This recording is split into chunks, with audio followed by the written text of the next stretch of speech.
afternoon and welcome. At this time, I would like to call the CSU Board of Trustees Spring Retreat to order. Ms. Corral, will you please call the roll?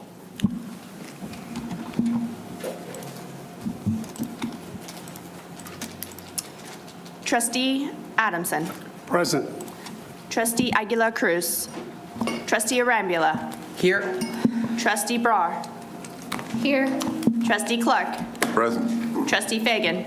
Here. Trustee Furstenberg. Trustee Fong. Here.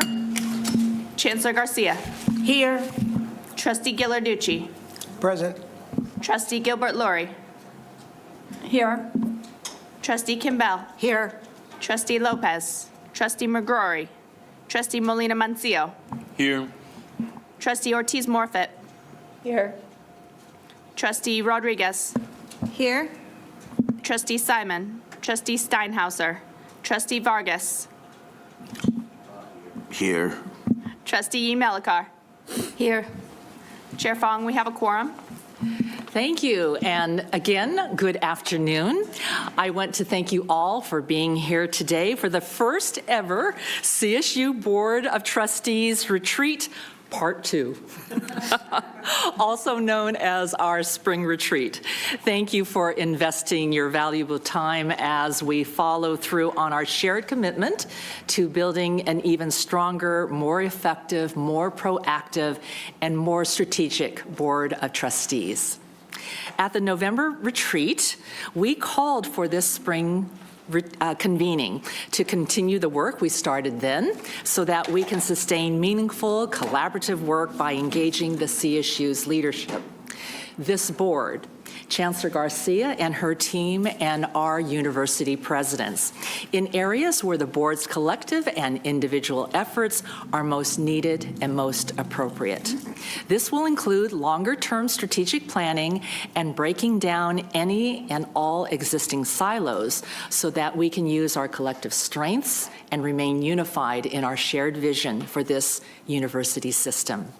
This collaboration will include a discussion on expanding and coordinating our system's advocacy efforts with real, tangible, and measurable outcomes. An interactive planning exercise and an action agenda development session will take place tomorrow once our presidents have joined us. As you all know, philanthropy across the system is a critically important topic for me and for many of you. I was hoping that we could include this in this retreat, but I hope that this will be a priority addressed in depth by the board in the coming year. Today, we will be discussing the first of our ongoing self-assessments, which reflect and advance this board's commitment to continuous self-evaluation and improvement. Recently completed, the self-assessment was provided to us by the Association of Governing Boards. It asked each of us to rate the board across multiple domains, including board leadership, board culture, board stewardship over financial and physical assets, the board's appropriate role in the oversight of academic programming, and the board's participation in system-wide strategic planning.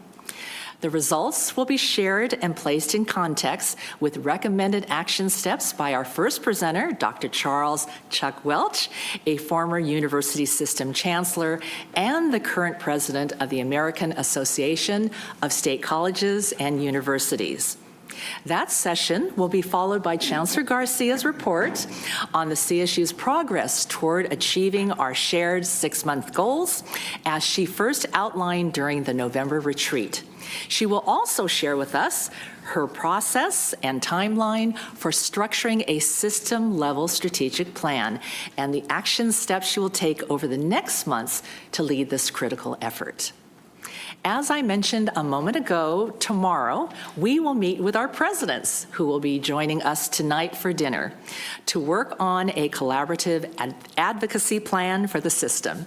Chancellor Garcia and I appointed a retreat planning committee consisting of 3 trustees, 5 presidents, along with our new Chancellor of External Relations Vice Chancellor for External Relations and Communications, Greg Sachs, to facilitate this session, which I am confident will be productive and actionable. The committee has been working over the last 2 months to develop a forum in which trustees, presidents, and the Chancellor's office can share ideas about how to improve and enliven a broadened advocacy agenda for the CSU. The focus will not only be on the financing and policy agenda in Sacramento, but also on burnishing the reputation of the CSU as a system and promoting awareness of and making the convincing argument for the value of a college degree. I would now like to turn over the program to Chancellor Garcia, who will offer a few opening remarks. Chancellor Garcia. Thank you, Chair Fong, and let me join Chair Fong in welcoming you all to the spring retreat. As she mentioned, it's perhaps unprecedented for the board to convene for a spring retreat. And yet, it's unusual, but not unsurprising, because it reflects your extraordinary commitment to the CSU, and that you have demonstrated that to me, believe it or not. It's been 6 months that I'm here, but demonstrated that to me since I arrived. You know, you have agreed to do a self-assessment and to look at improvement, which I admire and I applaud. And you have a commitment to collaborative and strategic leadership in concert with the CSU system and the university leadership, which, as I said to you, I'm a collaborative leader, and I welcome and deeply value this. In fact, it is to this end, and in the spirit later today, that I am going to provide that 6-month goal. Time flies when you're having fun. And our shared goals and priorities. At the onset of this critically important convening, I once again want to say mil gracias. Thank you. You are taking time out of your own personal lives to do this commitment, not only for the board, but the amazing CSU and the 500,000 students that we serve. So, Chair Fong, I think we need to get to work, and I'll turn it back over to you. Thank you, Chancellor Garcia. At this time, it is my pleasure to introduce 2 extraordinary higher education leaders. One is no stranger to this board, as we are grateful to have board consultant Roberta Achtenberg joining us for our spring retreat. We all know Roberta. She is a trustee emerita of the CSU, having served from 2000 to 2016, and serving as chair of the board from 2006 to 2008. For the last 2 years, she has served the CSU as senior advisor for board governance. Along with the remarkable Jane Wellman, Roberta helped the chancellor and the board tackle the important work of strengthening board governance and performance, of which this retreat is an important part. Our second presenter is Dr. Charles Welch, president of the American Association of State Colleges and Universities. Dr. Welch joined ASCU after serving nearly 13 years as president of the Arkansas State University system, where he led the state's second largest higher education system. He is also past president of Henderson State University. Before I turn it over, I must take this opportunity to thank Dr. Welch for participating in our Hill Week kickoff reception just this last week. Your insights and reflections were thought-provoking, and they informed and inspired our advocacy that followed. This morning, or actually this afternoon, Roberta and Chuck will be facilitating our first session, Improving Board Performance Through Self-Assessment. Roberta, will you please tell us more about this session?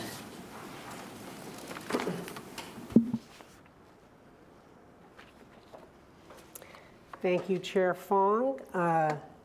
Today, under Dr. Welch's able guidance, and I will introduce him more fully in just a moment, we will sort through the results of your self-assessment.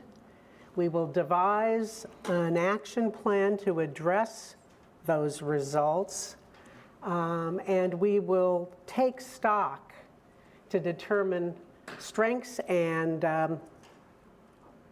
what we choose to call opportunities. This board has shown how ably it is willing to assume responsibility for not just self-assessment, but self-improvement. So it's going to be an exciting exchange and a mutual exchange of viewpoints. Let me say a few things about Dr. Welsh. He is, as Chair Fong explained, a former chancellor, president of a system, chancellor of a system. He's first in his family to graduate from college with a higher education degree. He is an educator par excellence, a recognized faculty member, an educational leader, an administrator, and his many years of experience really helped provide me with some perspective on this board and our mission. It was a real learning experience for me, and I'm sure his facilitation of our first workshop will be one for you as well. So excellent choice in facilitation. Tomorrow's retreat, and I'm going to describe Dr. Welsh's CV more fully in a moment. Tomorrow's facilitation is going to be conducted by President Jeff Armstrong and a series of additional university presidents. 3 of our trustees, Trustee Rodriguez, Trustee Gilbert Lurie, and Trustee, who was our third? Jack McGrory. Oh, Jack McGrory. And they all contributed mightily, by the way, to the design of both of the workshop that we will undertake tomorrow. They really contributed to an understanding that what we needed in the area of advocacy for the CSU was true collaborative planning, so that the entire organization could own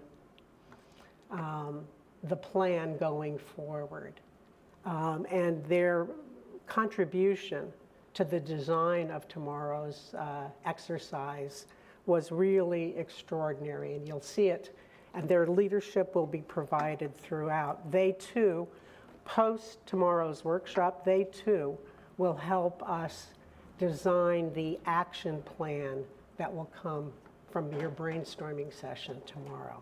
So it's this entire exercise, both today and tomorrow, is designed to be instructive and collaborative. So I hope you'll take the opportunity to express yourself and to help us shape the agenda for this university going forward. Now back to Dr. Welsh.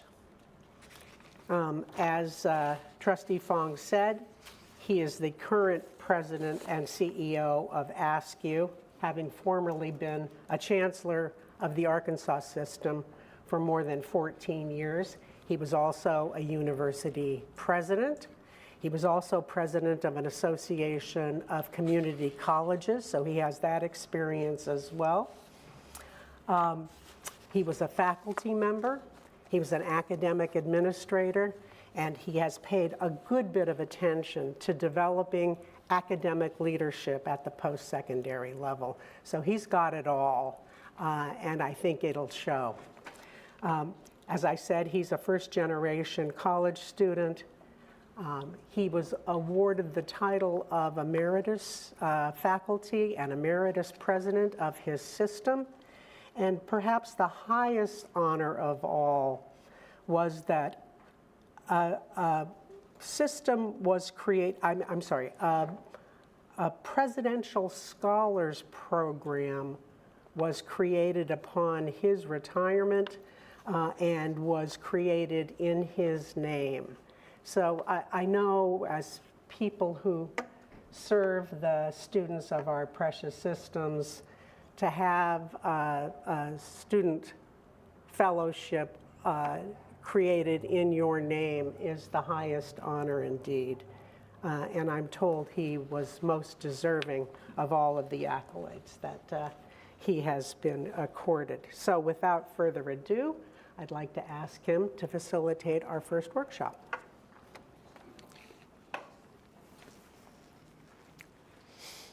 Thank you, Roberta, for those very kind comments. I was indeed moved by that recognition. I got a text a couple of nights ago. They have designed special cords that the Welch scholars will wear at commencement, and it may have brought a tear or two to my eye, I'll have to admit, because it's certainly, Chair Fong and I were talking about at lunch, that commencement, when we see those students walk across that stage, knowing we played, even if just a small role, in their success and the transformation it has for them, how incredibly moving that is and rewarding in the work that we do.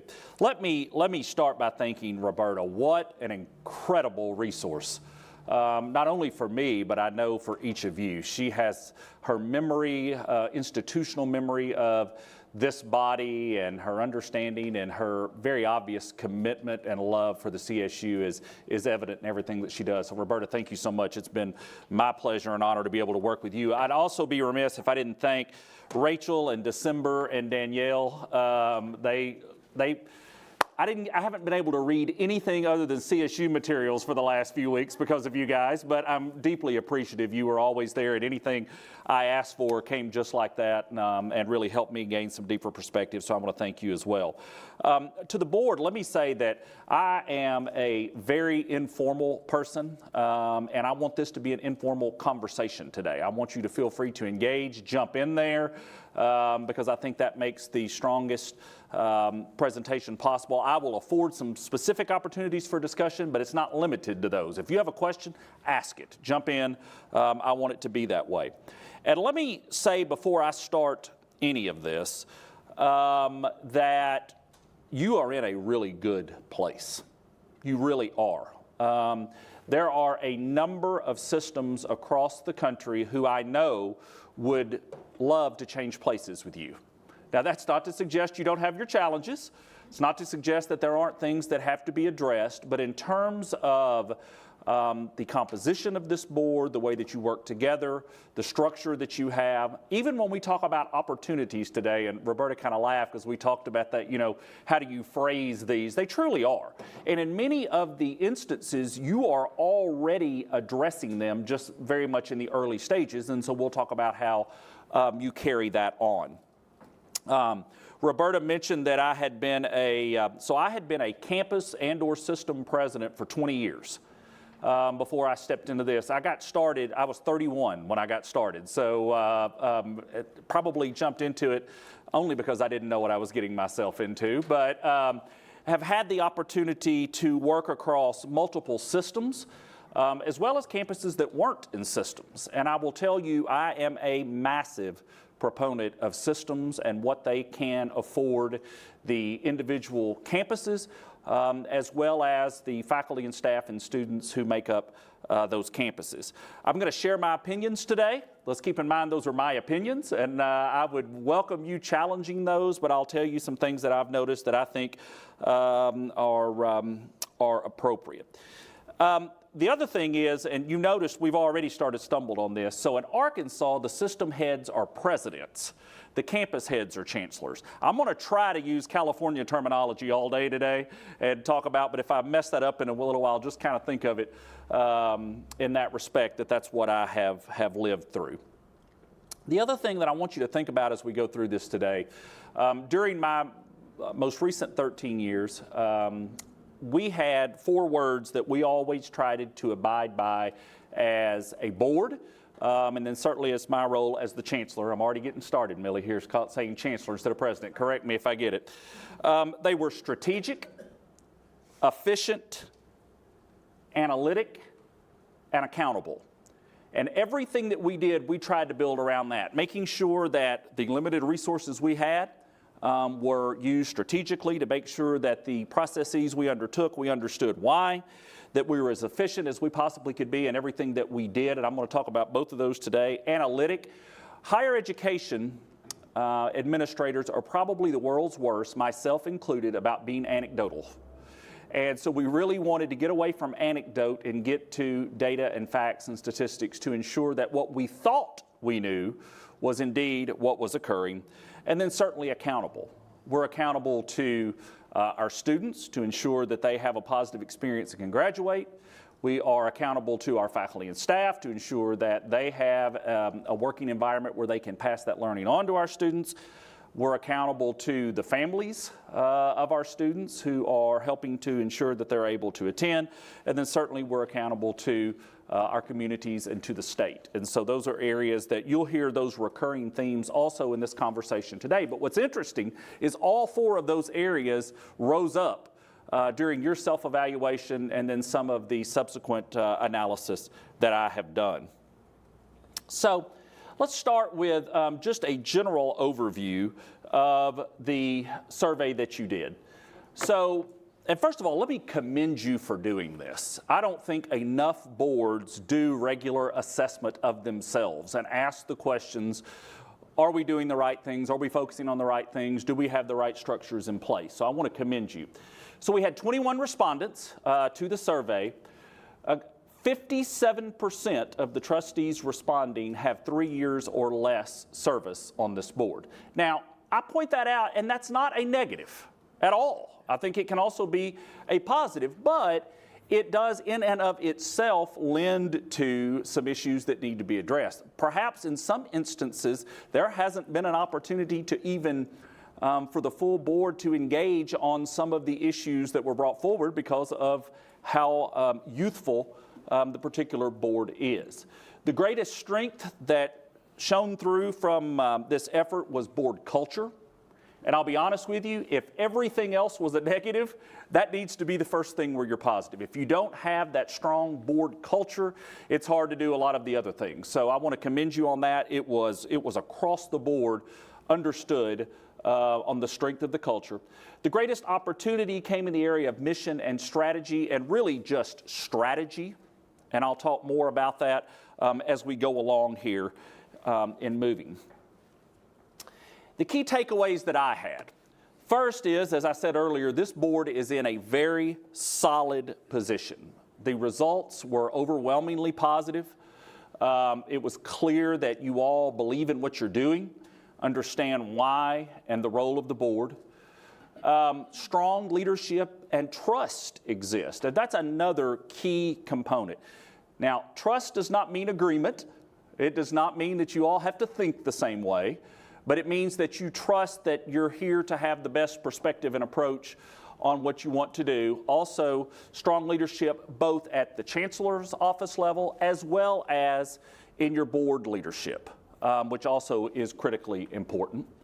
You have the pieces in place for long-term sustainability. Now, I know you have a structural deficit. I know you have things you have to focus on. Let me tell you that if we lined up 50 university systems in this room, they would all probably say they have a structural deficit and challenges ahead. You're not alone. That is the challenge that is higher education right now. The key is ensuring that you have the structures and processes in place and that you're all on the same page about how you're going to address those. And I certainly felt that as I read through these documents. Your shared service opportunities are significant. Obviously, when you have 23 campuses and 500,000 students, you have opportunities to find that efficiency. Shared services planning was a big part of the strategic effort of the system that I just left, and I'll talk about that and some lessons learned.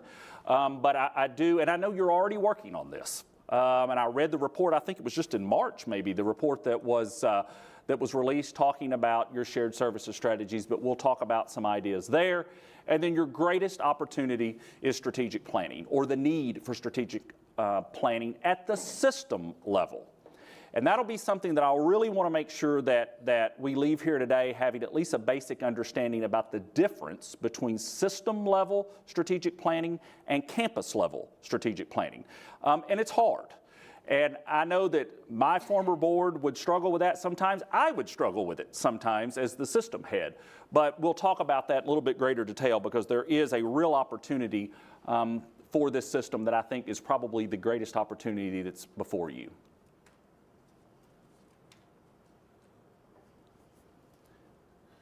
Well, I'm not a technology guy, apparently. There we go. So here were the strengths that came through with this particular exercise. And I mentioned already the trust among board members through a culture based on openness and respect. And this is, by the way, in your packet. All of these slides are, so if you want to take notes on that, but they are available in your book. The board respecting the confidentiality of board and committee materials and discussions. The board fostering diversity and inclusion at the board level. The board speaking with one voice and standing united behind controversial decisions. I want to stop here for a minute and talk about how important this is. I've seen far too many instances of boards across the country that struggle because there isn't a single voice coming from the board. That is not to suggest that only one person has a voice.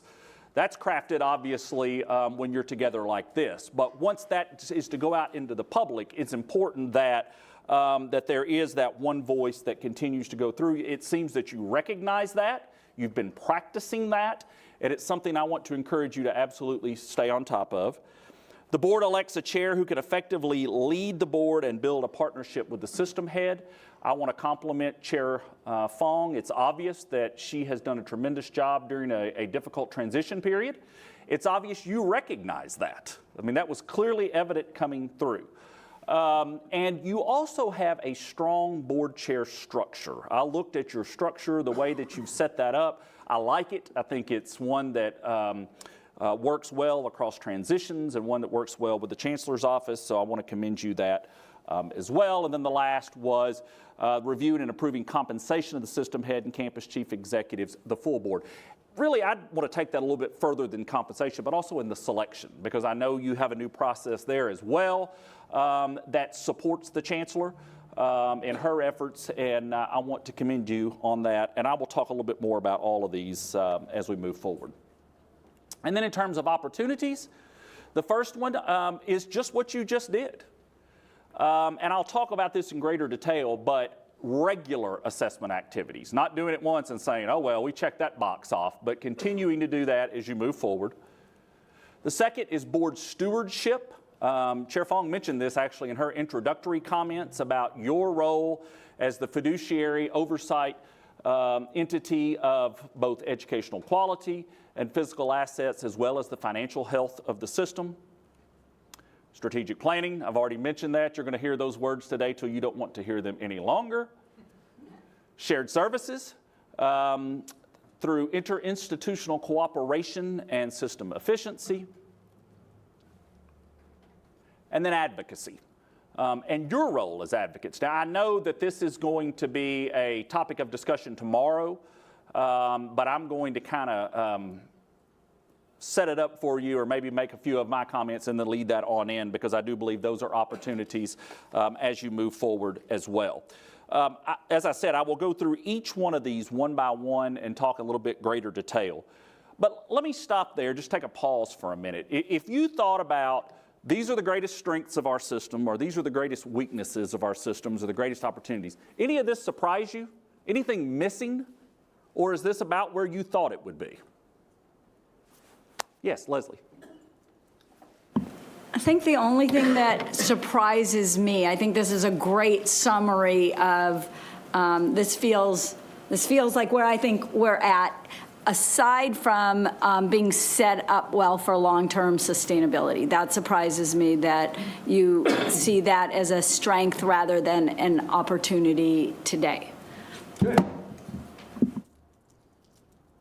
Yes. Furstenberg. All I can think about is how fragile life is. And that it's very exciting to read this, but this is all new. And so I was trying to count the number of trustees who have been on this board when none of this would have been true. So I think it's a miracle that we're here, but we really need to respect and make a huge commitment to stay the course, because we just have so many financial challenges that I think this is going to be, that life is fragile. Let me just. Diego. Nothing on here is surprising to me. There's a way to create a set of opportunities that's all backward looking. Of course, when we fill out a set of surveys, that's going to force us to be. I wonder if we had done this same activity to think about what are the opportunities going into the next 2, 3, 5, 10 years, whether this list would look different. I think strategic planning would stay right on that list, but our financial stability moving forward, just the changing landscape, I think we might. So I want to make sure we don't just think about these as the only opportunities we're up against at the moment, but critical ones we don't want to forget either. Absolutely, and I think, Diego, that the strategic planning processes that I'm going to recommend you go through, and I know Dr. Garcia is going to talk to you about, I think will articulate exactly what you're saying there in terms of looking at it moving forward. And I think it's also another reason why we don't just say, all right, this is done. Because in 2 years from now, it may be a very different set of opportunities and strengths depending on changes that you make.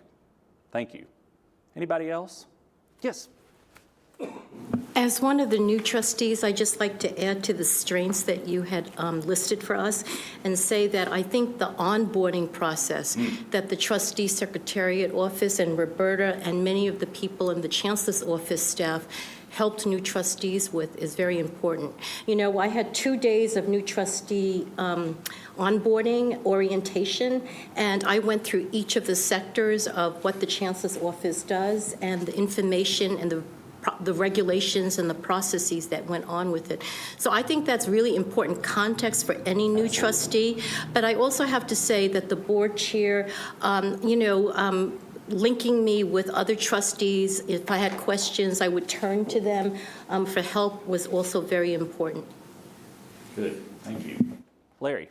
Oh, or actually, Chair Fong, I'm sorry, with it first. Thank you. Larry. Thank you, Dr. Welch. So you had mentioned something that 57% of our board members have served for less than 3 years. How should we as a board approach things, knowing that we do have a young board, and I'm thinking in particular with our board meetings, how things are presented in committee, because so many of our board members are not aware of the reasons why we are at that point.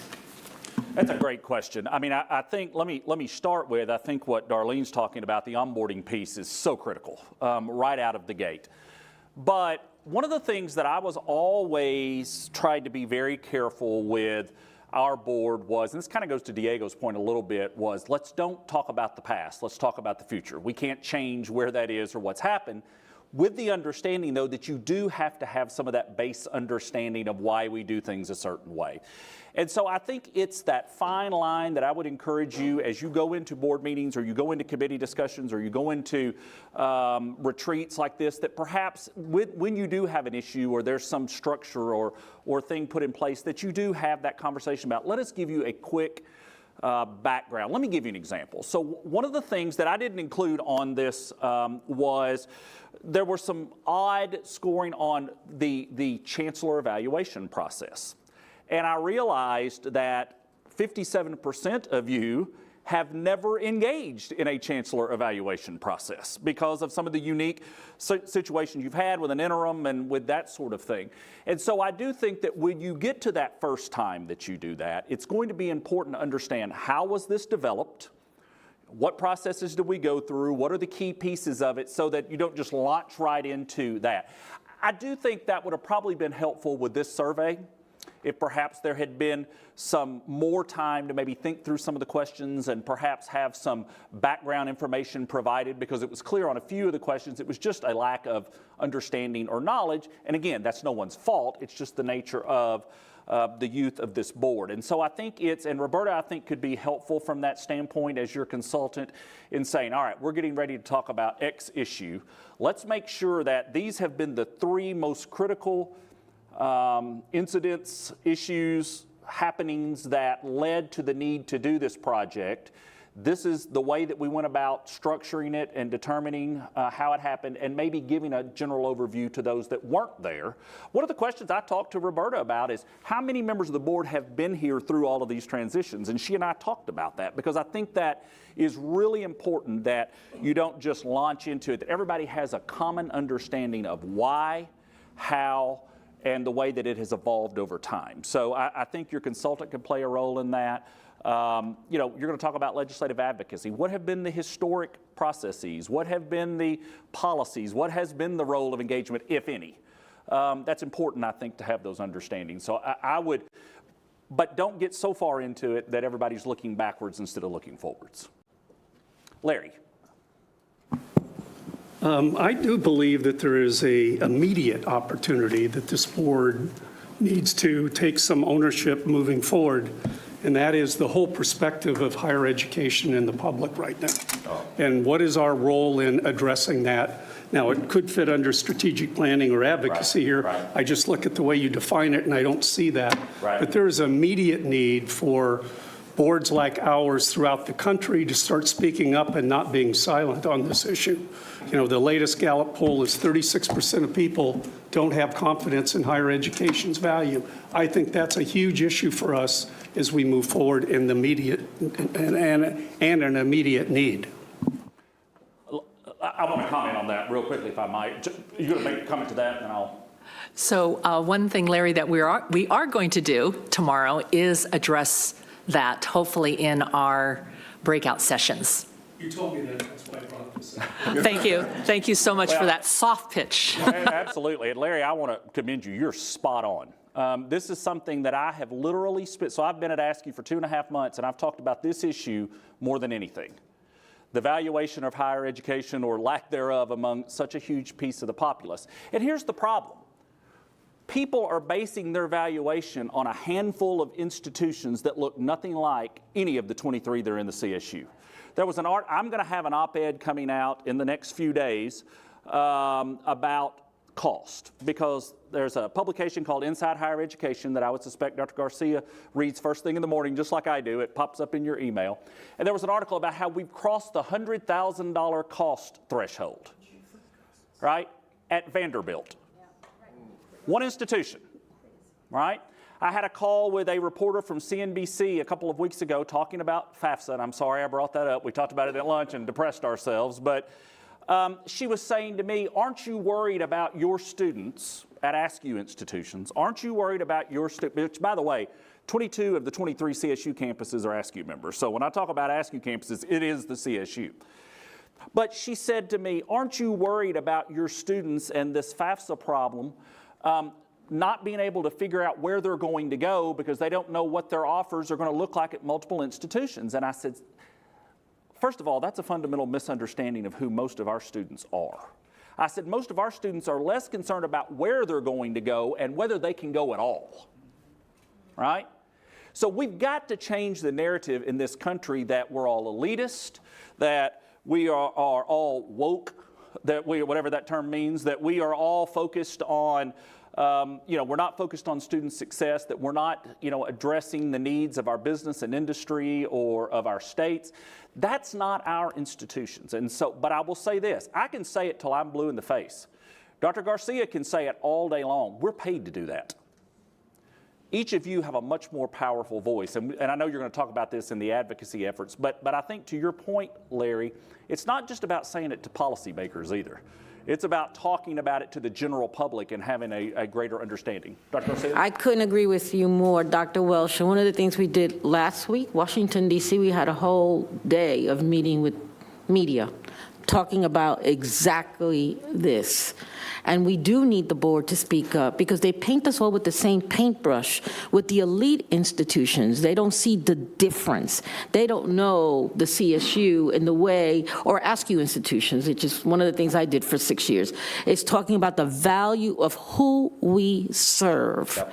And so we have to continue to do that. And we have to have the board members and powerful partners that will speak up and speak about the value of the CSU. I was on a call right after the congressional testimony that went south with Harvard and MIT and Penn. And one of the individuals on the call said, well, Chuck, this probably doesn't affect you. And I said, let me tell you something. When Harvard gets the flu, we at least get a cold. I mean, it affects all of us. Because it's higher education and not delineating the differences or disaggregating what's out there. Leslie, I wanted to go back to your comment because you commented about setting up for sustainability. Let me be very clear. You got some real challenges financially. You're set up because you have a board that is well organized and trusts one another. You're set up because you've already implemented activities and efforts in critical areas that need to be done. But you're going to have to make difficult decisions. You're going to have to do some things that perhaps are outside of the norm of what we've preferred not to do. Higher education, I've often said that enacting change in higher education is like turning around a cruise ship.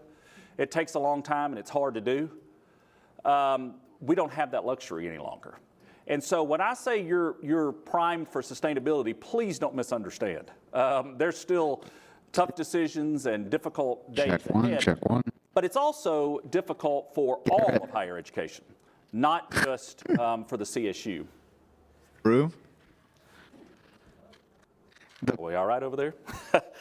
Millie, I feel like I'm back at our ASCU office. We're next door to a Catholic cathedral, and sometimes the Mass bleeds into our office building. So I don't know if they're trying to tell us something or what, but all right, yes, Leslie.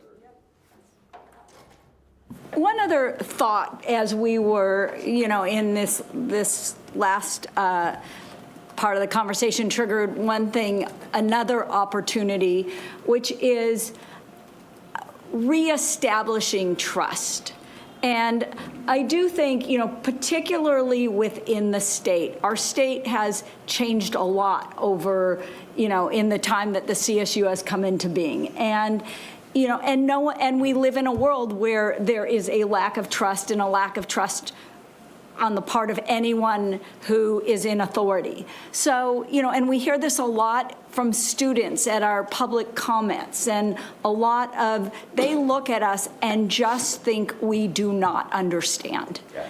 And so that's on the part of the students. And then we had a lot of ways that we disappointed other members of our community along the way before, not this year and not last year, but in the very recent past. So I think how we go about being a trustworthy, we're not just the biggest and the most diverse, but we are going to do what we say we're going to do, and we're going to do it well, and we're going to take care of our students when they're here.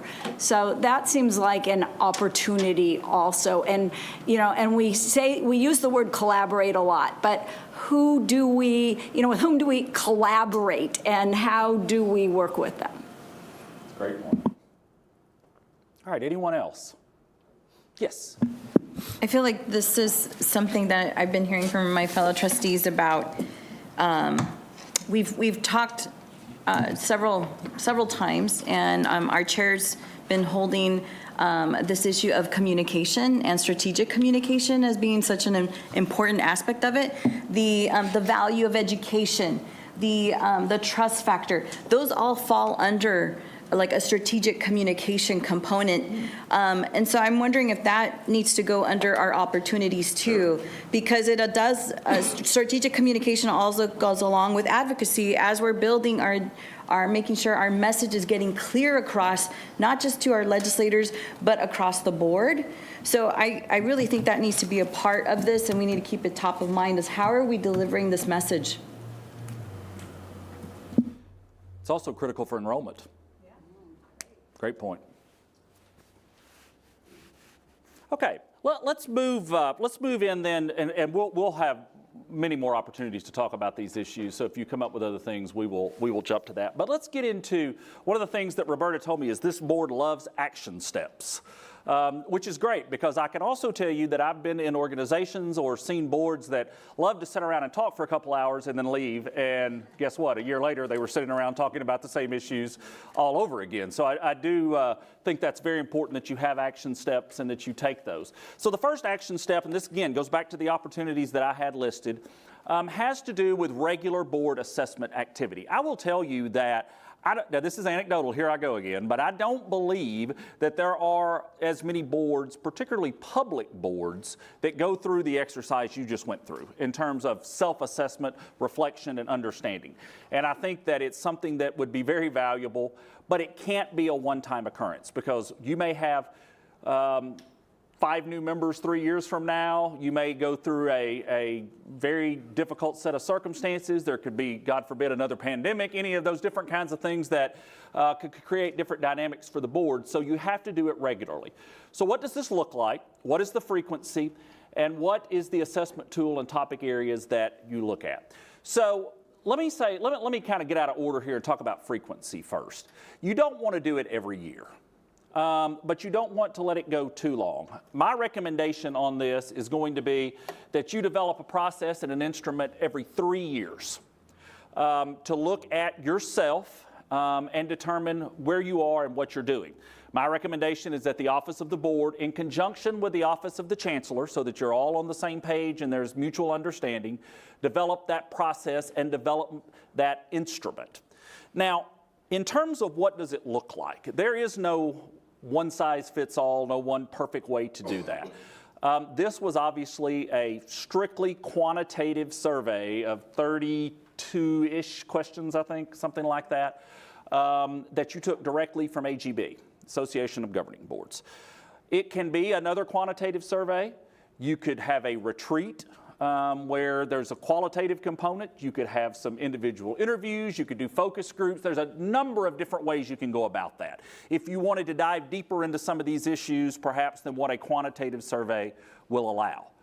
And then the question becomes, what sort of tool do we use and what are the topic areas that we want? Now, let me say this. I think AGB is a wonderful organization. I think they do great work. I don't love this instrument. And I would encourage you to think about either finding another instrument or developing your own instrument that really gets more at the heart of what you want to do. And here's the thing, and let me defend AGB. Part of the problem is when you have an organization like AGB that represents every institution, there's things that just simply aren't relevant. There were questions that were really for private university boards. That is an entirely different set of circumstances. Now, also, their particular survey is like 75 questions, and they don't allow for a lot of modification. I understand that. It's their property. But I would encourage you to consider developing your own instrument that really gets to the heart of what you want to know. And there is no right or wrong list. It's really something, every institution, every system is different. But I want to encourage you to do this regularly so that you can be honest with yourselves, so that you can figure out where the gaps are, what is lacking. And hey, if it's all positive, that's a good thing. I mean, at least you'll know, hey, we still feel good about where we are moving forward. So any thoughts, comments, questions? Yes. Linda. So one thing that Trustee Melikar had brought up to me was that, we have a couple, actually several trustees that their terms are just 2 years. Our alumni, our students, and our faculty trustees. So is that something that we should consider to do this every 2 years? Absolutely. I wasn't aware of those. I was thinking 3, so that's a great point. Absolutely. And completely agree that, the AGB survey that we did was something that was available to us as our very first assessment. So completely agree that we need to have one that is tailored toward us. Yes, I'm sorry, Dara. So in the reading assignment that we received, I read that on the average, most boards only had about 11 or 12 members, and that they only had about maybe 5 or 6 committees, standing committees. So our board is double the size, and we have double the committees. Right. So if we're going to build in a board assessment, would that be another committee you would suggest, or would it fall under one of the other committees? I'm just worried about the workload. Oh, I don't think I would create a new committee. No, I think I would find, and I don't know well enough the committee structure that you have, but I mean, I would just recommend that, I mean, it could be through the office of the Board of Trustees, along with the Chancellor's office, and they do it, but no, I would, yeah, and you know, you guys have a difficult situation compared to many systems because of the size and scope of your system itself. I mean, necessitates having a larger structure, but then you want to make sure that it's still nimble enough that you can get the work done. So I think your point is exactly right, but I would not do that. I think it's something that could be administered through the chair and through the chancellor in concert with their respective offices. Yes, Jack. Thank you. I'm in agreement that I think 2 years is a good turn. I'm curious, why not every year, though?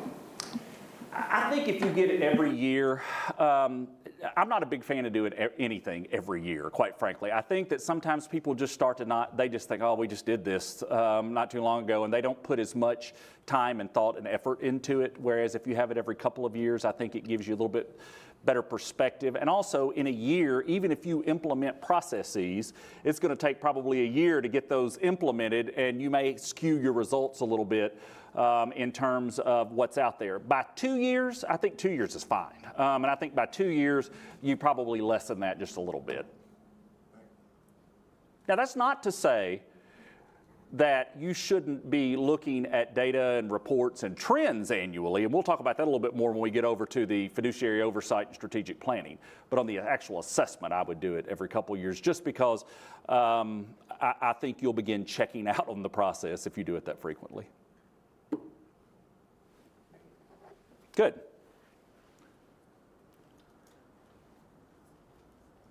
Okay, the next one is, well, it goes right into it, board stewardship. So obviously your primary function, so my board of trustees used to say they had 2 jobs.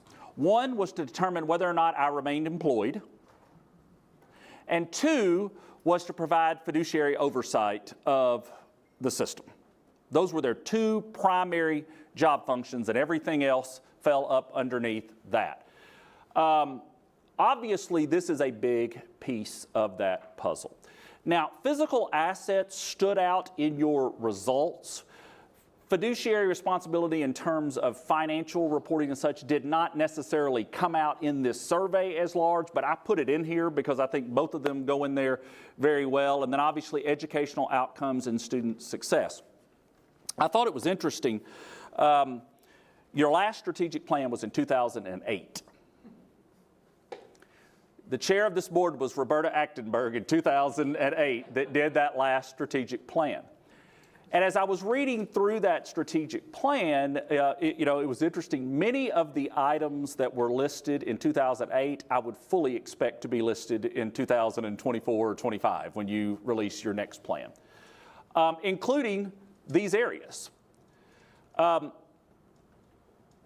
This is not, let me be very clear, I am not recommending, nor would I advise, and I would actually caution you, your role is to have a broad understanding of these areas, the trends, where you have opportunities, where you have real challenges, how things are being addressed, and not to get down into the weeds of, boy, we need to fix Garcia Gymnasium on the campus of Cal State, Arkansas. It's rather to have it. I understand after talking to Roberta, the physical assets piece, you have people in place that are looking at this globally. Don't be overly, be concerned. You're going to have deferred and critical maintenance issues, and the numbers are going to be eye-popping.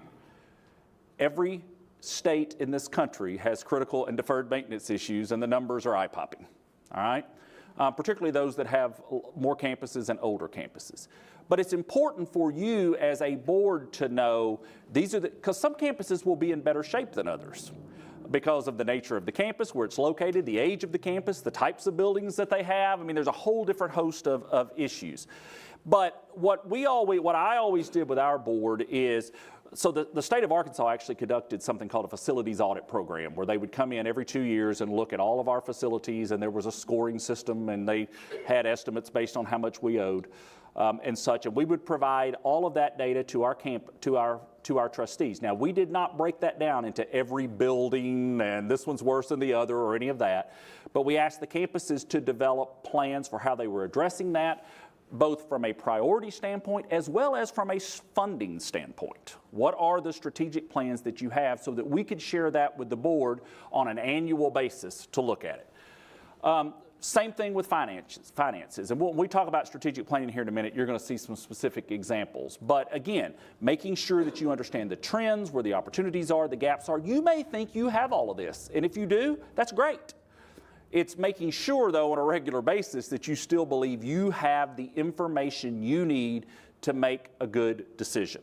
Now, I know, having served as Dr. Garcia's board chair for 2 years, that she was a firm believer in making sure her board had everything that they needed and making sure that we understood it and where it was, even when it was bad. And quite frankly, most of the time she was there up until the last 2 years, it was bad. Now, that's because of what she inherited, which was about a $1.8 million budget deficit in a $13 million budget, $1.8 million budget deficit in her first year. And how did I leave it?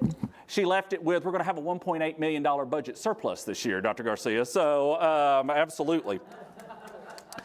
But, absolutely, there you go.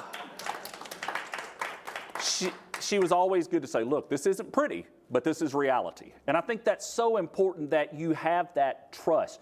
I shared this with Chair Fong earlier, that I had a board member that told me one time, we only know as much as the president allows us to know, or the chancellor allows us to know.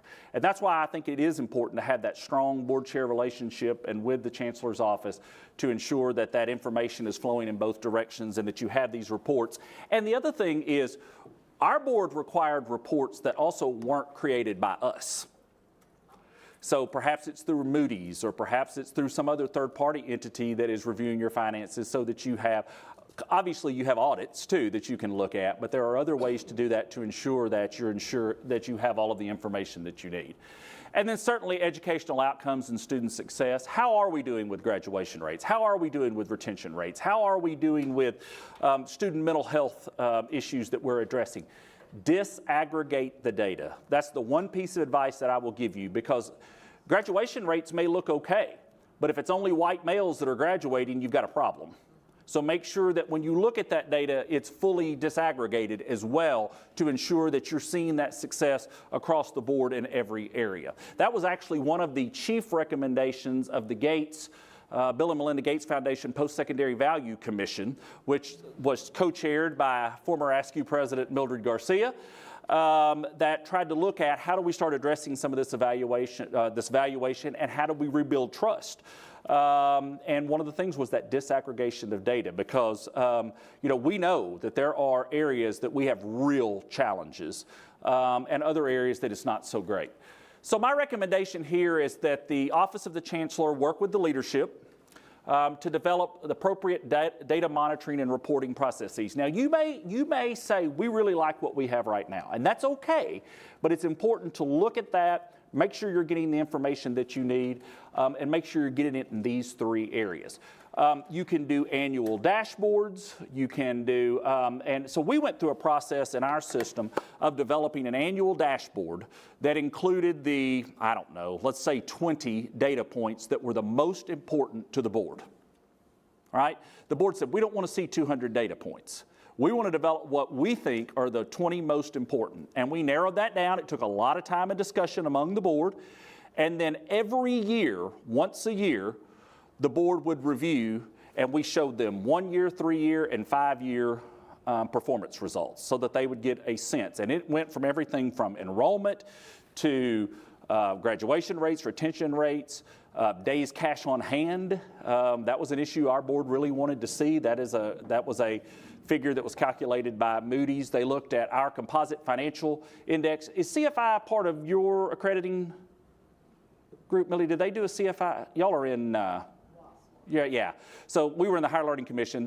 I'm sure they do something comparable, but they wanted to look at those numbers so that we ensured that we had the appropriate data. So let me stop here for a minute. If you had to say right now, I feel really good about the data that we're getting in X area, but I wish we got more in Y area, what would rise to the top? Ms. Rodriguez, yes. Thank you so much. I think, yes, I'm completely in agreement that we need to have our data disaggregated. I also want us to process, I was able to hear this at the Social Mobility Symposium that we saw in San Marcos, that some of the data that we're getting from iPads, and particularly with the Native community, isn't as precise. So we're not even capturing our Native community numbers in our CSU. When you say Native community, just define it for me. Our Native tribes. Oh, okay, Native American. Yeah. Okay. Yeah, our Native tribes, First Nations. So I think that it's something that got discussed about how the federal data doesn't allow us to capture truly what tribes are represented and in our system. That is absolutely true, and it's something that we have to monitor and find ways to monitor it. It's just like our transfer students is also not really captured with the data. And so since I can't believe 20 years ago, I've been on committees in Washington, D.C. saying we've got to change the data, but they haven't, even though the recommendations come from committee to committee. Right. So it is something that we have to look at. Who is our population in California? How do we capture that data, and how do we use our own system to monitor the natives, the transfers, et cetera? Yeah, and I want to say, to Dr. Garcia's point, federal IPEDS data, which is sort of the national standard, is still only looking at first-time, full-time students, which is such an incredibly small percentage of the population.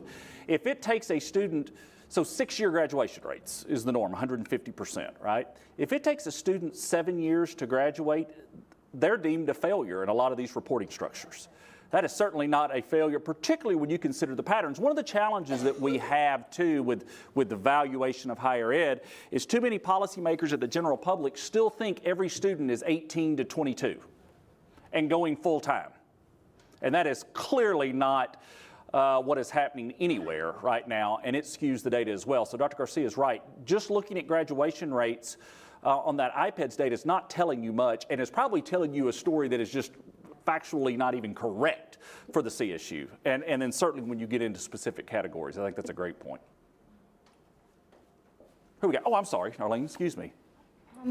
So, Dr. Welch, as the board works with the Chancellor's Office on data collection and analysis, I think we need to be mindful about the need to reach out to the campuses. Oh. I mean, that's where the data is going to come from, is from the 23 campuses and bringing it together for system database.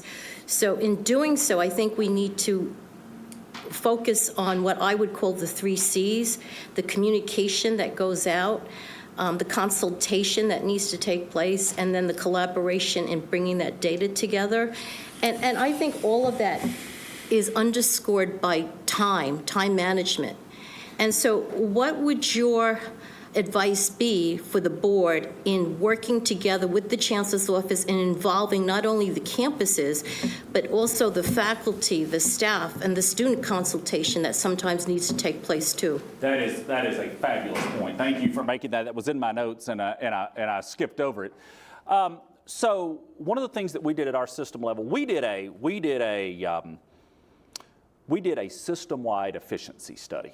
Brought in Huron consultants and did a study on where can we find efficiency, shared services, any number of, I mean, there were, and it was across every area.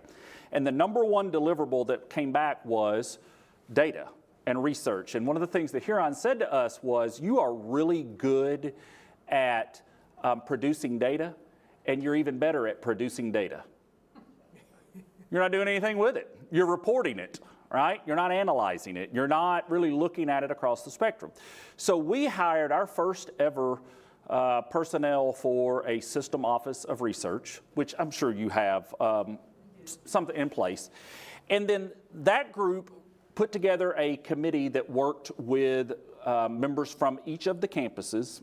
They weren't all IR people. You had some faculty, you had some students to get that broad, diverse input, and they came up with common definitions, they came up with common reporting processes, and then I'll tell you what my trustees loved is we set up a system, and you may have this, but we set up a system where the board could actually go in at any moment and look at the data. You could go in and say, I'm only interested in Native American students on the Bakersfield campus, and you know what, and you could, I always use this word, my IR people yelled at me, but manipulate the data, not in a bad way, but you could go in and change there were drop-down screens. It was an incredibly important exercise. Now, Dr. Garcia, I'm going to tell you, it created some work for me because some of my board members would call and go, hey, I just got on here and looked at this. What does this mean? You know, but it also created real opportunities. So what we did, our reporting was, and I would encourage you to do this, our reporting was every campus reported, but then there was also that aggregate system level reporting as well to see how is the system as a whole. Because here's the truth of the matter. Fullerton may be doing better than one of the smaller, more remote campuses in some areas, just because of the nature of the students that they have, or you know, the size of the institution. So you can't judge or deem a campus a failure or a success, you know, based on that. So you got to understand the disaggregated, but you also have to look at it, the system as a whole. Are we moving? Because that's your role. System as a whole, are we moving in those right directions? But I would recommend that your system level IR folks have a process by which they have a working group, committee, task force, whatever you want to call it, that's representative of the campuses. You may not, with 23, that's a lot. You might not have somebody from every single campus, but you could have representative representation to ensure that. The other thing is making sure that when you ask for data, everybody's sending you the exact same definition. Because there's a lot of ways to define a lot of these different, like my board struggled forever with reserves. How much do we have in reserves? Well, it depends on how you define reserves, right? I see you laughing. Y'all been there before. And in higher ed, we struggle. Are you talking about plant funds? Are you talking about endowment? Are you talking? I mean, there's so many different ways. And so we try to come up with some common definitions to ensure that you were looking at apples to apples. Okay, I know Diego was first, and then I'll come to Dr. Garcia. Yes. Going before Millie. I'm excited about this. I think this is a great action step. You had posed the question to us, how are we doing with this? And what I would say is, I have deep trust because every time we come upon this, we get mounds of data in any one of these areas, which is really great. The challenge at times is it's not consistent enough. And and we've got to find this right balance between we get enough data, but it's simple enough. Because at times, if it's 100 pages of data, there's just so little we can do with that every 18 months. And so I'm really excited about us moving forward with some level of consistency, with it being detailed enough that we can do something with it, but clear and simple enough that we don't get lost in it. And so however to my board colleagues, apologize for being a broken record, but I just love what Vlad has done on the audit committee of, we have made this simple enough that we have a way to score this such that it can fit on one page. And I don't know that one page is the marker, but that level of simplicity, and that means a thing to us. And so I would love to get there on each one of these three. And then with the ability to do sort of I'm intrigued about those educational outcomes. Here's the place to click in. Here's where I go see a little bit more. Yep. Well, Diego, to your point, that's my board. We were giving them a ton of stuff. Half of it they didn't care to I shouldn't say they didn't care to see. It wasn't what was driving them, as it wasn't as important, and they were losing some of the context of the most important things through these voluminous reports that we were giving, and that was the whole purpose of narrowing that down. They also wanted one page. So it's interesting to hear you say that. I think the font's about 2.5 to get it onto one page, but for that very reason. And I would be happy to offer up my former employee, by the way, since I can do that now, not worry about it. But the person that we hired had actually come from the Mississippi Institutions of Higher Learning. Believe it or not, so in Arkansas, our state motto is "Thank God for Mississippi." But believe it or not, Mississippi IHL has one of the most robust higher education data systems in the country. They do really, really good work. And so the young man that we hired, he's a federal IPEDS trainer, has been president of the Association of Institutional Research, and has an incredible grasp. So I would encourage you to consider bringing someone, if not him, someone like him, in to help you as you do that, because there's no need in reinventing the wheel. I understand kind of what's there, how that works, but I can tell you we saw a incredible shift in our board and the way they looked at things once we were able to come up with those common understandings, definitions, and that narrowing, because you're right, there's so much data. And here's what was interesting. I fully expected our campuses to revolt. To the contrary, they said, we would love to know what the board wants. Tell us. Give us those expectations. Let us know, and we're happy to report that. But we don't really know. And that was a time, too, that helped us understand the board, and it's something I'm going to talk about in a few minutes, is you set those priorities and expectations and agendas that your campuses can then respond to. And they would much rather respond to something they know that you are wanting, and it gives them some direction, too. So I think you'll find it to be a process that is not poorly received, particularly if it's collaborative.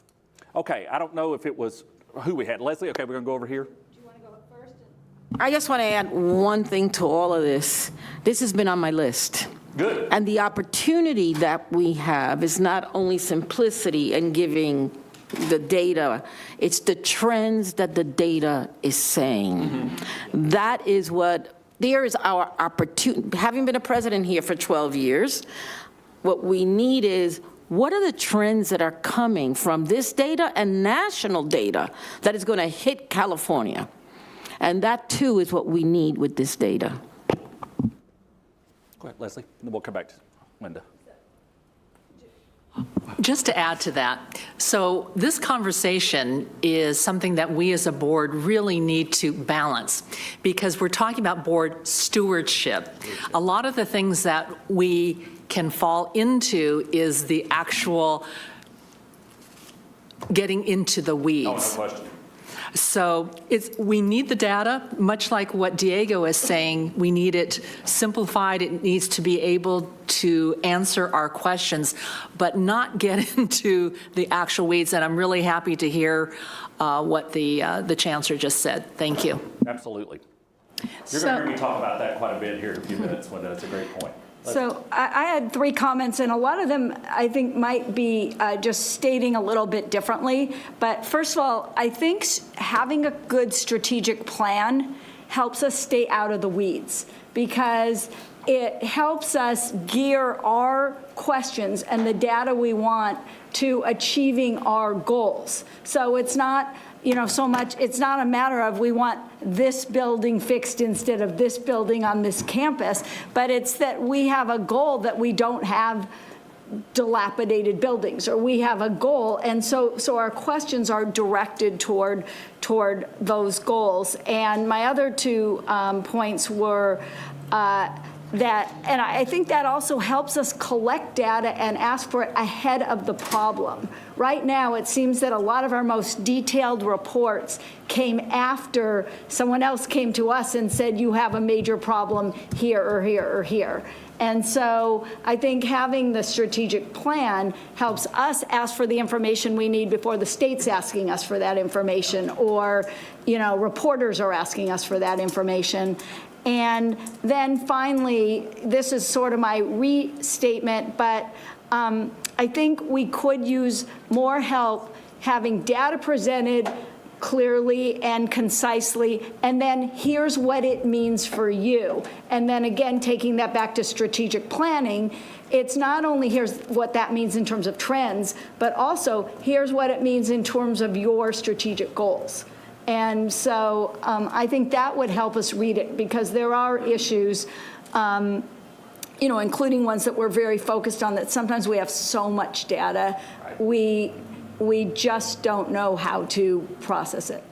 No, I think I think the point you make there about the strategic planning process should help narrow for you. It should help drive what goes in there.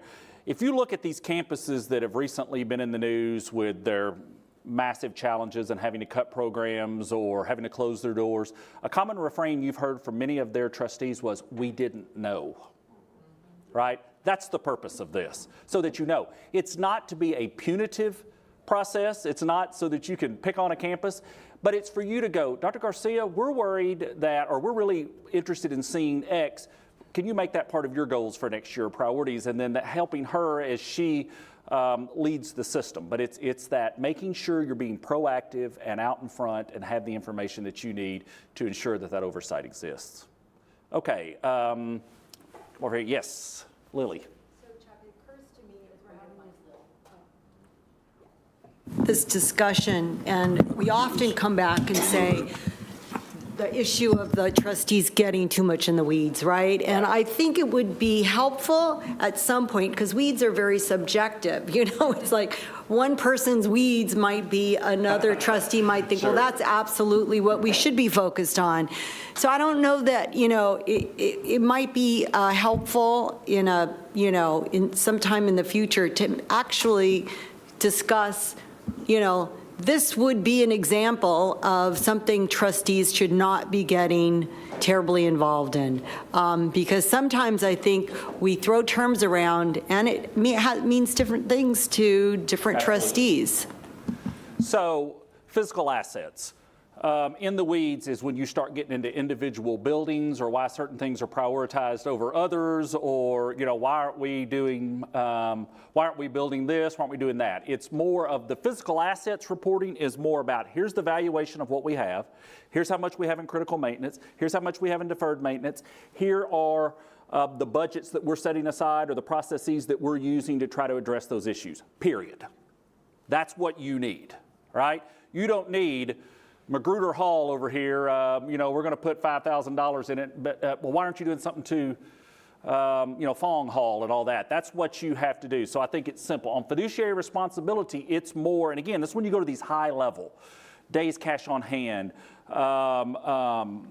debt ratios, endowment size, although endowments in publics aren't obviously what they are in a private.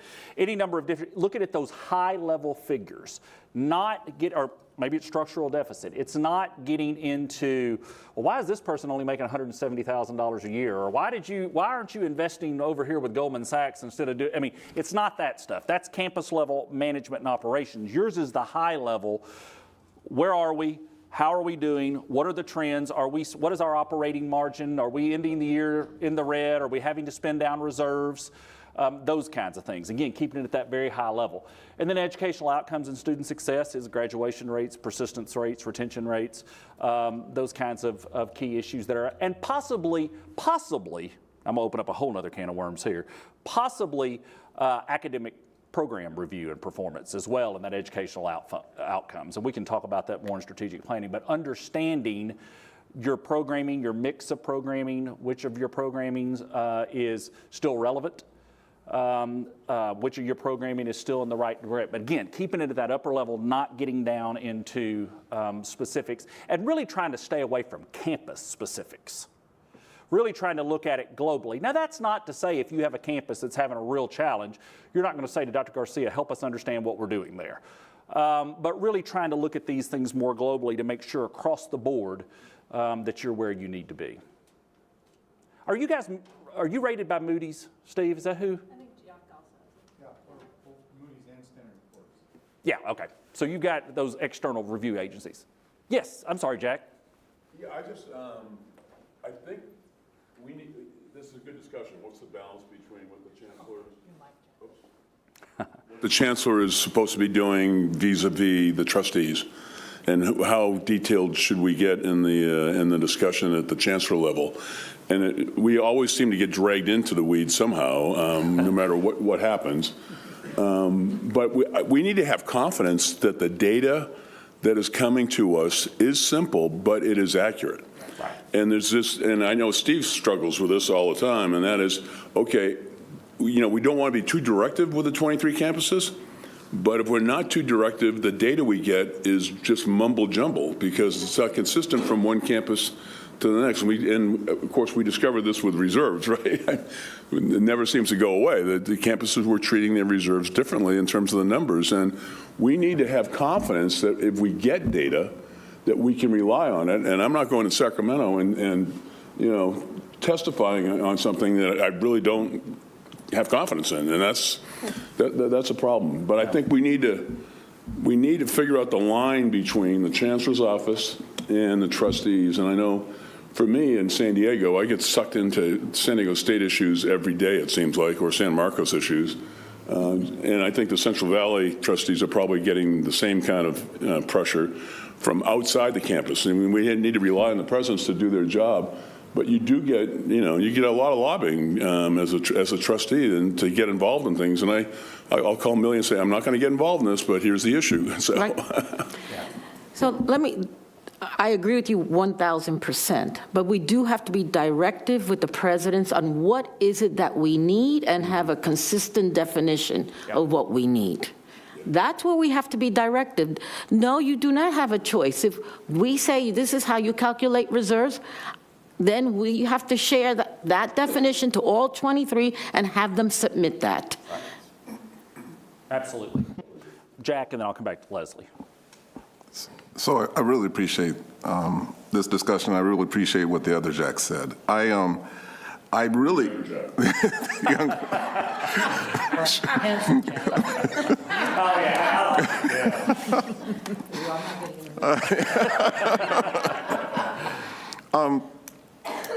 This issue, though, of oversight and this conversation about weeds, one of the things that I've noticed with both positive and sometimes negative kind of results, we need to have the decision makers show us their work.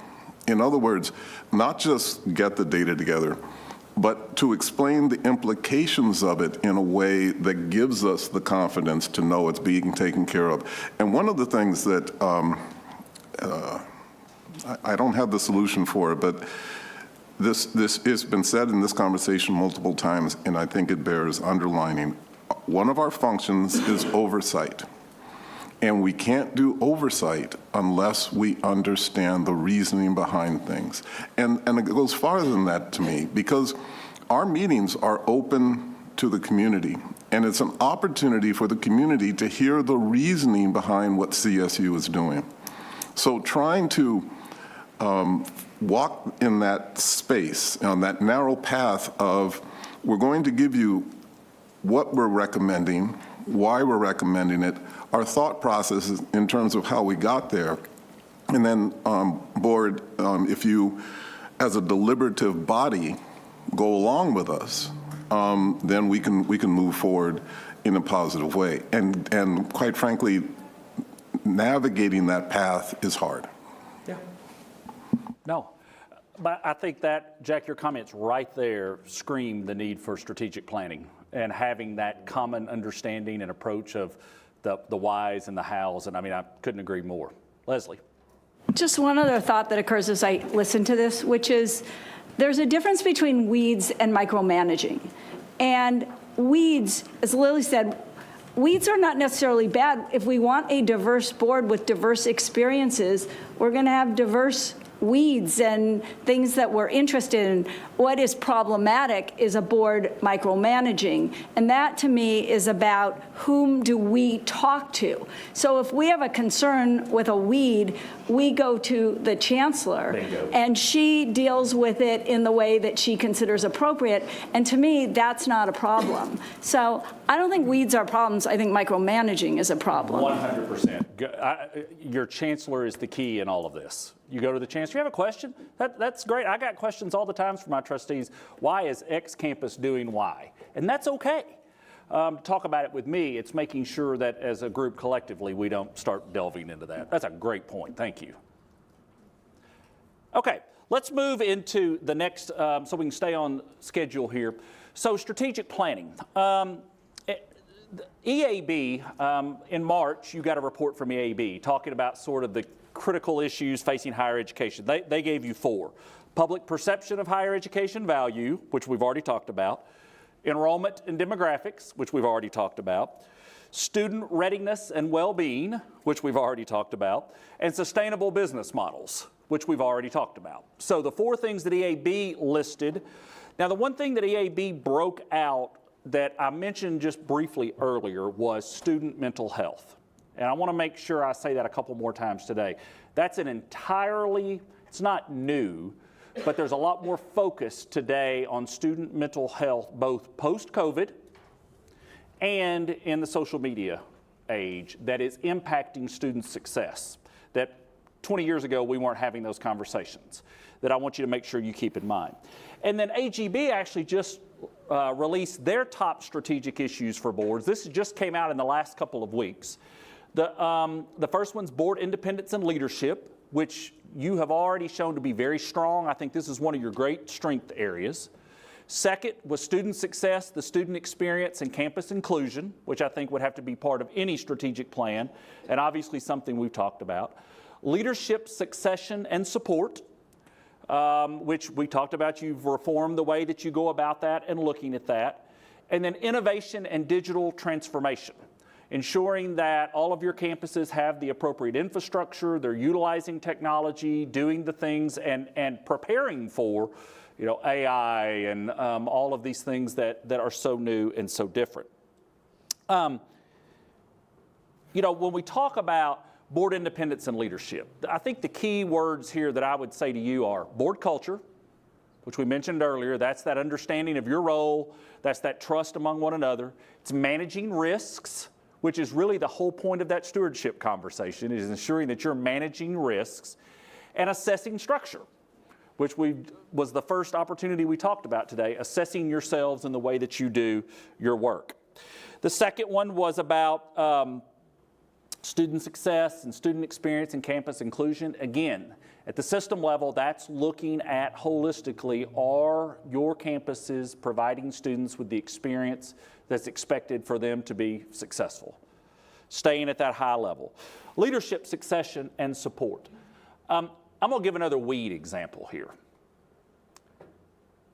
I would encourage you to be very careful in this particular area, and remember that the chancellor is ultimately the individual that has to spend the greatest amount of time with all of the employees and doing it. I would have employees say, boy, please, I think we need to do something for Roberta. I'm going to pick on Roberta because she's right here. I think we should do something for Roberta. I just love Roberta. She's always at the Chamber of Commerce banquet, and I always see her out with her family, and she's been here 20 years, right? That's the lens you view Roberta through. The lens that Dr. Garcia views Roberta through could be entirely different as an employee. So I would encourage you to just remember that. It never failed that when a trustee would say to me the person they loved the most, it was someone I was having massive problems with internally, right? It wasn't their fault. They just didn't see it through my lens, right?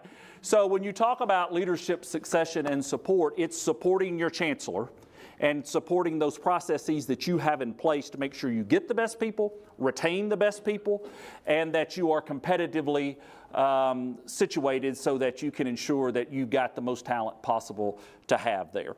And then in terms of innovation and digital transformation, this is mostly about investment. Do you have the investment in your infrastructure across the board?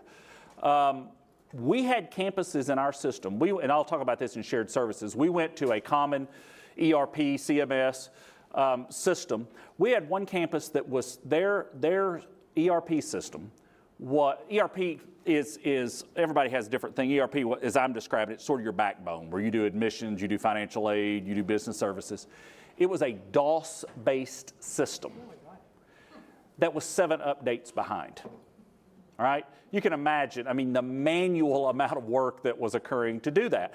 So, but some of it had been, there had not been an investment in that infrastructure. And so we started looking at it globally at the system level and ultimately made some decisions at the system level that allowed everybody to have a better situation. So that's a critical piece to keep in mind. So I point these out, that EAB and AGB, to basically say there's nothing on here that's shocking, and you're already working on the vast majority of these, right? So now it comes to your responsibility for how you decide you want to work into your strategic plan.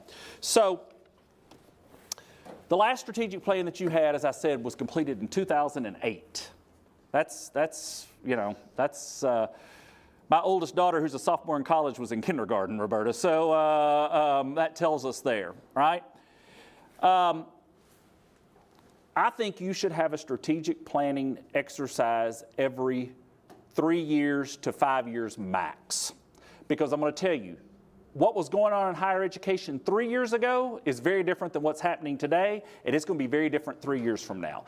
And my experience has been that campuses and/or systems who do long-term strategic plans, they look really nice on a bookshelf in the chancellor's office.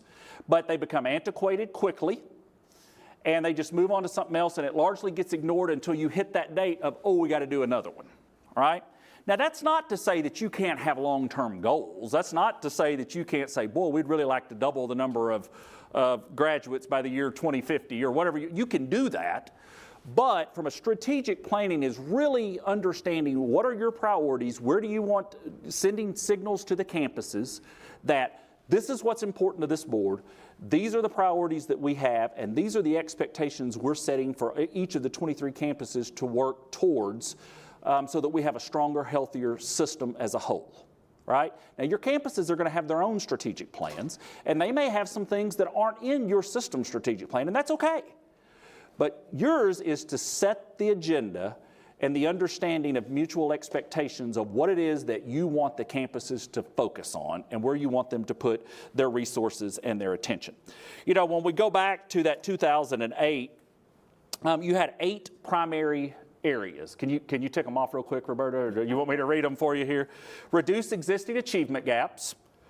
Plan for faculty turnover and invest in faculty excellence. Plan for staff and administrative succession and professional growth. Improve public accountability for learning results. Expand student outreach. Enhance student opportunities for active learning. Enhance opportunities for global awareness. And act on CSU's responsibility to meet post-baccalaureate needs, including those of working professionals. You're going to have some of those again. I hope you have some of those again, right? So, Darlene, we were talking about earlier, some things change a lot, some things never change. Some things you always have to keep your eye on, but there's obviously very different context and nuances now to each one of these issues than there were in 2008. I want you to think about a strategic plan as a living document and one that constantly may need to be adapted and adjusted, which again is a reason why I would recommend you keep that time period shorter. Don't overthink it. You don't need a 200-page strategic plan with a lot of fluff and narrative, right? You need a plan that sets goals and expectations, and that can be more brief than that for sure. You also need a plan that is, again, system level, that allows for the uniqueness of your individual member campuses, because they're going to have very different sets of circumstances that they're working through that has to be recognized. So the last ASU system strategic plan that we did before I left is right here. Now, these were the 11 goals and objectives. Now, obviously, we had backup information in other places, but we were able to right here say, these are the 11 things our system is most interested in seeing. And it included identifying opportunities and implementing plans to increase the number of shared services, improving our total system debt to system operating revenues ratio to meet Moody's median rating for our category, improving monthly days cash on hand as defined by Moody's, conducting a complete inventory of all campus programs that are not revenue positive, Now, that was not a suggestion you should get rid of those programs, but rather proactively understanding where we need to put some focus and work. We had a specific section about, so we had a performance funding system with the state that had some categories, and there were certain categories we wanted to ensure we were performing well in. We did a system study and implementation of 2-year to 4-year transfer rates. And we had one that was a legislative advocacy. We had our employees were under the Office of Personnel Management in the state, and our employees were treated like every other state employee, but yet they weren't treated like them at all. So we wanted to get out from under that. So we had things from financial goals that we wanted to reach, to how can we be more efficient, to, hey, we want to get this law changed. I mean, some of the things were in that because it was going to benefit every system campus. My point is, that was clean enough that if you asked our trustees, they knew what our goals were. It also signaled to our campuses, we want you working on transfer rates. We want you working on your debt ratios. We want you working on, whatever the particular issue may have been. Now, I also looked at I guess this was something that maybe Jolene did, May 2023 Chancellor plan that you said they should develop to prioritize students served. Appropriate level of research and scholarship. Obviously, that teaching and research piece that in institutions like ours have to be managed. System functionality, which to me goes largely into shared services. And then an action plan about better aligning revenues and costs. Again, you've got the pieces there. It's about making sure you're all on the same page with what those pieces are and pulling those together. My recommendation, I keep hitting the laser pointer, is to implement a 3 to 5 year strategic plan as constructed by the Office of the Chancellor with input, direction, and final approval from the board.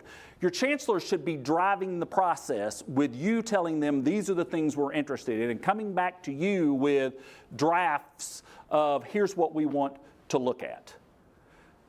Now, you know better than I what internal structures you have that would help advise this, guide this. Obviously, the chair would need to be working very closely with the chancellor. You would likely be getting some feedback from the campuses. The chancellor could do that through the presidents or however, whichever, or some of your constituency groups. But making sure you have those put together. Now let's look at a few. Other system plans that I picked that I thought really spoke to this. And the one thing I want to say is, regardless of what you do, make sure that you don't have a one-size-fits-all plan. Don't expect the same thing from the Maritime Academy that you expect from San Diego State, right? They're two dramatically different institutions. So make sure that you have a plan that, again, is high-level expectations with that understanding of that uniqueness. So the University of North Carolina system has 5 areas: access, student success, affordability and efficiency, economic impact and community engagement, and excellent and diverse institutions. I like how simple it is. It speaks to enrollment. It speaks to success, obviously, of your students. It speaks to the affordability factor and the efficiency factor. It speaks to your role as economic engines of the communities that you serve, and it speaks to your people. Because if you look at that excellent and diverse, it also says decrease voluntary turnover rate by subgroup. I just love the cleanliness of this. It gets to the point. These are the things they are most concerned with as a system. Now, you're going to expect your 23 campuses to have much more details under every one of these. That's the campus strategic planning effort. But for them, it kept it pretty close. Let's look at Colorado. I love this statement. The CU System Strategic Plan is a high-level plan that aligns all elements of governance, regents, system, and campuses to achieve a focused set of goals that are essential to fulfilling the university's mission. The system plan does not replicate or replace campus strategic plans, but is achieved through them. CU strategic plan elevates and makes the case for CU with the state. Let's go back to that trust issue we were talking about, and shines light on its successes and needs. It's perfectly stated. It's high level. It's in this case, trustees, system office, the chancellor, and the campuses themselves.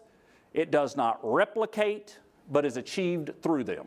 Love this. Love this terminology. And then if you look at CU's pillars, they have 4. Affordability and student success, heard that one on the last one. Discovery and impact, this gets into that research and scholarship, which we had talked about, that Jolene in the May 2023 report. Diversity, inclusion, equity, and access, which we saw in the other plan as well. And fiscal strength. And in their fiscal strength area, I don't know how much y'all can see of this, but it's in your packet. That also goes, for them, it goes to gifts and fundraising. That may not be as important to you as it is to them.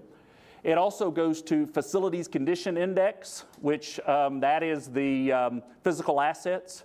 We called it FAP in Arkansas, but they call it FCI there. I'm sure there's something similar in California. And then they get into greenhouse gas emissions, things even down into that, and then also information technology. But again, very clean, very high level. These are the things we're most interested in. These are the things we want the campuses focusing on.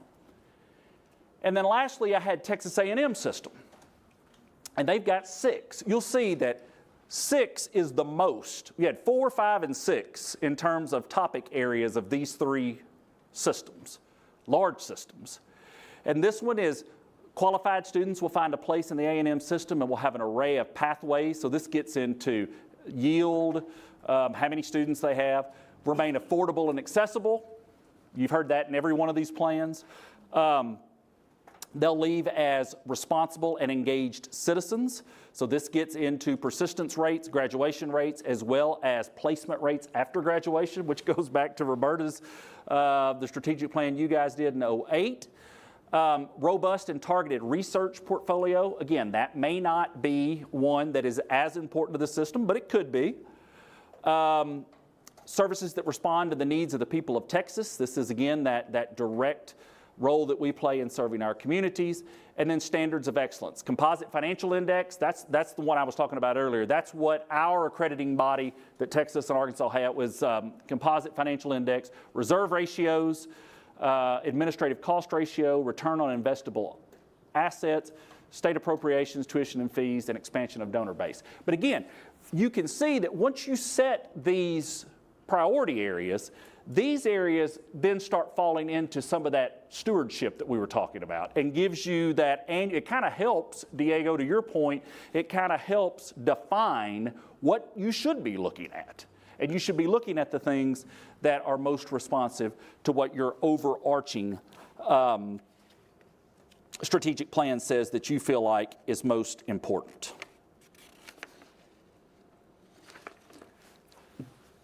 So, let's talk about strategic planning for a few minutes. What are some, and we're not going to develop a strategic plan today, obviously, but I do think it'd be helpful to just maybe talk out loud for a few minutes, and maybe we could even find some areas to say, that's probably more campus than system. But I want to hear from you, and I want you to hear from one another about what are some of the things that you think should be keys or strategies and goals in the CSU strategic plan.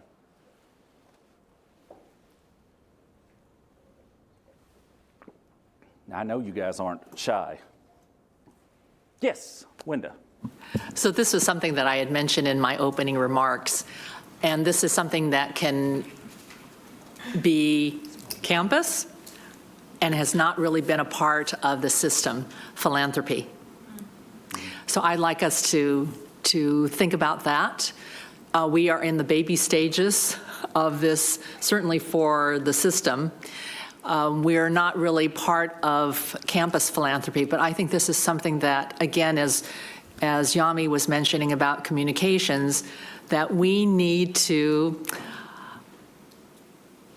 promote the CSU within the state, within the nation, the importance of us, and to have that support, not only from our legislators, but from the community and private industry. I think if I took those 3 strategic plans I just showed and we went in the future 2 or 3 years, I think you'd probably see some valuation comments in there that weren't in there 3 years ago. So I think that's a role of this board. What else? Oh, who we got? Jack, sorry. Oh, no, it wasn't Jack. Okay, Darlene.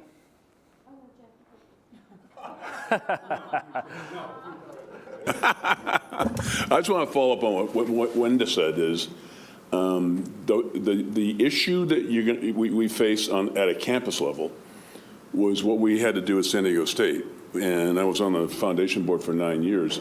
We had to make a significant investment into philanthropy. That's the struggle. And you have to sell the faculty on that. And I think San Diego State has 50 full-time development people, raising $130 million a year. But it took a substantial investment in that, and that's the struggle. When you don't have much money, we're facing that the next 2 or 3 years, but the return on the investment is incredible. So they spend $10 million on philanthropy, and they get $130 million in. So let me ask this question. Why do you want to see more philanthropy on the campuses? What do you want it to achieve for the campuses? It is absolutely transformational, both in terms of programs and buildings. When you can, and what I did in my time was I would come to Long Beach and say, okay, we've raised $50 million for a building, now you put in 50. Okay. You know, you use the philanthropy as leverage, but you also use it to support programs that you think are going to be important and successful. And the two of those things together, it's a very powerful combination. And then you come to Millie and say, okay, guess what? You're gonna need to match us somehow and make that change. And Long Beach always, the chancellor's office always cooperated with that. But you've got to spend the money to raise the money in the community. The reason I asked that question, the way that I asked it, and I know I've got a few tenths here. The reason I asked that, though, is the system needs to be able to articulate to the campuses why it's important. You don't want to say, hey, Long Beach, we need you to hire 50 people and spend $10 million. That's a Long Beach decision, right? Your job is to say, we're not getting more state revenues. We can't raise tuition much more. We expect the campuses to make philanthropy a priority to help with deferred maintenance, to help with program growth and development, and to help with affordability, right? Then the campuses have to use their own unique understandings of their campus to say, well, we can raise money for student scholarships, right? Because you may have a campus that can raise a lot of money for student scholarships, but can't raise it for buildings, or vice versa. I've seen campuses that they could raise all the capital money in the world, but they struggled to get money for programmatic events, right? The one thing you also have to stay away from, though, is you don't want to send the message, we expect you to raise money to pay the bills, just the regular bills. Because I've never seen a donor that wanted the light bill named after them, right? It's not going to happen. It's not sustainable.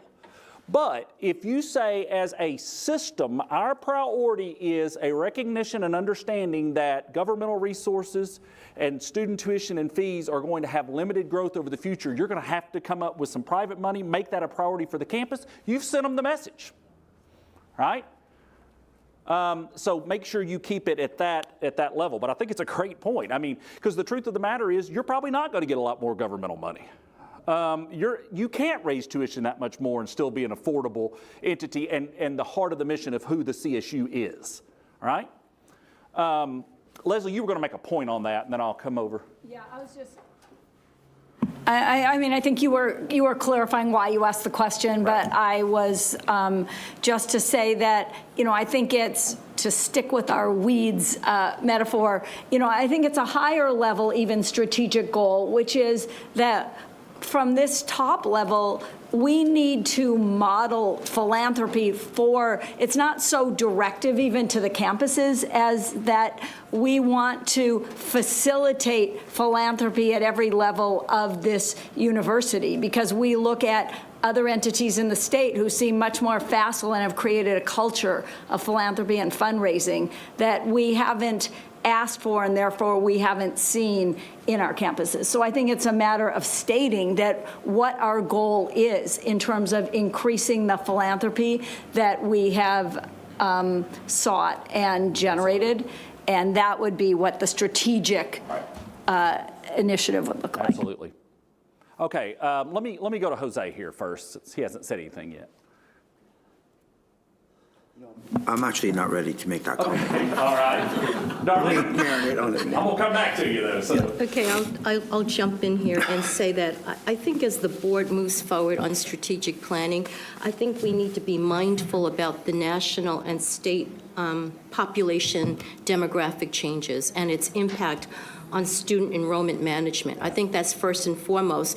Pretty soon, we're going to have to redefine what our student population is and what student success means. I think that's something we need to be mindful about. But in addition to that, we're compounded by what we all perceive as a state budget shortfall.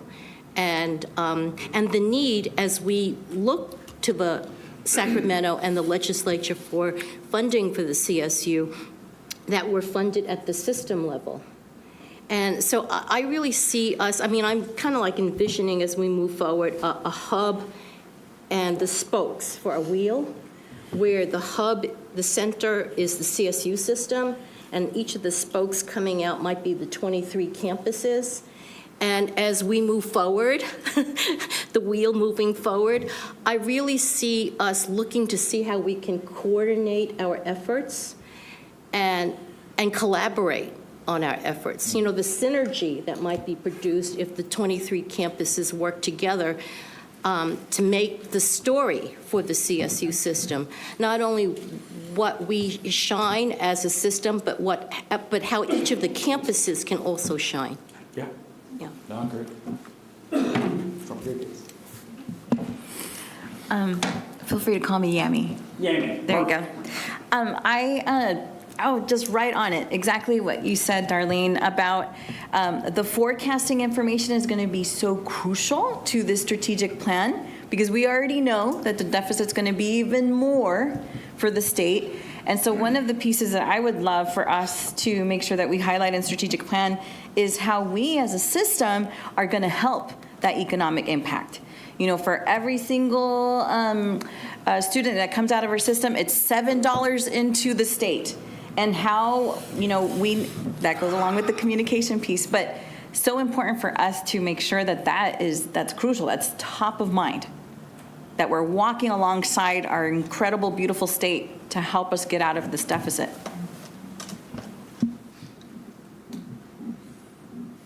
I was thinking I had read something similar in one of these, maybe not, I may have seen that in something else that spoke to that ROI that the system provides and trying to measure that and communicate that. Good. Yes, yeah. Just building on this point, ACE, and one of you knows what that stands for, maybe. American Council on Education. Thank you very much.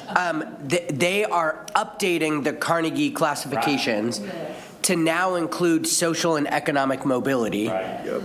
And this is a place we have always shined. Yeah. I actually think it's a huge opportunity for us in strategic planning to both communicate our message well as to frame student success through social and economic mobility, because that's also a story of statewide success.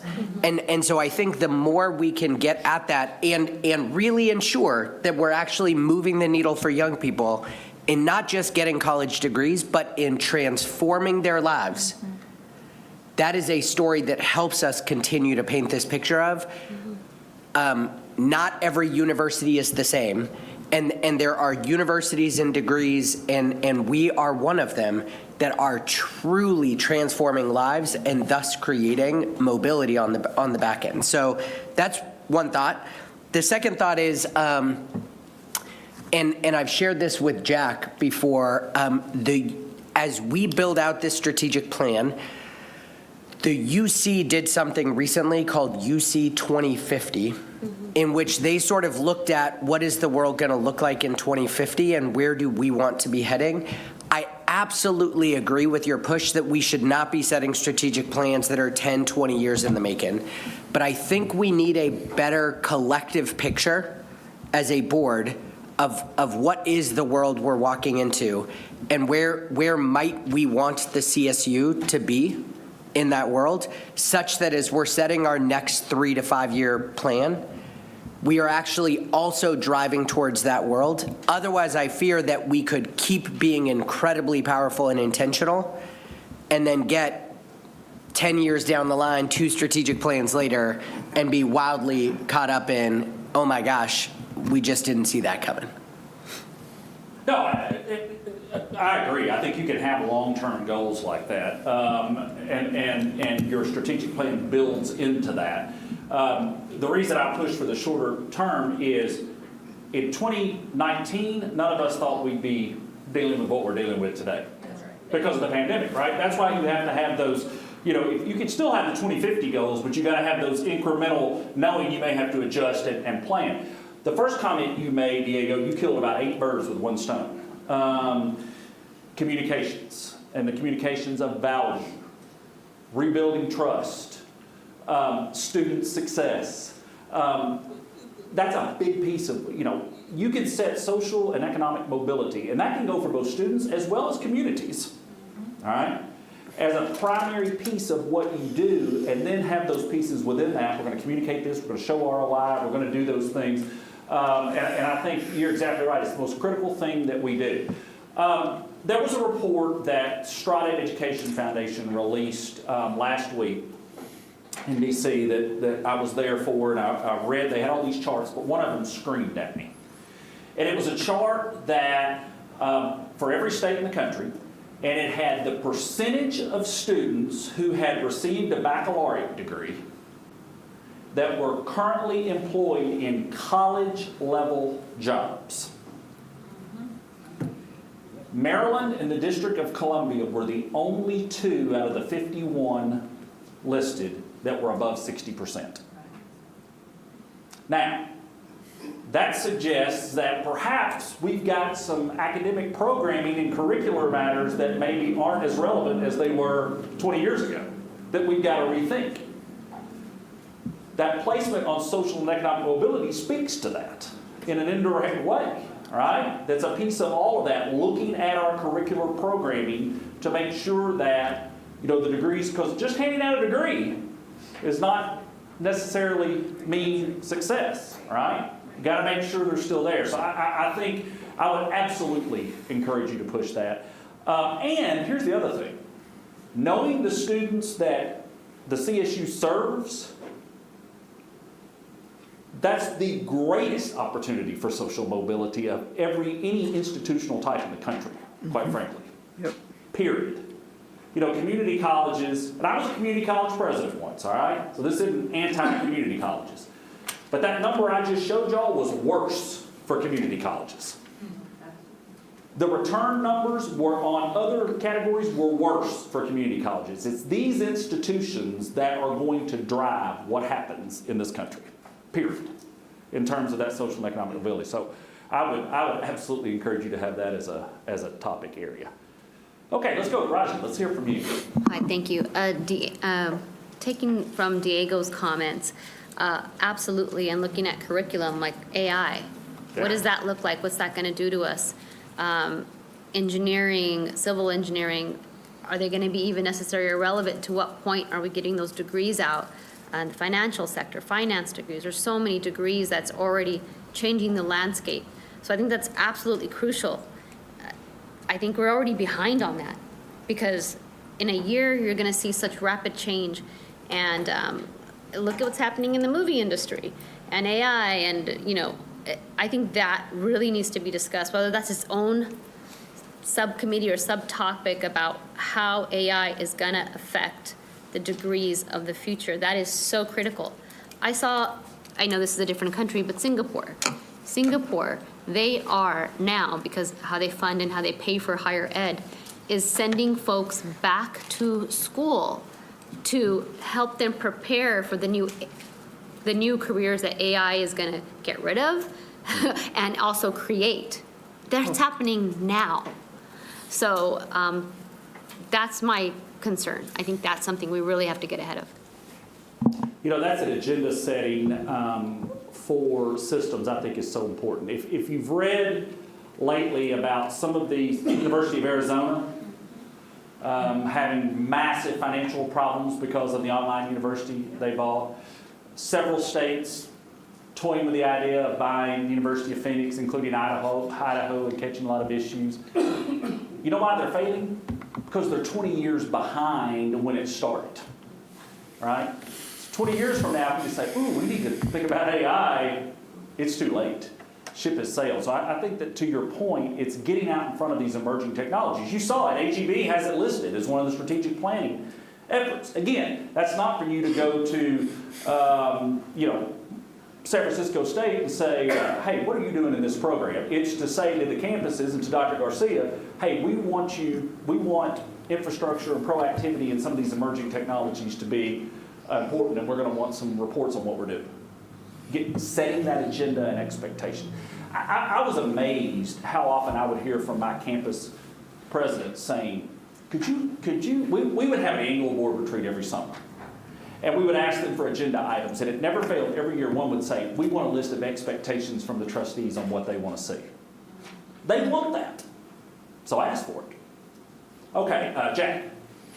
Here's the challenge on this stuff, and that is you need to be fast, you need to be nimble, you need to be innovative. And this goddamn collaboration thing sometimes takes 4 or 5 years. And I'm not going to pick on you, Darlene. That wasn't me. It wasn't me. I got a call like 10 or 12 years ago from Viasat, a big company in Carlsbad, in North County. And they're the competitors to GoGo in-flight. When you log in, they're the big competitor. They said, we need to do some cybersecurity stuff. So I go down and say with the engineering staff, and they go, well, we don't have anybody who knows anything about cybersecurity. Well, goddamn, hire somebody, and start a program. Here's a company that wants this stuff, and we can't deliver it to them.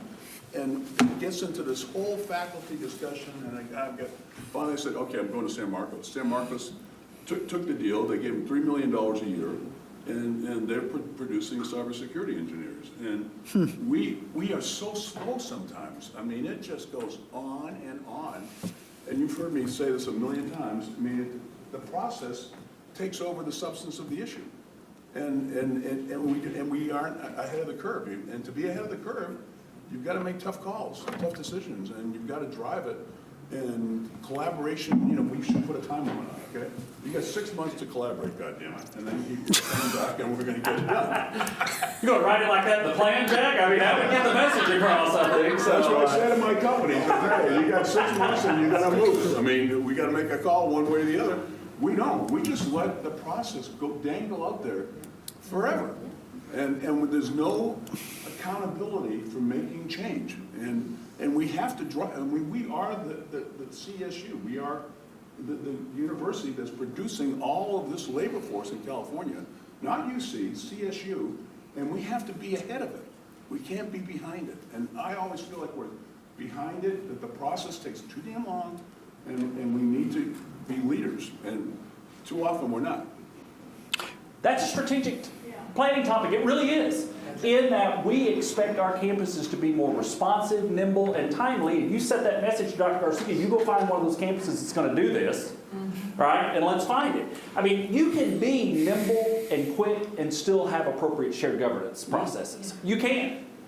You got to make it accountable, though. You got to make it accountable, and you have to set the expectation so that when Dr. Garcia walks in there, says, we want to do a cybersecurity program, that there's an understanding she's got the backing of this board to move quickly and to be responsive. Because you're right. Because 6 months from now, AI is going to be different than it is today. Cybersecurity is going to be different than it is today. You're exactly right. Okay, I saw one. Doug. So, I don't mean to be harping on this. Everybody's heard me talk about this before. But in the world of communications, I think it's very important that not only is it a specific line item, but it is a change in culture on our part, both at the administration and trustees level. Trustees mostly have agreed we need to have a communications effort that is effective. And it's not going to happen with just the hiring of one more person who's supposed to watch over it. It's got to have a complete involvement of a communications department that's involved at the highest levels and in the decision-making process, and then knows how to communicate that to the public and our different publics. If we're going to do all the good things we've already talked about, having an impact not only on the public perception of higher education and the CSU in particular, but when you have a public drumbeat of the idea that the CSU is doing all these good things and having an effect and all, the legislators see that and respond towards what we'd like to see happen. On the other hand, if we have a insufficient public relations or communications effort, and there's negative things all the time, and that our responses are not sufficient to overcome that, legislators see that as well and react not so positively, as the same case with all the people in the public. I would like to see not only the trustees say, have a good communications program, but that we could have a subcommittee or trustees who are actually involved with that topic and communicating with the people at the administration who are doing that communications program, and report back to, just like we do with a number of other things. We have committees that look at things and we get reports on things. I've been here the longest. I've been here almost 11 years. I have not had one time in a public meeting where the topic of communications or public relations has been brought up. The culture needs to change so that that's a very important part that is brought up. And you can quantify successes on that, of what the communications people are doing and whether that's effective, and if it's not effective, why not, and what can we change? But it's got to have a culture that accepts the idea that the communications department and communications effort is really at a high level of need, and that we need to be involved in it on a regular basis. The second point, kind of getting into what Jack was bringing up, Ronald Reagan was really famous for having his staff put together one-page reports on issues. And so he, talk about not being in the weeds, he'd get a one-page report. Here's the issue, here's the good things, here's the bad things, here's our recommendation. There's good things and bad things to that. Jerry Brown actually, he took over from Ronald Reagan, and he was concerned, I think, that those kind of one-page reports were subject to manipulation by the staff. And, so he wanted to be really into it, and he was very smart. And the problem was that he would spend hours and hours and hours on individual subjects, and sometimes was he in the weeds? The definition of weeds was,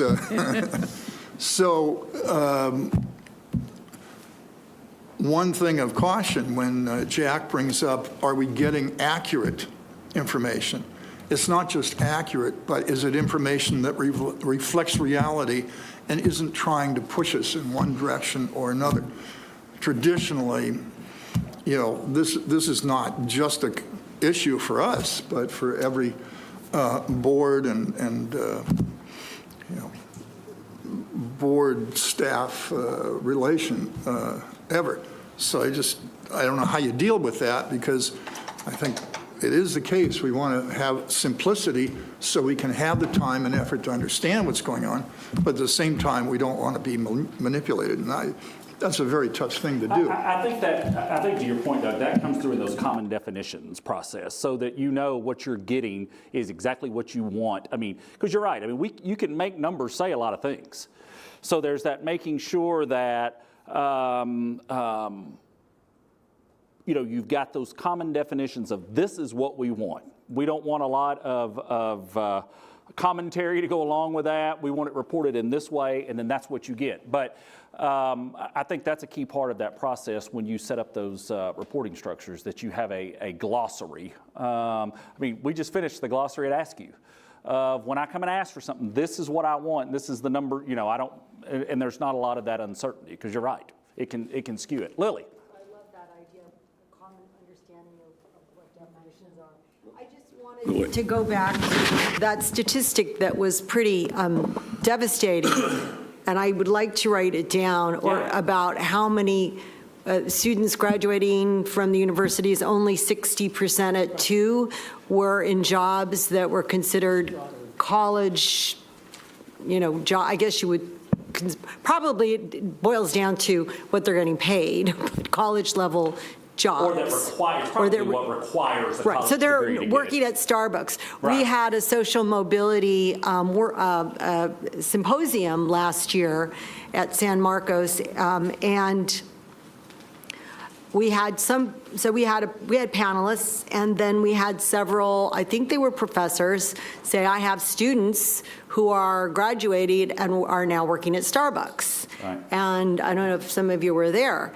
And that's something that I do hear a lot. And I'm looking, and you know, I was recently at an AI conference at Asilomar up north, and there were a lot of people there, and there was nobody. Nobody was from Cal State. It was all Stanford, Oxford, Harvard. You know, I was asking where people were from. There was nobody from Cal State there. There weren't a lot from UCs either. But I think that this is really, and I'm sure we'll talk about it in the messaging discussion that we'll be having, I hope, because I think it's really an existential issue, and it's for the state universities, because I think a lot of people are just viewing, even if we can tout our tuition as low, although we are raising it quite a bit. So in the end, if a student is coming out, a graduate is coming out with $50,000 or even $30,000 of debt, and the lost opportunity, the opportunity costs that they have incurred being in school, and then they're going to be working in a service job that is not paying much and does not have much of a future. That is what I'm hearing from people. Shockingly, even my accountant, a woman who works for my accountant, she's an accountant, and we're friends, and she told me she's encouraging her daughter not to go to college. And I think my mouth dropped open, and I won't tell you the whole discussion, but she was very much, it's not worth it. She said her daughter wants to be an artist, and it's just not worth it. So I think those, I don't want to say almost like workshops in how we are going to be convincing or crafting our message that this is a valuable service and that it has benefits, of course, beyond economic. You know, there's all the social benefits that we know accrue from that.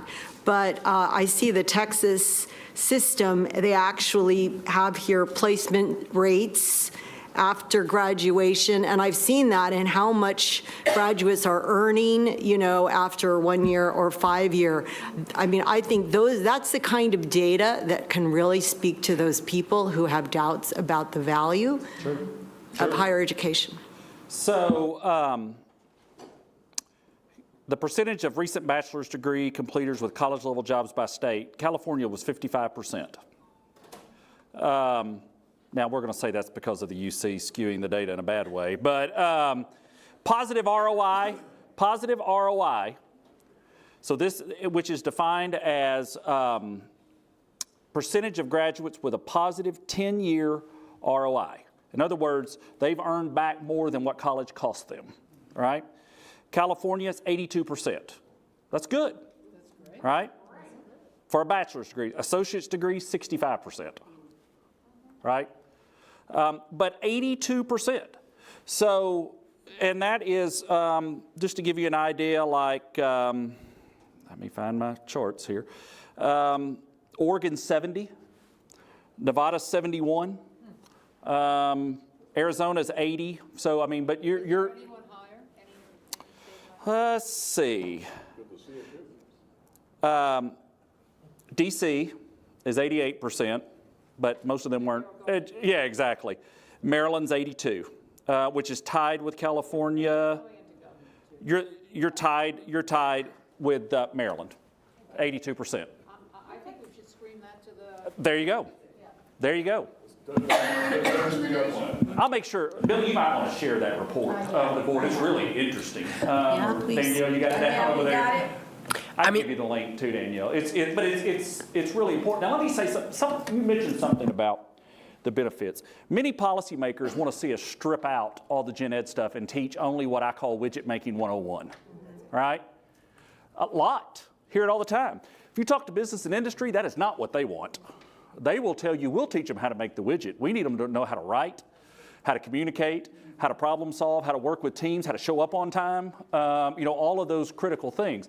So you're exactly right. There's some things that it's hard to quantify, but there's also some things that are already there that can be done. Chuck, Yes. let me just say that, the Center for Education and Workforce at Georgetown talks very much about what you just said. They talk about how we are preparing students for jobs we don't even know will exist 10 years from now. And so we have to do is educate individuals to be critical thinkers, know how to strategize, know how to work with others that are different, all of the things that we know, be able to read, write, and compute, yes, but all of the soft skills as well, which I don't consider soft, but necessary skills. And that's coming out in all of the research that you see across the country. Okay, let's do a couple more and then we're going to move to stay on time. Diego. Love that we're 82%. I mean, this point is exactly why I was saying we need to focus on social and economic mobility. But I just want to bring us as a board back to a point that you made in response, which I thought was perfect. We absolutely should not walk away from teaching humanities. We should not walk away. Humanities, right? We've seen in some states the move towards widgets. We absolutely should not do that.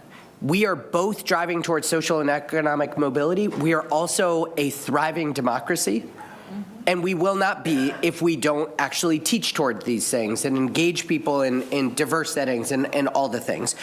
At the same time, part of the reason that the perception about college's value exists is because there are people who have gone through universities, sometimes ours, and it has not transformed their life. That's right. And so we just need to be clear-eyed about that too. And this is where I think an analysis of our own academic programming and looking at where are we actually doing best for our young people, our students. Yep, thanks. I'm going to keep catching myself. And where are we falling a bit short? Because I think that will help us. We can't solely talk about this issue that folks have a perception that universities aren't valuable. We can't fall into the trap of saying they're right, they're not valuable, because clearly the data would show us that they're wrong, that we are providing this tremendous value. We know from some of the recent work we've done on finances that we are a much more affordable system than just about anywhere else someone can go. Yeah.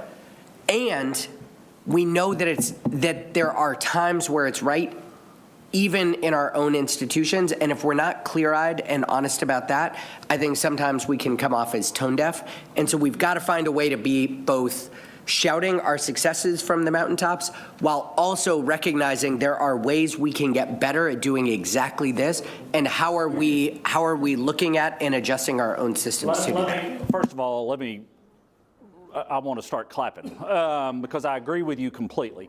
This also kind of goes back to what Doug was talking about from a communication standpoint too, that I think is so critical.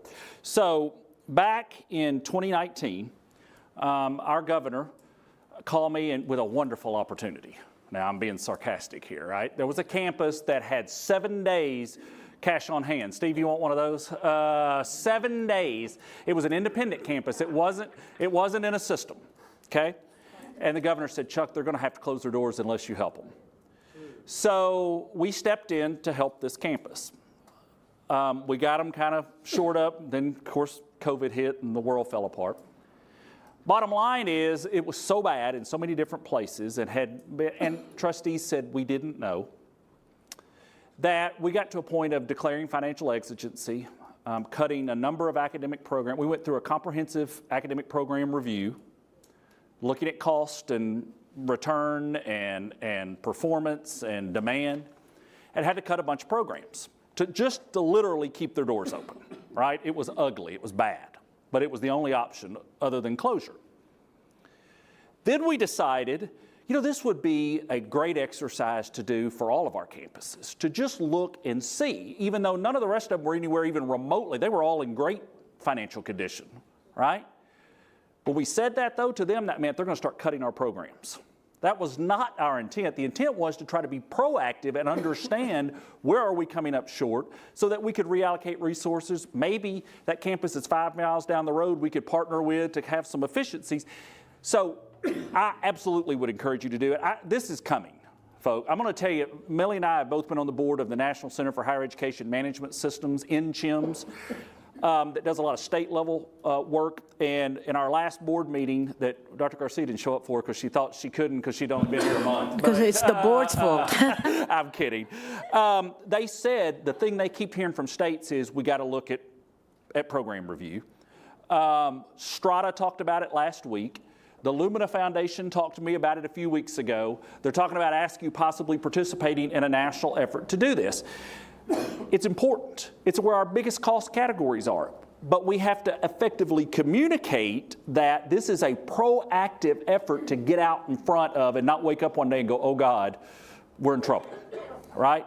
But I absolutely, completely agree. And that's the kinds of things that, Millie, you were going to say something. So. No, I think Diego's absolutely right, but we also have to look at our challenges. The latest report that came out of the state, 50% of the high school graduates in this state are not ready to come to a CSU or UC.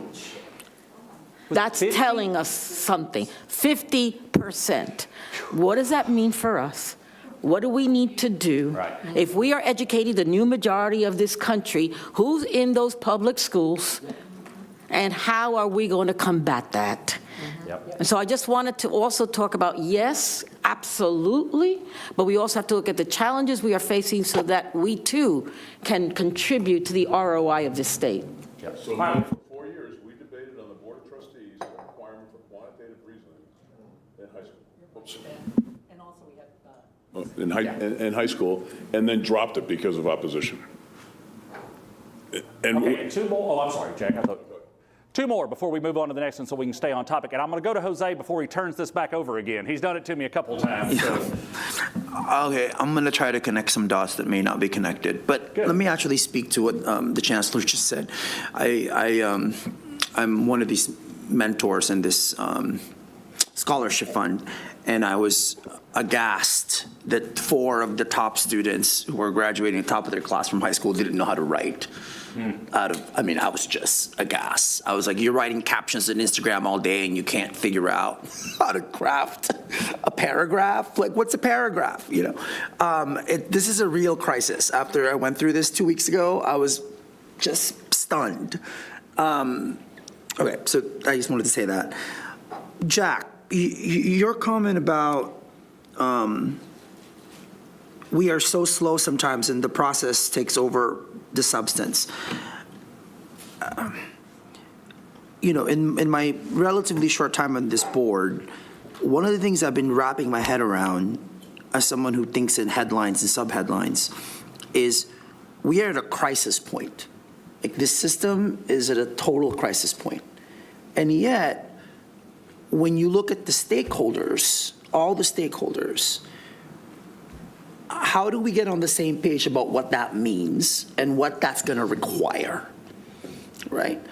Some of this, of course, is what Doug is saying, which is communication. I'm sure everybody remembers, when the Chancellor and Leora, when they gave that presentation with that strike, within 24 hours, it folded because we got ahead of it, we told our story, we communicated, right? So I thought that was a really interesting example of what can happen when we get ahead of something and when we communicate. And then the thing that I've been thinking a lot about since that last board meeting, the open sessions are getting more and more spicy.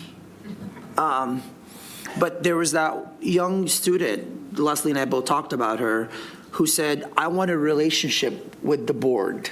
I want to figure out, I think of her as a stakeholder in terms of communication. I think the way we ought to think about communication right now, look, the LA Times has an outsized role here because we haven't done the offense part. We haven't been doing that as much as we can. But when I think about strategic communications, I'm thinking about TikTok, YouTube, Instagram. I'm thinking about how we really make sure that in this culture that we're in, culture of philanthropy, culture of looking at like all of our programs, that we are communicating as comprehensively as we need to be communicating. And that means also as a trustee, like, before the chancellor went to DC, I was asked, I forget the title of the person in DC, to write an op-ed about, hey, we should support undocumented students in our system. And then I finally said to the person in DC, I actually can't do that right now because I'm not sure all of the trustees are on the same page about what the facts are and what we know. Like, I don't want to be the only person speaking on behalf of this without my fellow trustees knowing this is actually the state of what it means to be an undocumented student in the system, right? So I think it's just looking at communications at a comprehensive level. And then the last thing I want to note, because again, I've been holding on to my thoughts, listening to everybody. And this is coming from someone who's not a citizen legally. What does it mean when we graduate our students? What does it mean for them to be engaged citizens of their communities? What does it mean to listen to people who don't agree with you, who don't look like you? What does it mean to process information? What does it mean to actually be engaged? And when I look back at my CSU experience at SF State, for me, the most interesting parts were all the night classes, because that's when all the adults who had already had their kids went back to school. And I remember the most interesting, provocative conversations when there were people who had already had their have their kids, had a job, they went back to school. They added so much more to the texture of the conversation. And I think that was so unique to the CSU, right? And I think that's something that we ought to actually be proud of, right? That made me, I know, a better citizen in terms of listening to like what was on the table.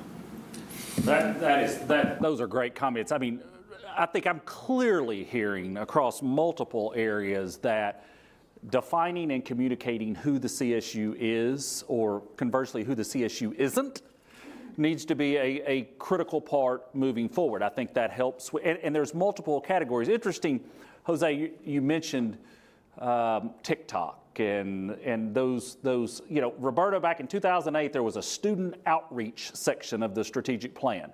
I can promise you TikTok wasn't mentioned in that 2008 strategic plan. Did you?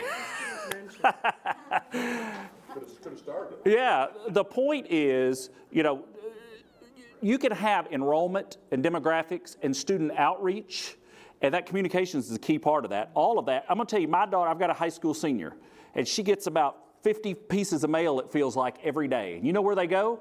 In the trash. You know who the mail's for? Me and her mom to look at. You know when she comments, oh, I got this cool video on TikTok from the University of X, right? So there's that. There's the communications piece, Greg, too, from an advocacy standpoint that has to be in there. There's a communications piece from ROI that needs to be in there. So I clearly think, and it may not be its own area, it may be underpinning some of the other areas, but I think that's a great, great point. Millie? Know your audience, because there are communities that play a major role where their family member goes to college. Yep. So you gotta know your audience. So that piece should go in Vietnamese, because they play a major role, understanding where I was in Fullerton with Tam Nguyen, or Latinos who say, my daughter's not gonna go away. And so you've got to understand who you're recruiting, what's the audience. And that's why the communications has to be really thought out. What is our student population? What do the neighborhoods look like?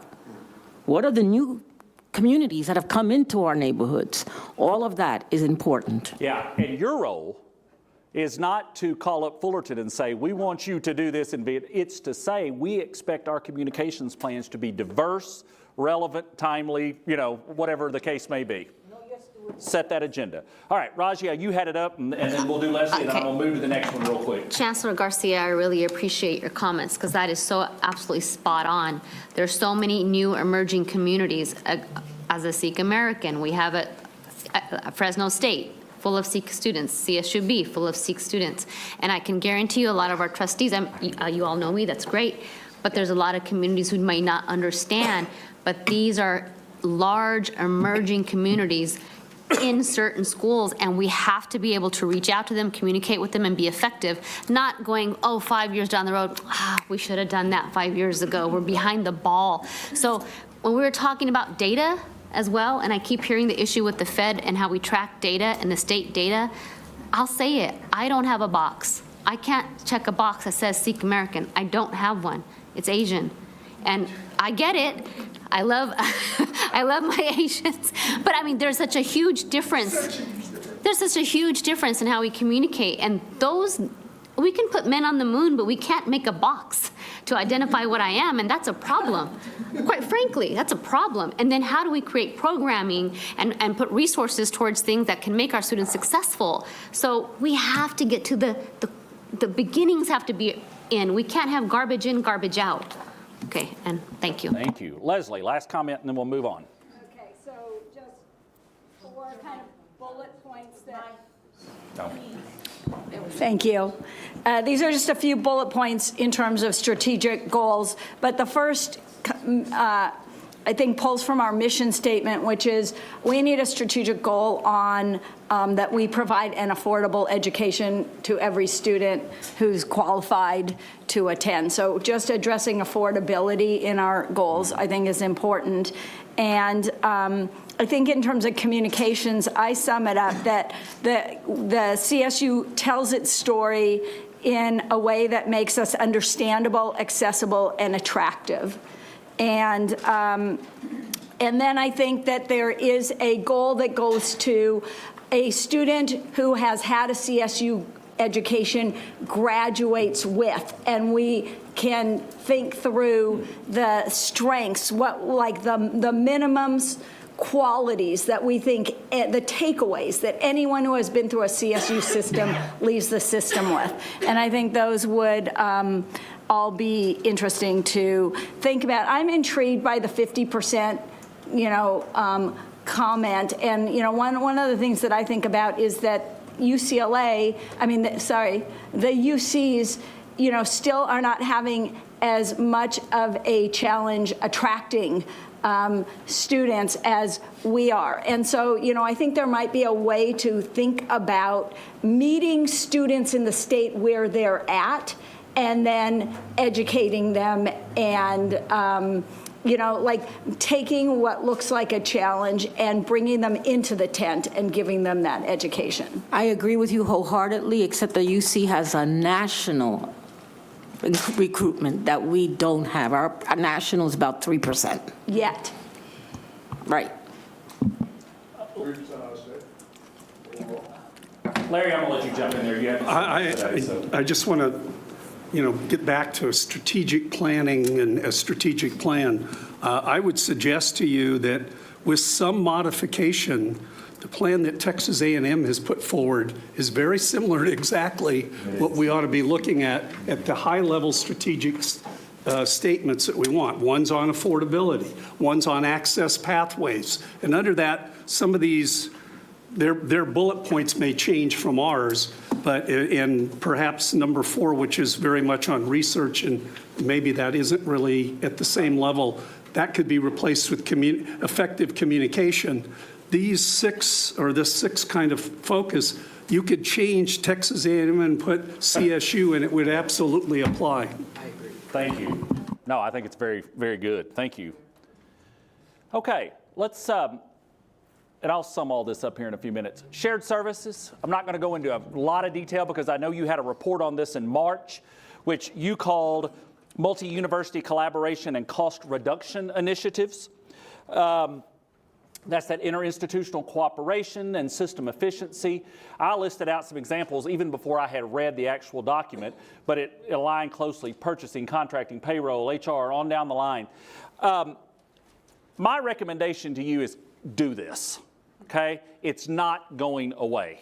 We're going to need more and more of this over the course of the next decade. I would also recommend to you, and I don't have it on here, but do it in piloted stages.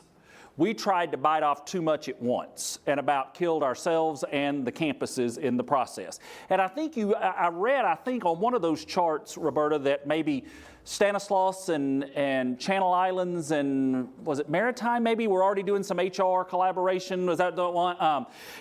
That's the way to get that started. Now, I also read in there, let me read the exact quote, that one of the challenges was lack of embrace of system-wide approach.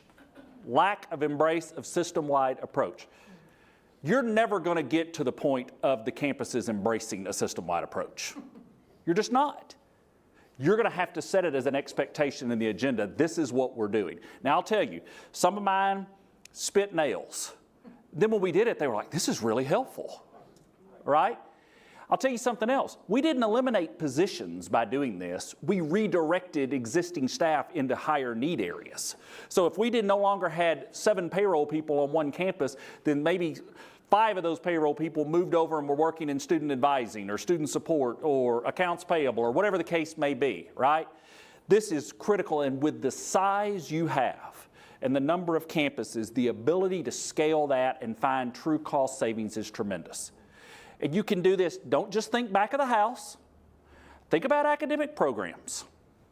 Think about, there's so many different ways that you could do it. So I would strongly encourage you to consider this. I think the systems this is the wave of what systems are doing. The term, I think, Millie, you're going to talk about systemness and the importance of that. This came up in your responses as an area you felt like there was real opportunity in, and I think it's one that this system could see some significant efficiencies through those collaborations.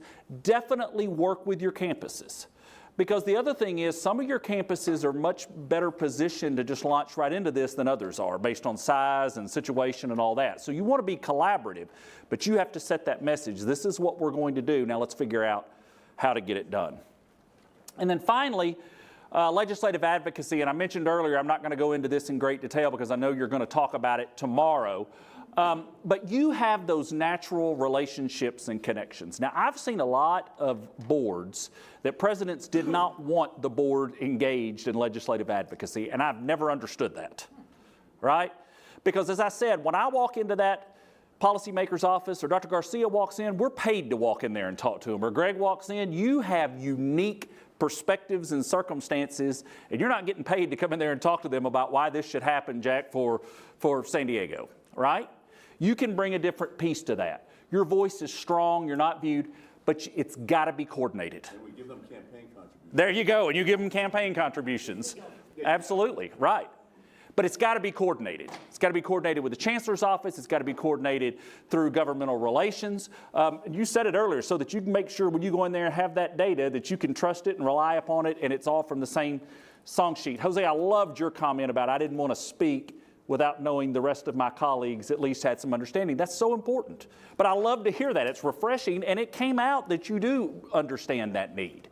But once Dr. Garcia and the governmental relations folks say, hey, here's our advocacy issues, here's where we want to approach, here's the data, and everybody's on the same page, you can make an enormous difference. So I want to encourage you. I'm glad to hear y'all are going to talk about this.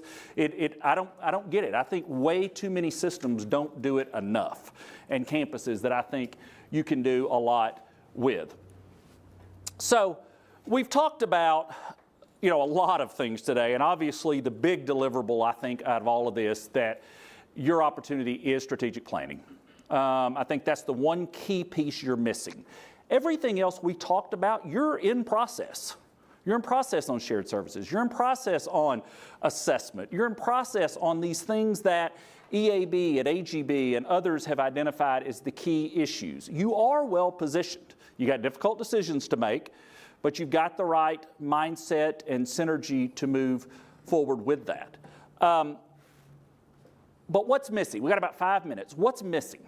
What else do you need to be effective? We've heard about data. We've talked about communications. We've talked about a plan. We've talked about a regular assessment. Any last minute thoughts of, well, we never talked about this? Yeah, Yanni. I think just adding to what Jose said earlier about board education and development. So I think there's times where we potentially need a workshop to learn more about a particular issue or whatever. Maybe that's that helps with the learning, not as individuals, but we learn as a body. Good, thank you. What else?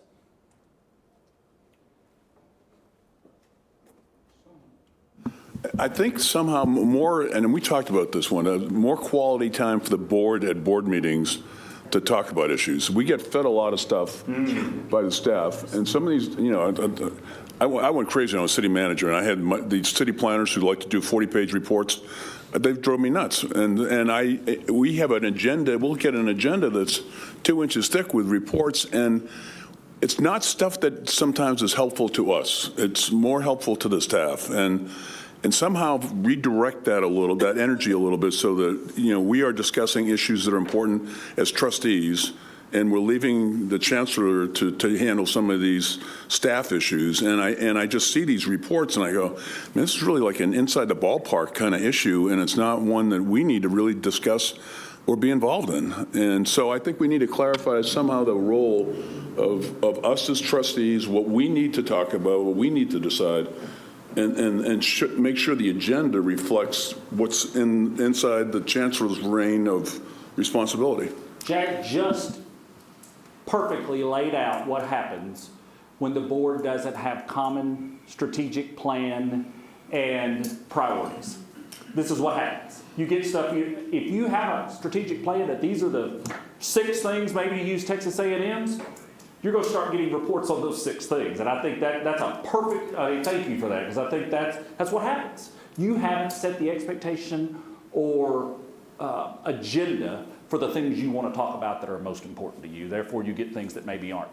Wenda and Diego both. I'll let y'all. Maybe have Darlene. So, I've got Darlene too. Completely agree with what Jack just said. We have had conversations about this, and actually in our last board retreat, we did talk about, and this is something that I will leave this in the hands of the, hopefully the person that will follow my chairship, Jack Clark, about how we as a board handle our board meetings. One thing that Diego had brought up, and some other trustees were saying that this is the first board that they've served on where every board member listens to every committee discussion. So that's something that I think we as a board should look into, address. Actually, the boards that I've been on, we have participated in all of the committees, so that's something for us to address. But how can, again, we be more effective, more productive in implementing, fulfilling our strategic goals? You know, when asking Roberta, there wasn't a question in that assessment about the effectiveness of committees, because that would have been a great thing to have heard here. So when you talk about homegrown, that's the kind of stuff you're going to want to have moving forward. Yes, thank you. And then I'm going to come to Darlene. I love both of those. I'm good. All right, Darlene, and then Jean. Thank you so much. You know, one of our responsibilities as trustees is to visit the campuses. And I've learned an awful lot from the stakeholders on those campuses. And I've also learned from the trustees I go to with, you know, visiting those campuses, you know, exchanging information points and sharing ideas. But I wonder in terms of, because that's kind of like data collection. And I'm just wondering how we bring the data that we learned from the campus visits back to the strategic planning process, and how we can share some of our observations, if you will, between the campus visits that we all have. Because, you know, we all try to visit as many campuses as we can, but some campuses may have some challenges or opportunities at different moments in time, and that's something that we could maybe bring back and share with one another. I'm just kind of putting it out there, and maybe that could help contribute to the planning process. You know, we had liaison structures where we had trustees who were responsible for certain areas and kind of being that feedback forum. You can do it through the chancellor's office. You can do it through, I see, have y'all done that before? We know they are in certain areas. Yeah.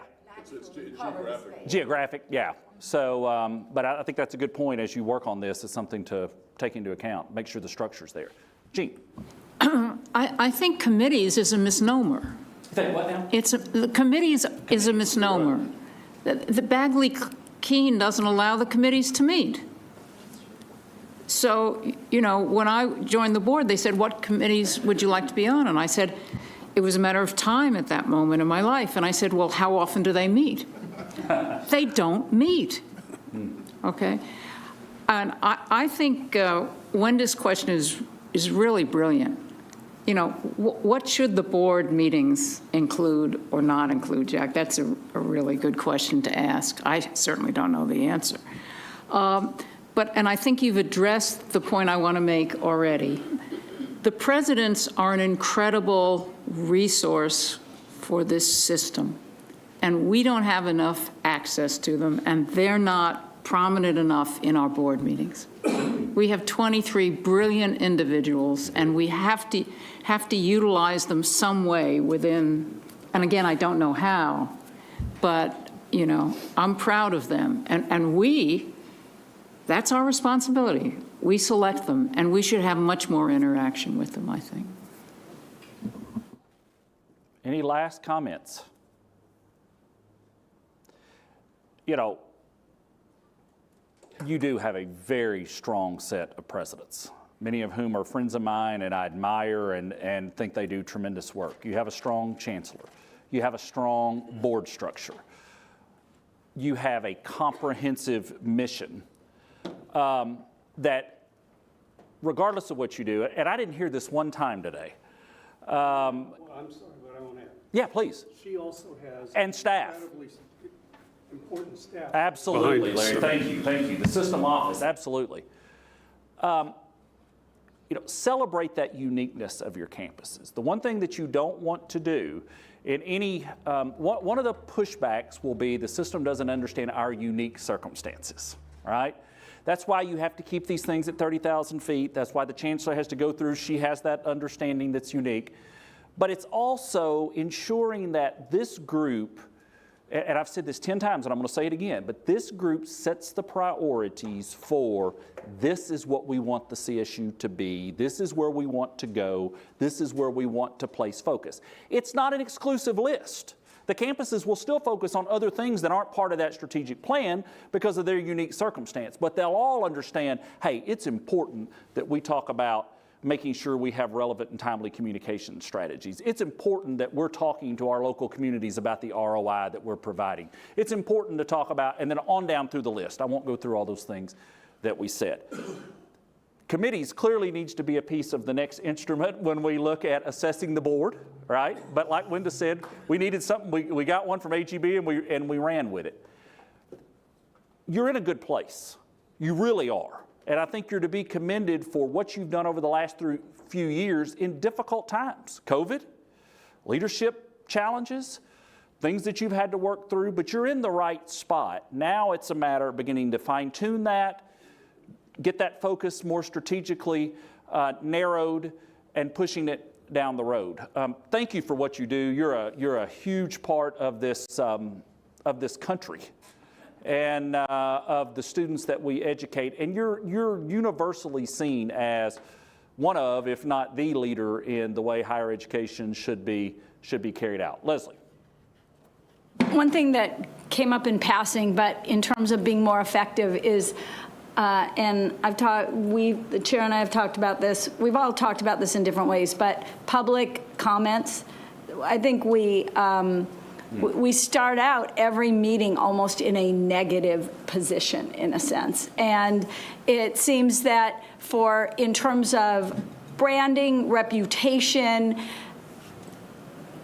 spirit, there has to be a way we could do public comments better. We have to do them, but I don't feel that we found the best way to take in what we hear, react and not react, and use what we learn to move us forward.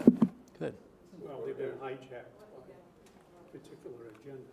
I think, my experience is statewide is that this is a big issue for all public agencies. The demeanor, the negative discourse that goes on, and I think Zooming makes people even crazier. And it's just a big issue. I mean, people are dealing with behavioral rules for public comment and all that. One of the worst things that ever happened to me was when I was city manager was I had public comment at the end of the council meetings. And then the council decided, we're going to put it at the beginning. I said, well, now we're going to get thousands of people here. I mean, we can wait them out by putting it at the end of the meeting. But you got to kind of figure out how you want to do it. I mean, or a time limit or something. But the negativity is just across the country and the state. It's just, it's horrible. I mean, and that's why I think you're talking about, Leslie. And it's not just us. I mean, it's happening everywhere. He threatened to unalive the council members and the mayor. Yeah, so that's been fun for the last few days. So Well, I mean, it's just getting. I think I didn't hear anyone protest to any of these efforts or action steps. We've got a list. We've got some recommendations to next steps. But I think you're on the right path. I commend you on doing the proactive work. And Madam Chair, with that, I'm going to pass it back to you. I think it's break time. So all of us, I think we must thank Dr. Charles Chuck Welch. Thank you. Dr. Welch, thank you so much for this incredible presentation. You really have set us up for tomorrow's session, where we will be talking about advocacy and items for our strategic plan. And I also want to thank this board for this wonderful discussion, always candid, always frank, but also so collaborative. So appreciate that so very much. Also, I have some great news that today, actually just around 2:30 this afternoon, the Senate floor confirmation, they voted for Trustee Raji Bra and Trustee Mark Ghilarducci. Listen to this. They received unanimous vote 39-0. They are officially trustees of the CSU.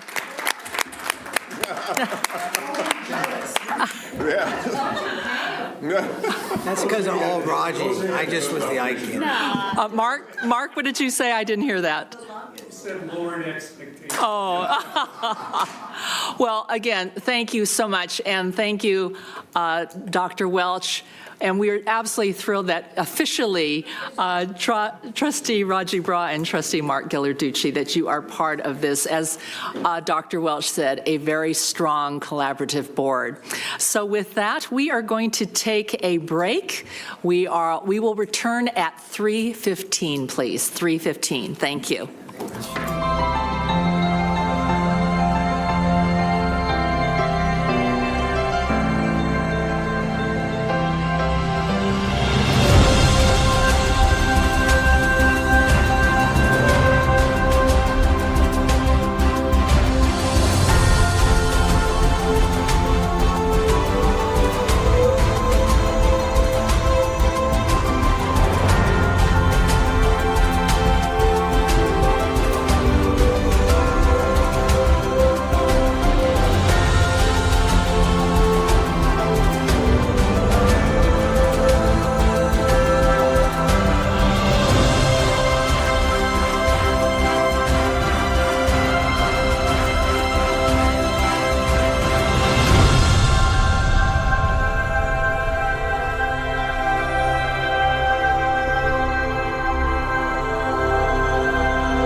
Welcome back. We will now continue with session 2 by shifting for an update with Chancellor Garcia's 6-month goals. Chancellor Garcia. Thank you, Chair Fang.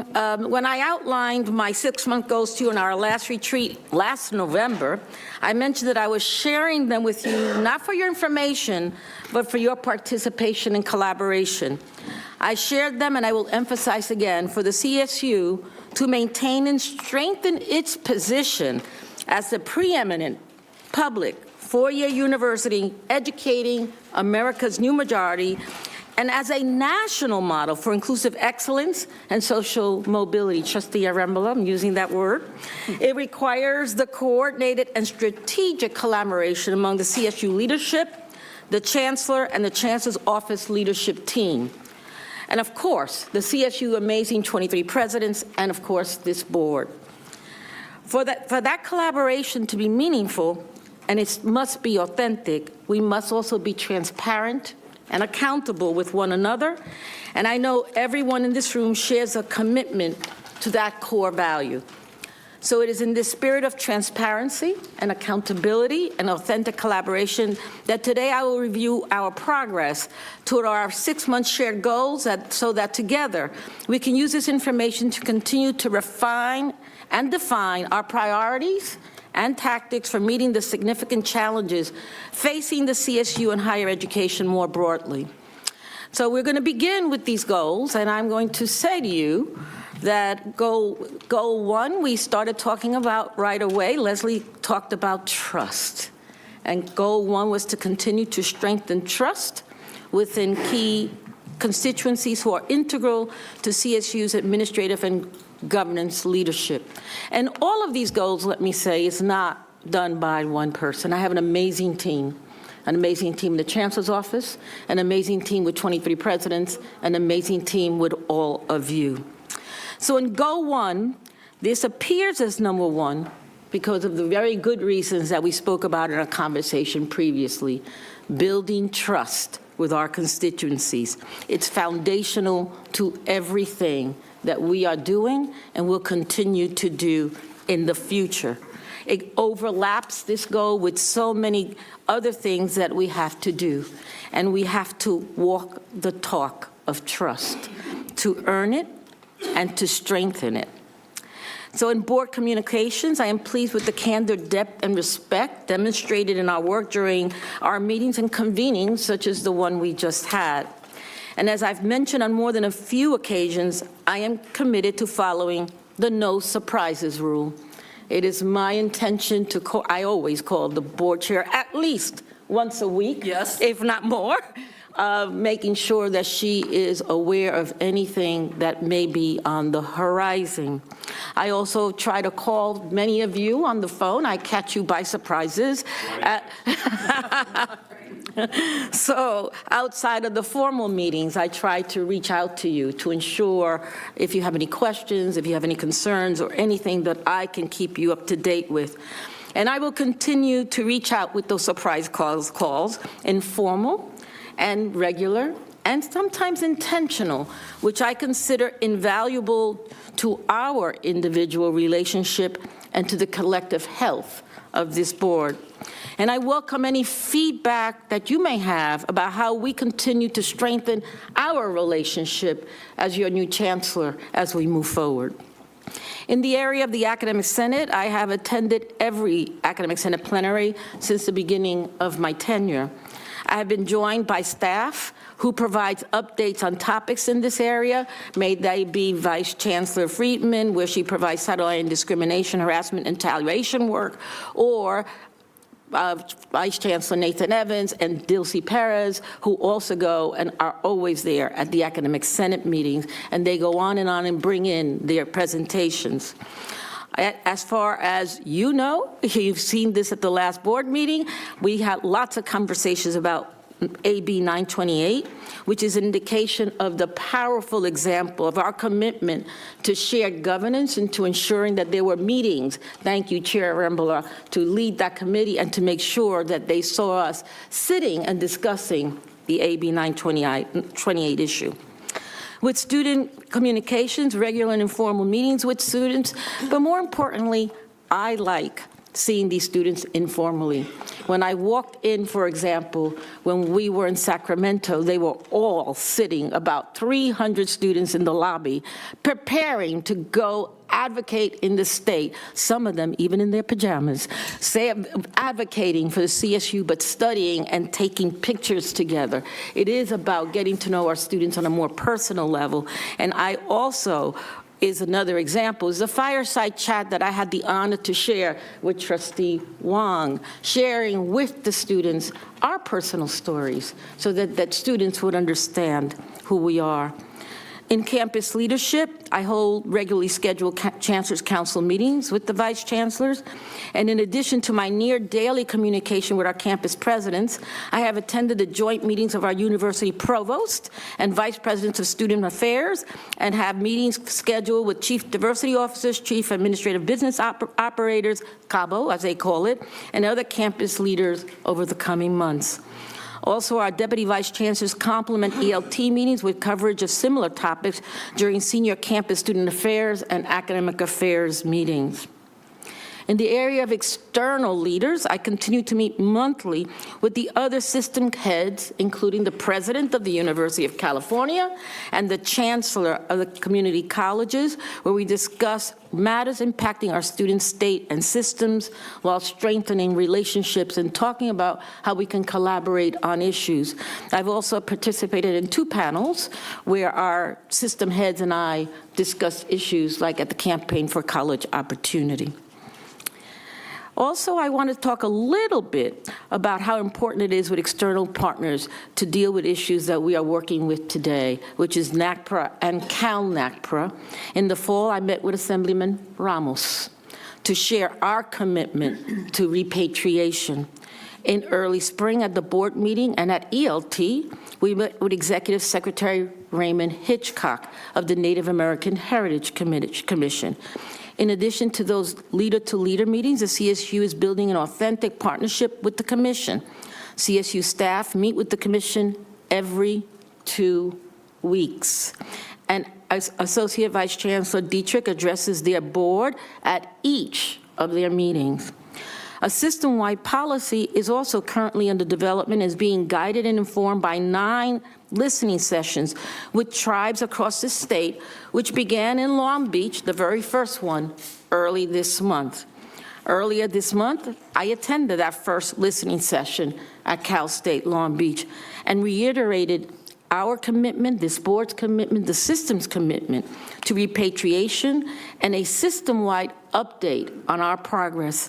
In addition to carefully listening to the tribal members' insights and concerns, I also offered a sincere commitment and apology, along with my personal commitment to repatriation.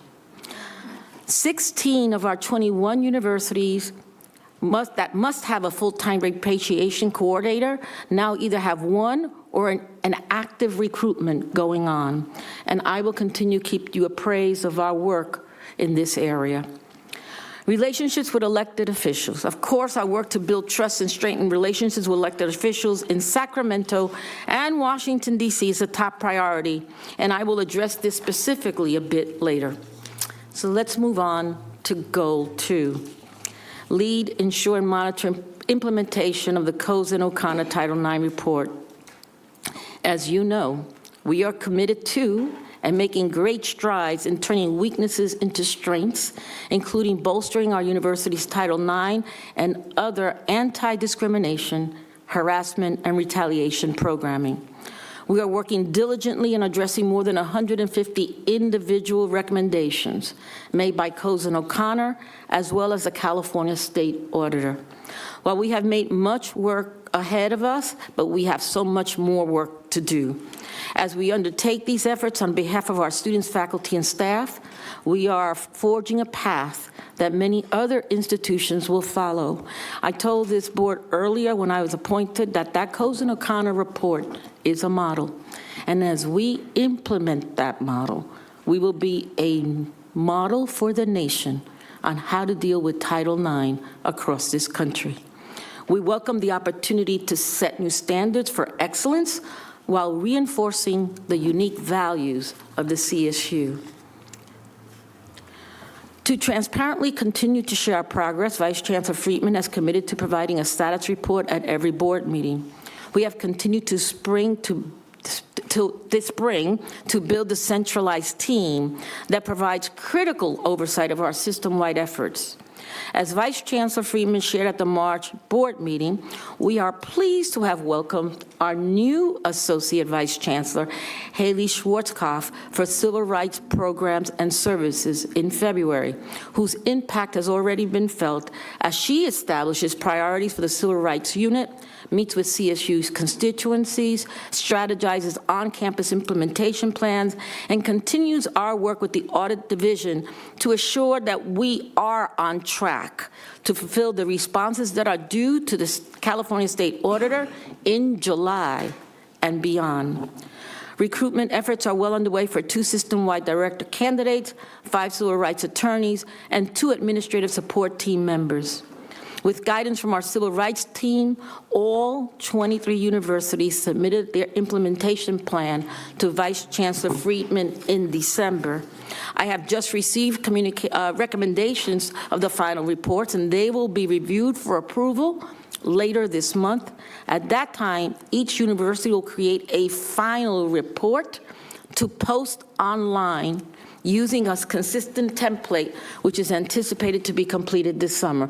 Yes, Trustee Furstenberg. I wanted to give you a break. No. I'm doing a New York 24-minute, 20. She's a Yankee fan, come on.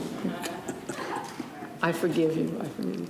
I think everybody knows that I'm really interested in the Title IX issue, and I was very impressed at the March board meeting with Haley Schwarzkopf's presentation, and Leora said that I could give her a call, and I spent an hour on the phone with her, and I just think you've made a fantastic hire. I think she is incredibly experienced, but she just seems to really have a great understanding of what our responsibilities are and how she can go around with fulfilling them. And I was so worried about this position, so I just wanted to say congratulations and thank you, because this will allow us to do what we've made the commitment to do. Thank you.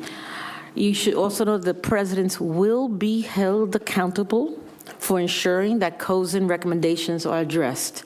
This is a standing item on the executive leadership team agenda, and I have alerted each president that this is part of their annual goals. To provide leadership for system-wide implementation, we have also established a CSU Civil Rights Implementation Oversight Committee.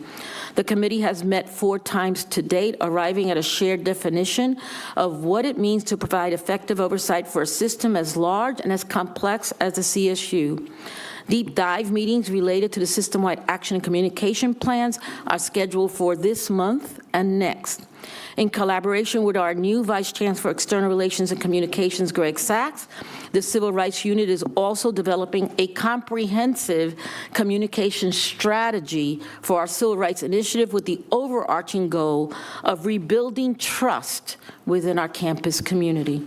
This plan will outline a proactive approach to communicating the CSU's values to our community, explaining the services available, and developing protocols and guidance for our campuses. System-wide, we are on target to meet the July 2024 deadline for enacting the recommendations of the California State Auditor, and we have already met the first deadline early. I'm going to stop, see if there's any more questions before I go. Yes, ma'am. So I know that with a lot of the trustees, because communication is so critical for us, you were talking about the plan that Vice Chancellor Sachs is going to be building. How will we as a board be informed of that? We will continue to do what we normally do, is put it within our reports as we report to the board on the communications plan that's being done in collaboration with Vice Chancellor Friedman's area as well. Thank you. Okay. Goal 3, assess and implement necessary improvements for the system's strategic communications capacity. This work has shifted into high gear with the appointment of Vice Chancellor Sachs, who, as you know, just began February 12th. So stay tuned. Greg has truly hit the ground running and has already made significant progress in strengthening the division. Most notably are recruitments for 2 critical positions, the Assistant Vice Chancellor for Advancement and the Assistant Vice Chancellor for Strategic Communication. The recruitment for the Assistant Vice Chancellor of Advancement is complete, and Melissa Watkins starts her new role today. So congratulations on that, Greg, and we're looking forward to that. As for the Associate Vice Chancellor of Strategic Communications, we have already interviewed several very impressive semifinalists and expect to announce an appointment by the end of this month. While we look forward to the completion of this recruitment, the work to more powerfully and effectively tell the CSU story continues, a priority in which we have all taken a very active role and is very important, Trustee Fagan, to every single one of us. In fact, I have participated in approximately 15 extended media interviews since February. These state and national outlets include the New York Times, the Chronicle of Higher Education, the Sacramento Bee, Inside Higher Ed, and USA Today, to name just a few. Questions? I would just say, I just commend you and Greg for the change in philosophy in Sacramento. It's just been, for all of us who've been up there, it's just been a complete change, and getting us involved and trying to help influence the policies in Sacramento. You guys have done it's an amazing sea change in the whole attitude of the staff. So thank you. Thank you. Trustee Arambola. Agreed. I'm coming back to something that Doug had raised earlier and just wondering, is there a world in which over time communications becomes its own committee? But in reality, but at the same time, so I guess that's the core question. Give me just one more second to say. But then part of the problem is that it might come up in institutional advancement. It might also come up in gov relations. Right. It might also, so it's almost, so how do we ensure that we as a collective body don't lose sight of this critical priority? Because it doesn't exist inside of one committee. It's much easier for a committee to not lose something, but it is very cross-cutting. So just how are you thinking about that? So I think we go back to the strategic plan and looking at communications as something critical to everything we do. May that be for facilities, may that be for budgeting, may that be for advocacy, may that be for Title IX, may that be for CalNAV. It has to be part of everything we do. And that becomes part of our strategic plan. And that's how, then we set up metrics to measure that. Yeah. Okay. I would just say, when we did the Mission Valley campaign, San Diego State did a branding effort across the county, and it changed everybody's attitudes. It was incredible. And I think we ought to look at a branding campaign statewide involving social media, TV. It's worth the money and the investment in it, because to tell our story is so powerful. Yes. It changes. Absolutely. Yes, Trustee Fagan. Yeah, I second what Jack just said, although don't forget free media.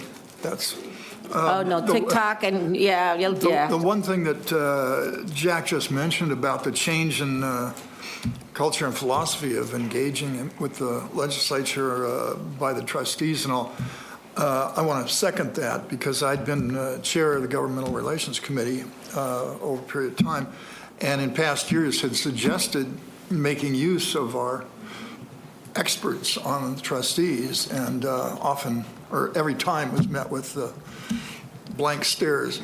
So this is great. And we will appreciate continue to use all of your talents and expertise as we continue to advocate. I will also I will also underscore that as we talk about communication, let's remember, and you're going to hear this from me many times, that we have a diverse population in this state, and that we need to get the message to everybody in the state of California. And so, Trustee Laurie. I want to commend you, Chancellor, and the chair for really, I know, like believing in the communication plan. And Doug, I have found that, you know, more and more recently, I think that they are reaching out to those of us who have communications, at least some of us, and really utilizing that knowledge and expertise. So I do applaud that, and I know there's so many of us here now that how could we not communicate well? But I do think when we talk about communication, it's just a word, right? And we can use it in so many. When we say we're going to communicate this and we're going to communicate that, I do think it would be really helpful to have its own, you know, strategic plan. So some of it is branding, some of it is helping us brand the campuses, some of us is branding and publicizing what the CSU does, but it's also, you know, I think we haven't talked yet about, you talk about, for example, all the media outlets that have reached out to you, right, or who you've interacted with. But is that what I think we haven't talked about is what would we as a board, what would we all together like you to be as the face of the university? Like, should we strategically think about where those stories should be and who should have, who do you want to be talking to first and foremost? How often do you want to be talking to, you know, national media, to state media? So I think it's a plan for you and a plan for branding and a plan for communication and then a plan for explaining, getting out ahead of problems. And I'd like to see that all in one sort of comprehensive plan. We're taking down all these notes, and we'll come back to all of these as we move forward. Thank you so much. Actually, can I say? Sure.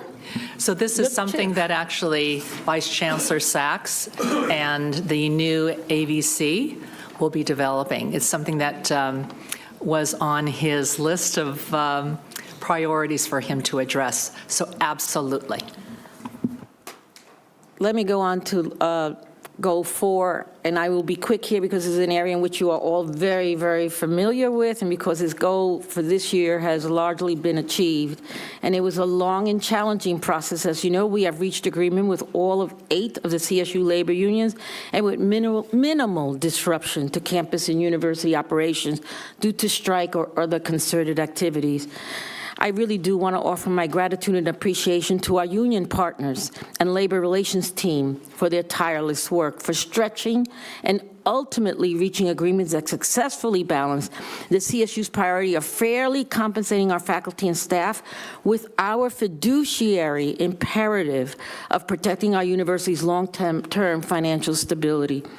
It was no small feat, and I congratulate and thank everyone involved, including this board, who stood behind me as chancellor, the labor teams, the negotiating team. Thank you so very much. We are beginning bargaining with CSU-EU regarding student employees. This year, we will also be bargaining with Academic Professionals of California and the International Union of Operating Engineers at Cal Maritime. While we are currently enjoying the relative calm of the season, we have a great deal of work on the horizon. In fact, we go through the sunshine process with CFA at the November 2024 board meeting, and we'll likely start bargaining with CFA in January 2025. That is not that far away. This will be full contract bargaining since their agreement expires on June 30th, 2025. Budget realities can make those negotiations challenging. You should also be aware that changes in the state budget could send parties back to the bargaining table. We have budget-related contingencies built into nearly all of our agreements, and while we remain hopeful for a positive budget result, there is a risk that the final budget could disrupt this period of relative calm. And it is remarkable that bargaining for an organization as large and complex as the CSU is a continuous cycle and will be an ongoing institutional priority. I'll stop there. Any questions? Yes, ma'am.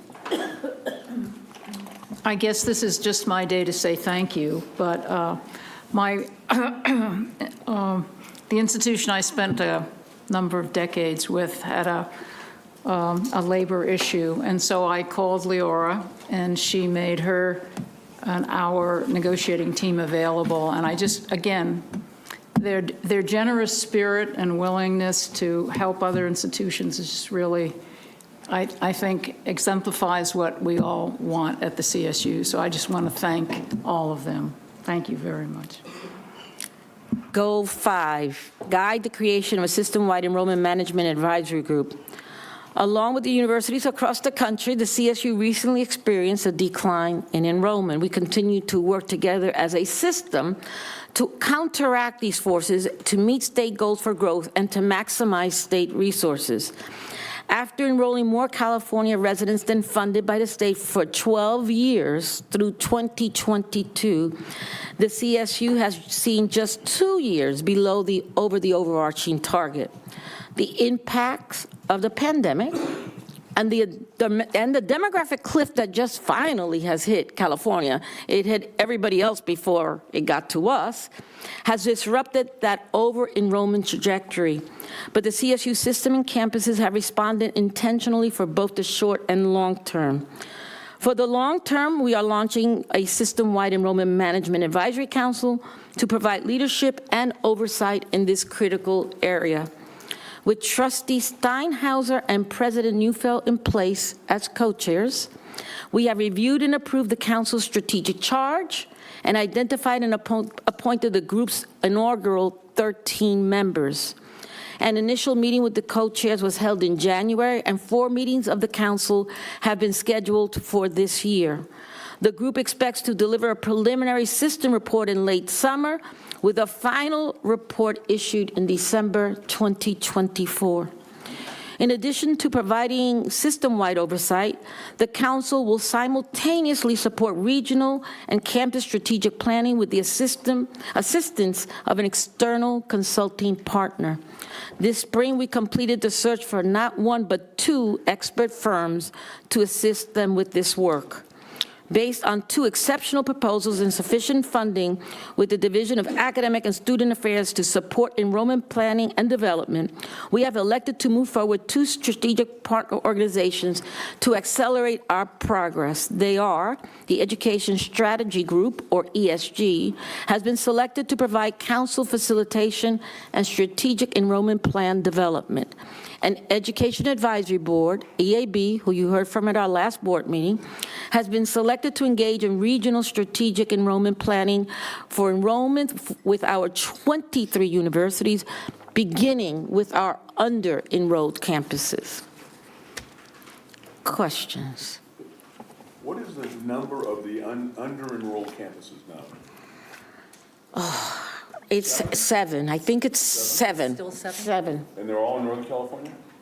Channel Islands. Channel Islands. Channel Islands, too. But stay tuned. One of the things we have to do with these campuses, which I'm hoping these firms will help them, is reinvent themselves to serve their regions. Who's there that they are not serving?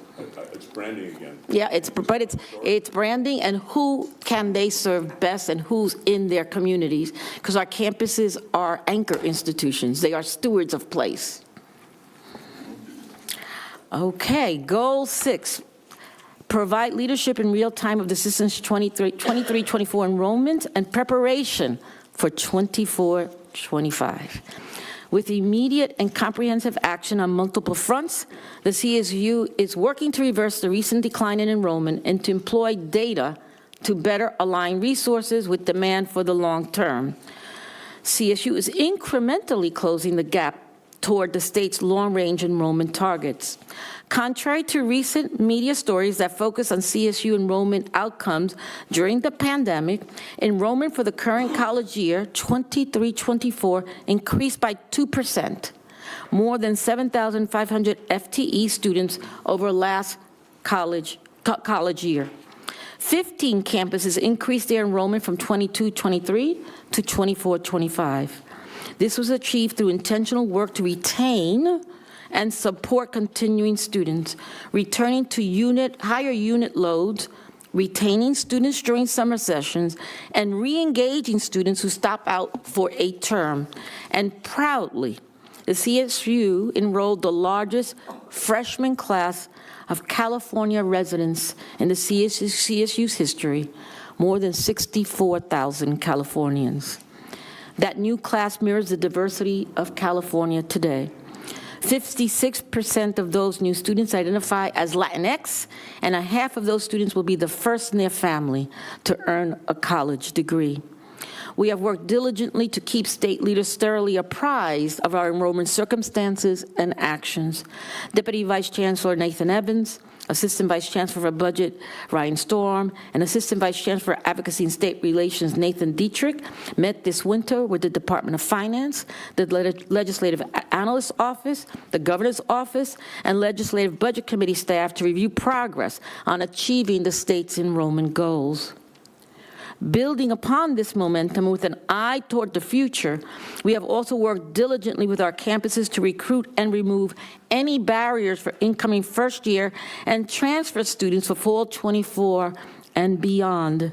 And despite plateaus in high school graduates, CSU undergraduate applications are increasing, and I know that our presidents and their teams are working diligently with the FAFSA fiasco that we are confronting across the nation. I am pleased to report that first-time freshman applications are up by 5%, and transfer applications are up by 2%. That's 33,000 and 5,000, compared to fall 2023. We are expanding intentional student recruitment efforts. Academic and Student Affairs coordinated CSU participation in Black College Expos in Sacramento, Los Angeles, and Oakland.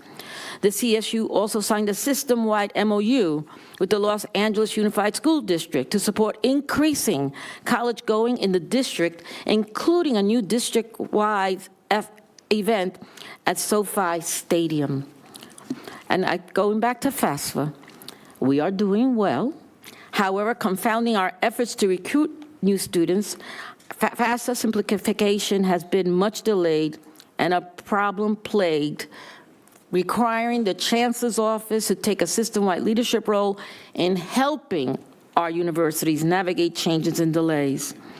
The overhaul of the FAFSA application and corresponding updates to California Dream Act application represent the biggest overhaul to financial aid applications in 40 years.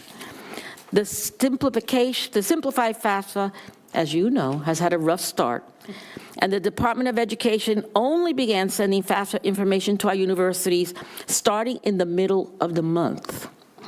For this reason, the CSU coordinated with the University of California in extending our intent to register deadline for fall 2024 for new first-time, first-year admitted students to no earlier than May 15, but we just last week moved that to June 1st.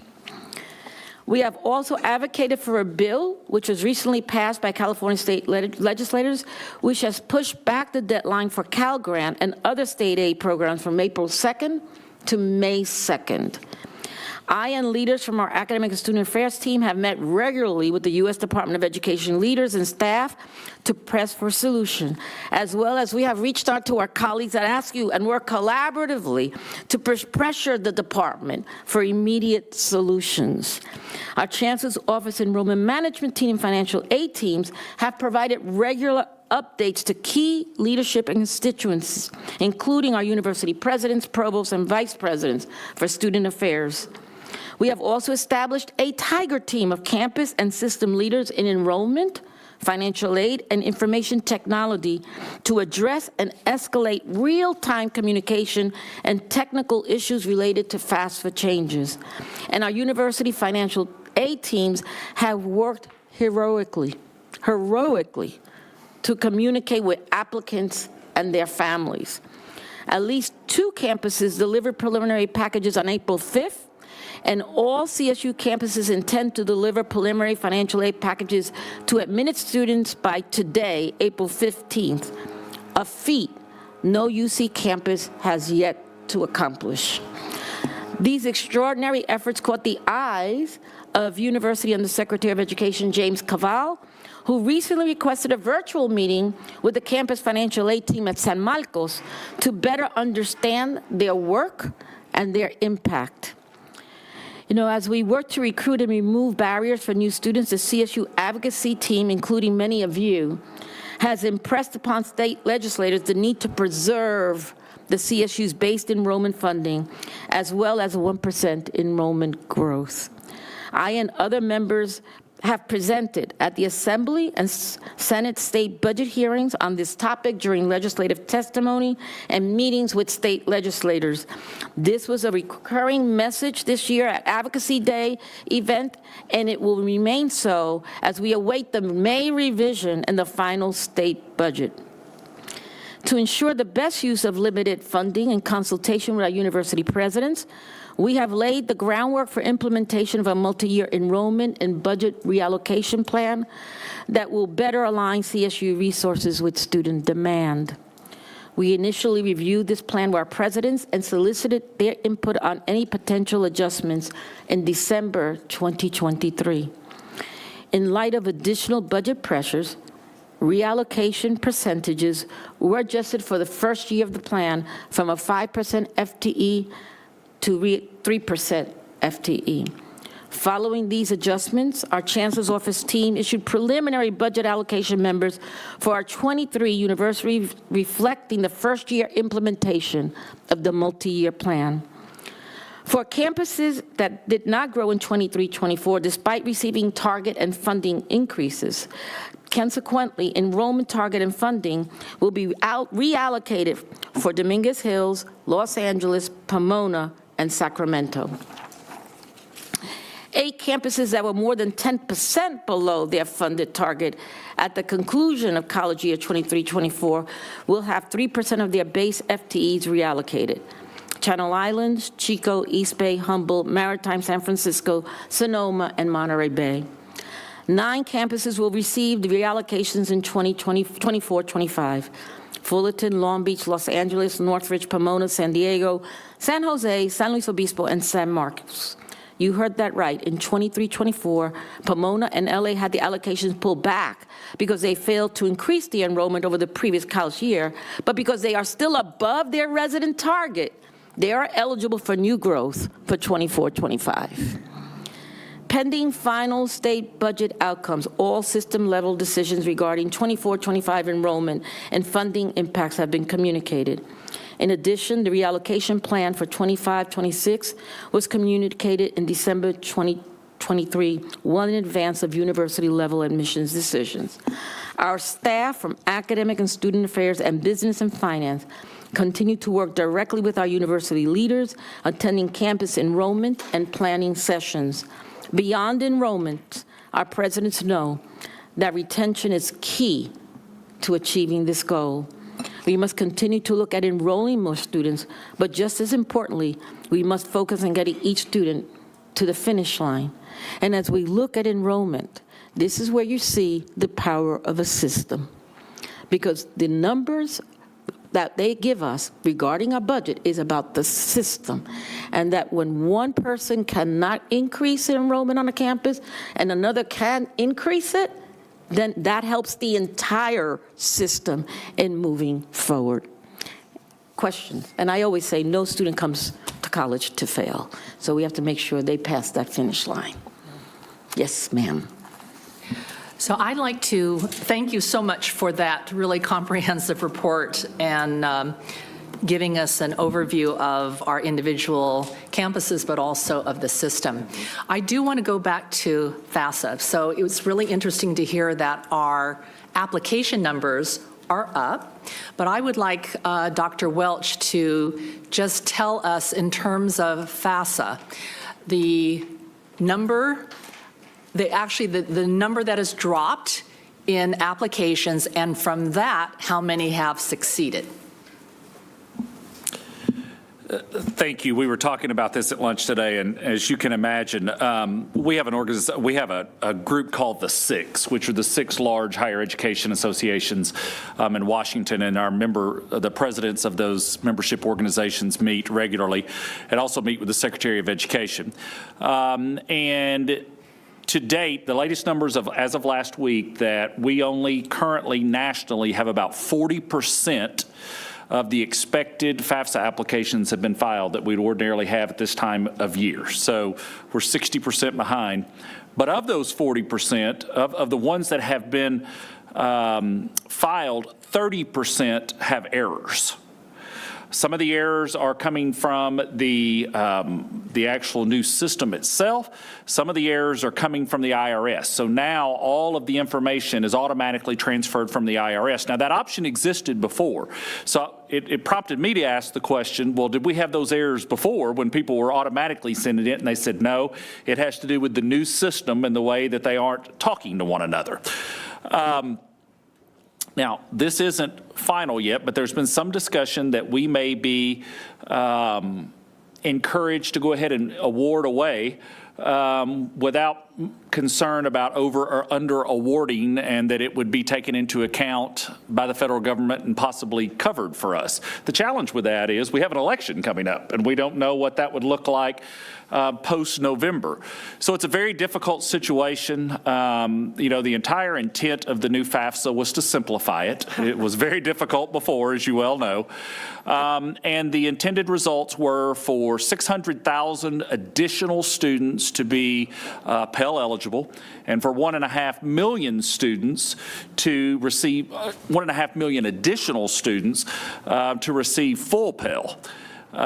Sadly, though, that's being lost right now, obviously, because of these challenges. And it has to do with, we had issues with students who were undocumented and their parents not having a social security number. We've had issues with the systems not talking to one another. We've had issues with the campuses not being able to get the appropriate structure on their end to talk to, for lack of a better term, the new federal government structure. We are having some discussions. We talked about this at lunch about possibly launching campaigns to try to capture some of these students in January, because we're just very fearful that Darlene made the comment she thinks some of these students may take a gap year, and I said I think the concern of that is we never find them again. Now, I will say that the rhetoric that has been communicated to the Department of Education has picked up in intensity significantly over the course of the past month. They assure us there are going to be some efforts to try to catch up with some of this, but it's certainly incredibly concerning and is a major national problem. Thank you for that, because this board really needs to know how this is going to affect our students. These are our students that we are going to lose. We are harming them. It is going to affect our enrollment. So to hear that our application rate has risen, if we did not have this problem with FAFSA, can you imagine where we would be in terms of finances? So I just want you to be aware of this. I don't know if there's any other follow-up with that, but I do have another issue. Go ahead.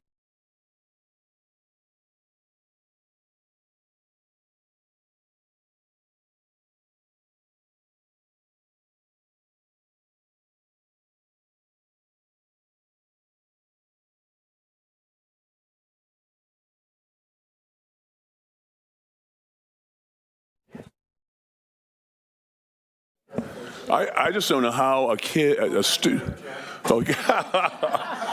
I can do sign language if you need it, okay?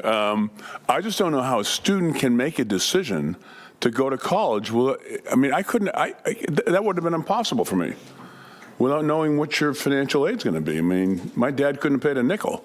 I just don't know how students in the state are making these decisions. Is there something we can do? Can we make a commitment somehow through SUG or something that they will get financial aid to come to the university, or is it just too big a risk? Chuck, can you address this? We had, again, addressed this a little bit during lunch. So Jack, I had a call with a reporter from CNBC a couple of weeks ago, and she was inquiring as to why or asking if we were changing our decision dates, and want to know how many. And I said, well, we aren't really tracking that specifically. And she said, well, the Ivies aren't delaying theirs. And I said, well, the Ivies are in an entirely different situation than we are and don't have to. And she said, aren't you concerned that your students don't know where they're going to end up going because they don't know which school's going to give them the best offer? And I said, well, by and large, that's a fundamental misunderstanding of who our students are. I said, I'm more concerned, our students are more concerned about whether they can go at all. Not knowing what finances would be available. Directly to your point, I mean, it's not a matter of, well, am I going to go to institution A, B, or C? It's, can I get the money to go to school at all? And so I think, to your comment, here's another concern that I have is that I think some institutions are going to say, to heck with it. We're going to go ahead and let these students enroll with the hopes that they'll ultimately get their funding. And then when those students aren't eligible, these campuses are going to be left with an accounts receivable situation that's going to be problematic. Or we're going to end up over-awarding or under-awarding and possibly have money that we have to pay back to the federal government. So, I mean, I do think there are systems and campuses that are actively trying to work with counselors and through social media and other ways to get to students say, fill out that FAFSA. We're going to work with you. We're going to try to help you and try to get those numbers up. The problem is, and this kind of goes back, Jack, something you said a while ago, until we can rely on that data, though, until we can rely on what we're getting to know whether it's factual, I'm not sure it matters how many applications we get. I mean, and it seems like every time we take a step forward, there's 2 steps back. And so, I mean, I would certainly encourage a campaign or effort to try to get more FAFSAs done. And the other thing I want us to keep in mind too, and we've been pushing the federal government and the department to relax some of the other requirements on our staffs because our financial aid staff are just taking a beating.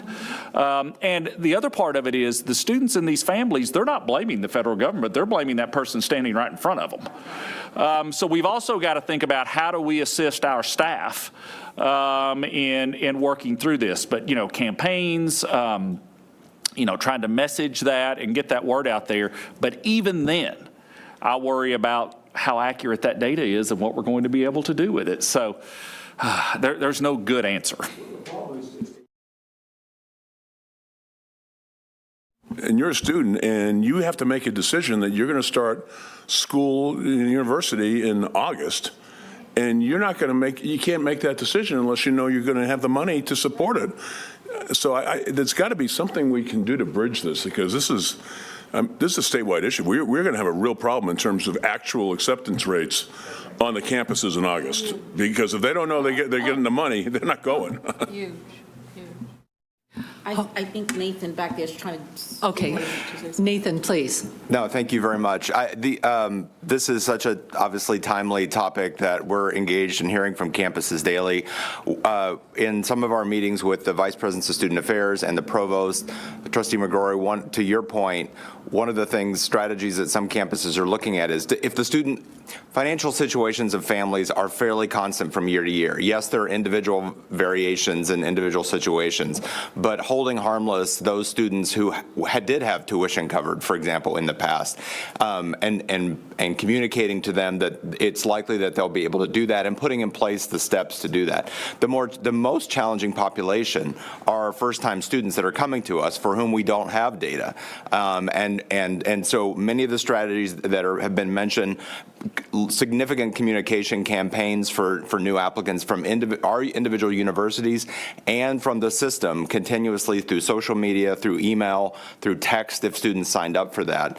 And as has been mentioned, it's not obviously solely a CSU or California, it is a national issue, but the continuing student population, there are some strategies that campuses are actively sharing to hold harmless. It's the new student, to your point, and family that are making a decision that this is a new endeavor for them and not having all the answers. But I am incredibly proud to a comment the Chancellor made. 2 of our campuses delivered packages less than 2 weeks after they first got data from the federal government, setting aside some of the challenges we have with data quality. And all the campuses were aiming for packages today for those students who had applied. And as was mentioned, none of the UC campuses have done that yet. So our campuses are really moving heaven and earth to get the information they have out to students as quickly as possible. But this is going to be an ongoing challenge well into summer and fall. Thank you for that, Nathan. And also, I just want the board to know we are 6 minutes past our time, but this is really important conversation. I hope you don't mind that we're going to be extending beyond. Also, for the staff, our Committee on Committees meeting is going to be delayed. So we have Jose, Doug, Leslie, and then Diego. 2 quick comments. One, Chuck. So this is where education reporters, and I follow them all on Twitter or X, whatever the hell Elon calls it now. I follow them all on X, and this is where you really see how they cover the IVs, and yet when it comes to this is where I think we actually have to be proactive. And can you imagine if we actually went in front of this and said, we're going to do a press conference, we're going to have our chancellor, we're going to partner with other institutions, and we're going to educate all these education reporters and editors. This is not just the reporters, it's their editors who think the story is Ivy League, the story is that, when this is really the story. This is like a national tragedy and failure that we have to get really in front of, in my opinion. And to that point, I think, Chancellor, part of the communication strategy is how do we actually, with you as our voice, communicate that, hey, please follow us. We'll get back, just to start the communication that we know that this is a problem and that we're trying to come up with some sort of a solution, and don't give up on us, because some people will do the deferred thing. I think you're right that there's going to be a gap, but we can try to catch them at another time, right? This is where I think having a real layered strategic communications campaign is necessary. Telemundo, Univision, what does that look like, right? Thank you. Doug? I'll second Jose's comments. But even this conversation would be a good story. Yeah. What Nathan just said about the things that we've done that nobody else has done, including UC, if we put out a press release or a news conference or something, that would get covered. We need to be thinking in those terms constantly about how to affirmatively start the story, not wait for somebody to call. They don't call unless it's bad. But if you want good coverage, this is what you do. It's a political campaign on our part, and we're not doing it so far, but we're in the right direction, I hope. But it's really got to change. The actual thing I wanted to ask, this is one of the most significant Washington, D.C. based issues in education that affects us since I've been on the board. Has our Washington office been able to be involved in this? Have we done anything there? What are they doing? Or is this not something they could get involved in? No, they have been in contact, and I will say that not only has the Washington office, but the Department of Ed has called me. And so we have voiced our concerns, said how this affects our students and who our students are, but they have to fix it. Trustee Fagan. I mean, we could speak to the Department of Ed. I have done that personally. So has Deputy Vice Chancellor Evans. We have been on it. The federal office, I know, has been on it. As I look at Greg and he shakes his head. Oh, but I don't doubt you've been working like crazy on this, and the fruits of what Nathan just said is obviously there. I mean, I was specifically asking about what activities the Washington, D.C. office was doing. The activities, what do you mean by activities, besides actually talking of the issue? I don't know. I'm just asking what the D.C. office is doing, has done. Vice Chancellor Sachs, do you have any more information? Yeah, thank you so much for asking that question, actually, about what they're doing. They're having ongoing conversations with the Department of Ed, trying to get whatever information they can, whether it be timelines or whatever information as far as what's going to campuses, and then making sure that gets passed along to academic affairs and student affairs so it can be shared with the campuses. They've also, when there's been a couple of webinars and other types of things that are coming directly from the Department of Ed that we've also been able to share with the campuses so they get as many updates as possible. We've certainly communicated our frustrations and made them very aware of the problems we're having. How far that's moving things along, I'm not exactly sure, to be quite honest with you, but we have certainly made sure that they're aware of those challenges and then communicated whatever we can from the Department of Ed to the campuses or via academic affairs. The problem is the coverage is very esoteric. There's a software problem in Washington, and they can't get the application out. No, this is very practical. There are thousands of kids who are going to be affected by this. Absolutely. Who may not go to college as a result of this delay. So, Vice Chancellor Sachs, I hope you're taking notes on this. You know that I'm willing to help with a press conference. Roberta Achtenberg, please. I'm going to have you jump in. Ordinarily, I wouldn't, but I'm wondering, this is a tragedy in the making, and it seems to me that if I were the governor, I would want my university systems to come to me, let me know that this is happening, and brainstorm with my staff and the Department of Finance about what it is the state of California could do to step into the breach, if at all possible. I was just asking Andy, could they issue a letter of credit or a bridge to at least pay the tuition to the campus? Obviously, they couldn't lend the total cost of enrollment, the equivalent of what the Pell will actually devise to each qualified applicant. But they certainly could make it possible for the institutions to enroll the students and to defray their tuition payments until the money comes. And it could be done in bulk, and so it wouldn't be dependent on whether this individual student actually ended up qualifying. There would be some risk, but we would share the risk and at least not lose an entire generation of university students, particularly because of who enrolls in our university. This is unbelievable. Thank you, Roberta. Leslie. Oh, your mic.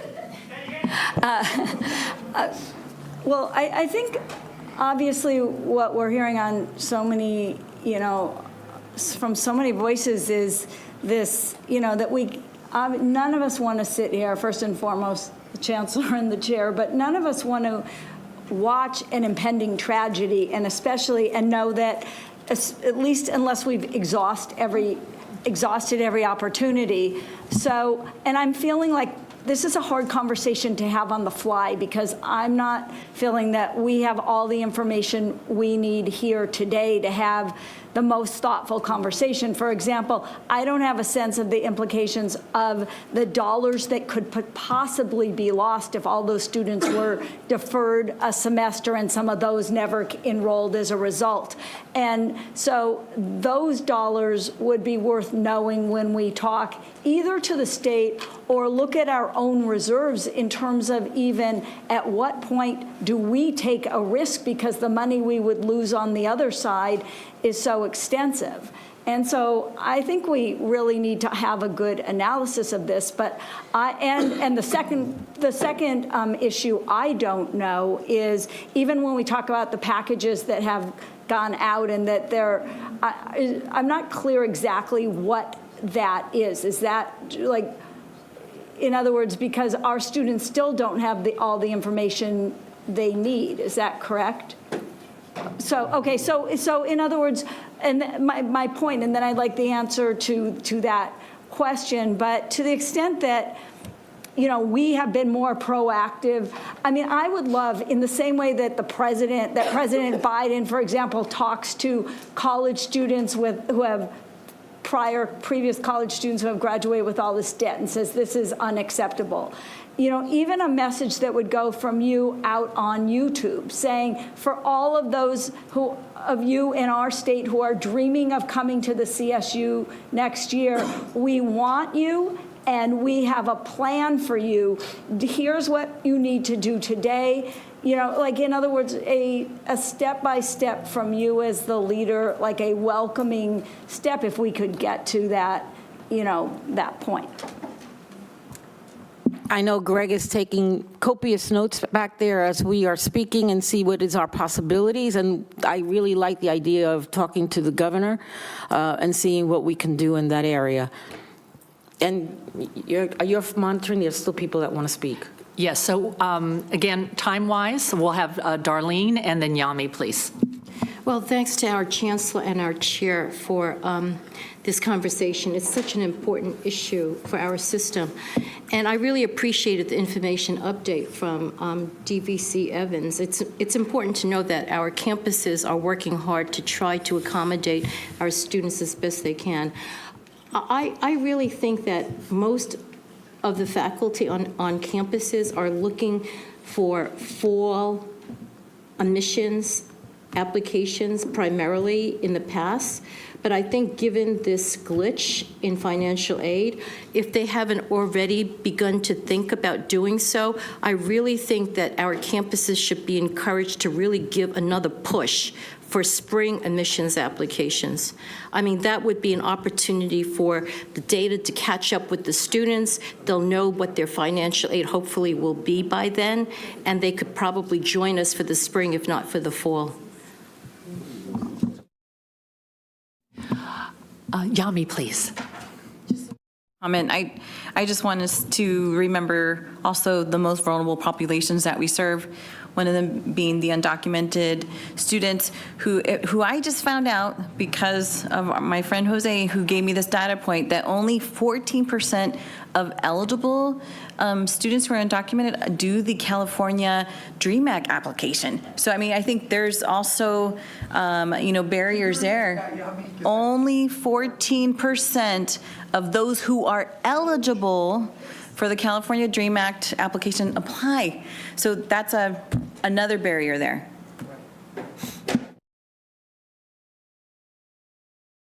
So I am looking at Greg and Deputy Vice Chancellor Evans, and we will get back to you with a report on what are our next steps.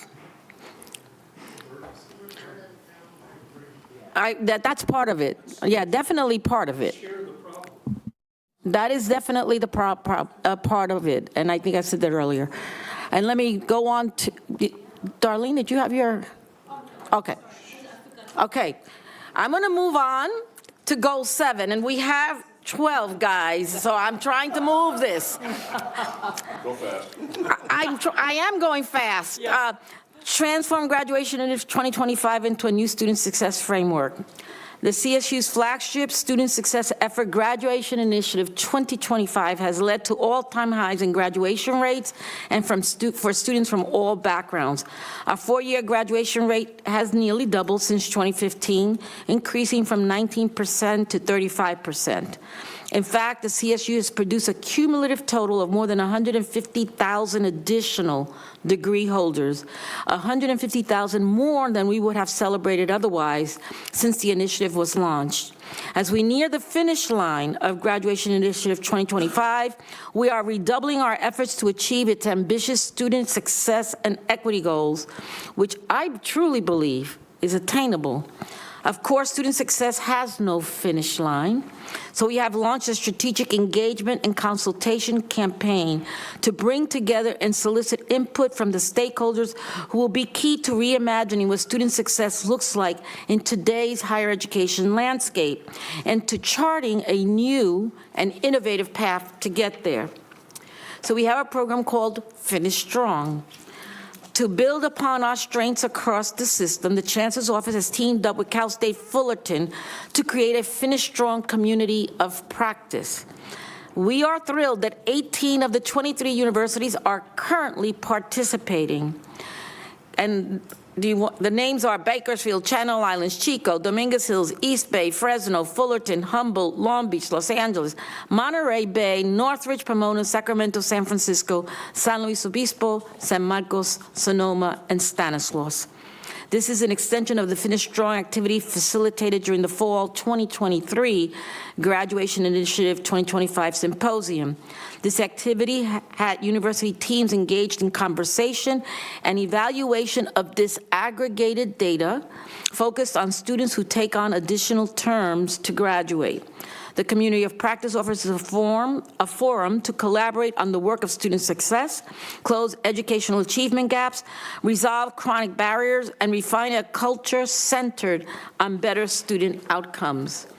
Reducing time to graduation by even one semester can result in $52,875 more in lifetime earnings per student on average. That will create an additional cumulative $4.5 billion in combined lifetime earnings.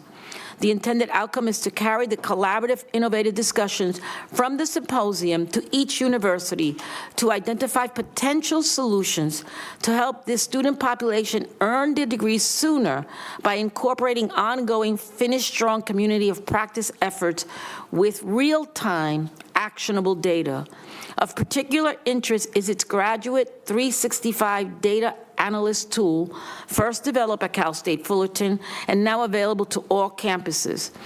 This will help campuses identify those students who are very close to completion and with the right outreach, engagement, and support will be able to graduate sooner.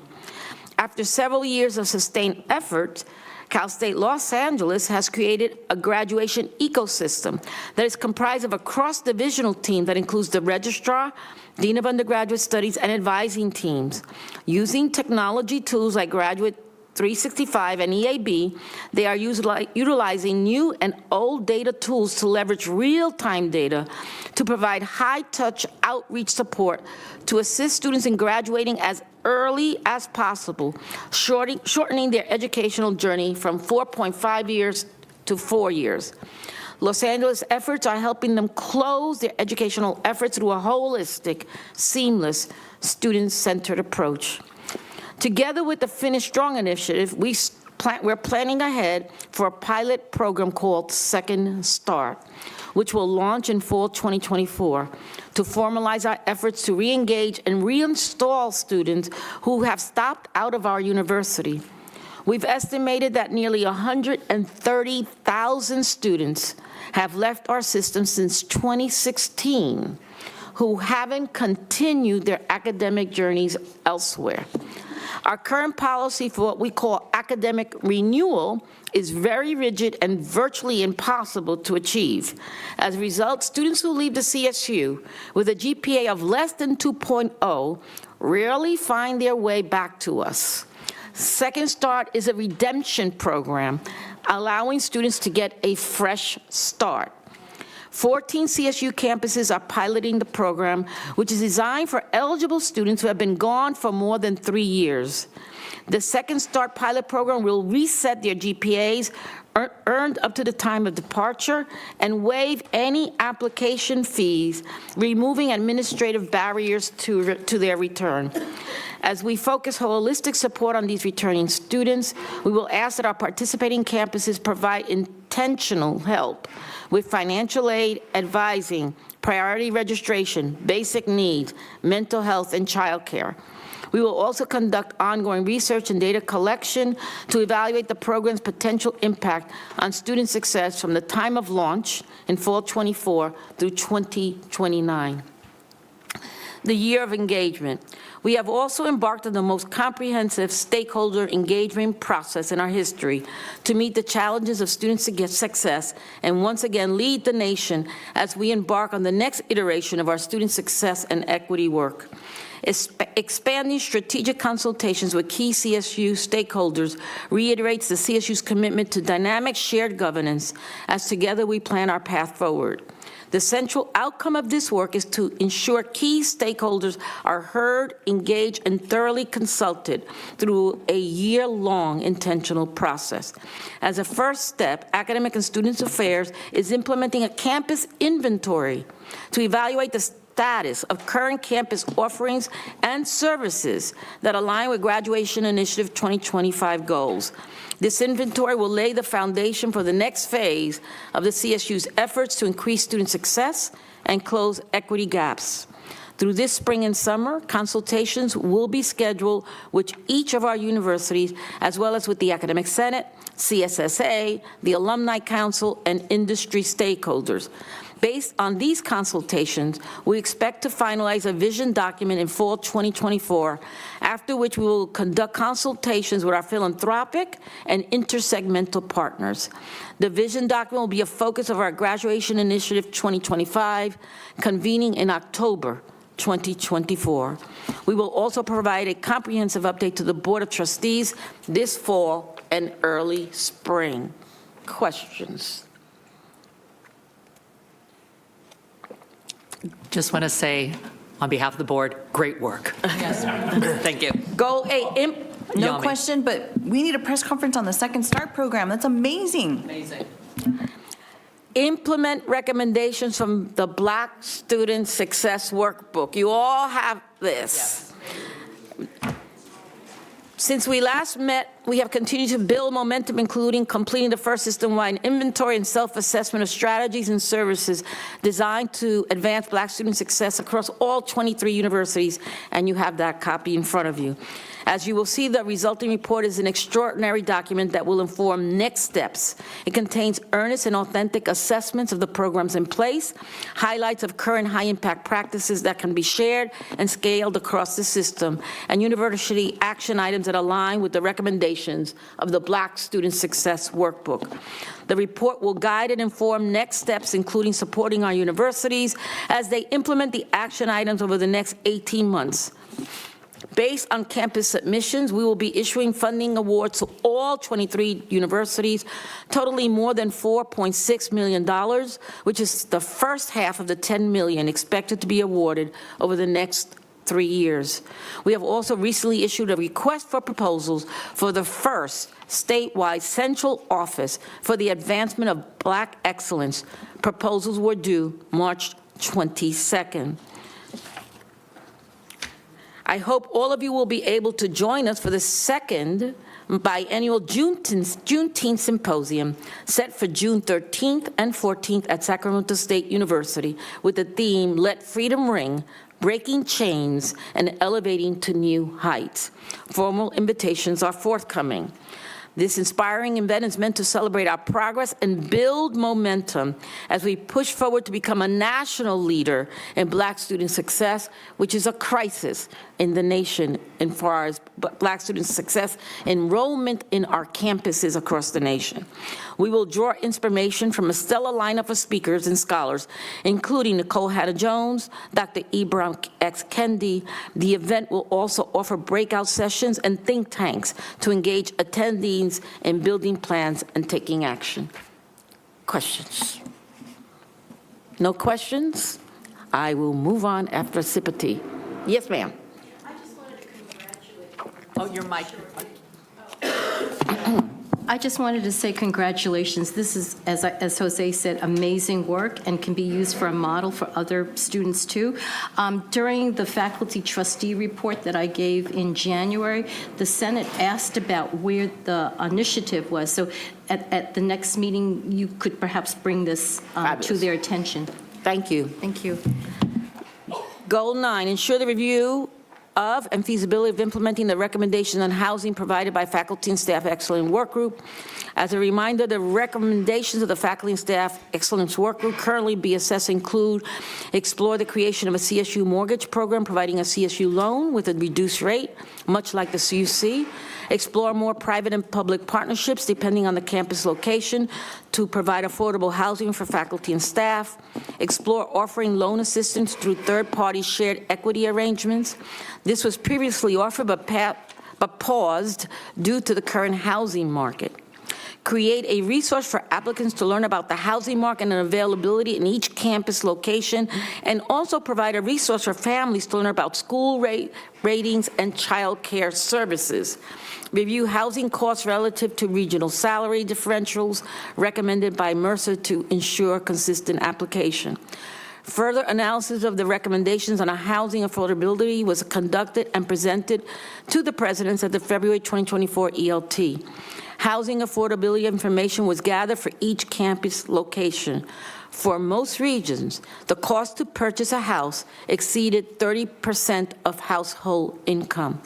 Prior recommendations were refined and require further evaluation and include utilize the California Dream for all shared appreciation loan, build P3 affordable rental housing, build P3 affordable for sale housing, review employee housing program, Channel Islands, Sonoma, and San Luis Obispo to see if elements of these programs could potentially be portable to other CSU campuses. Collecting and assessing household income information specifically for CSU employees might help in the analysis, though this information is not currently accessible. Given the state's current financial situation, it's felt that programs requiring operating fund investments, such as a mortgage program or down payment assistance, will need to be delayed in the near term. In addition to support these efforts, the CSU has also supported AB 2005, introduced by Assemblymember Ward, which would enable CSU universities to utilize the low-income housing tax credit to develop affordable housing on CSU-owned land for CSU faculty and staff. This proposal would be consistent with prior state legislation that authorized K-12 school districts and community colleges to utilize the low-income housing tax credit program to develop affordable housing for teachers, faculty, and staff on school district and community college-owned land. To combat high housing costs, CSU universities need the authority to provide affordable housing to the critical faculty and staff that serve the future leaders and are reflective of the communities they serve. Financing costs for developers are also rising, and those costs are often passed on to tenants.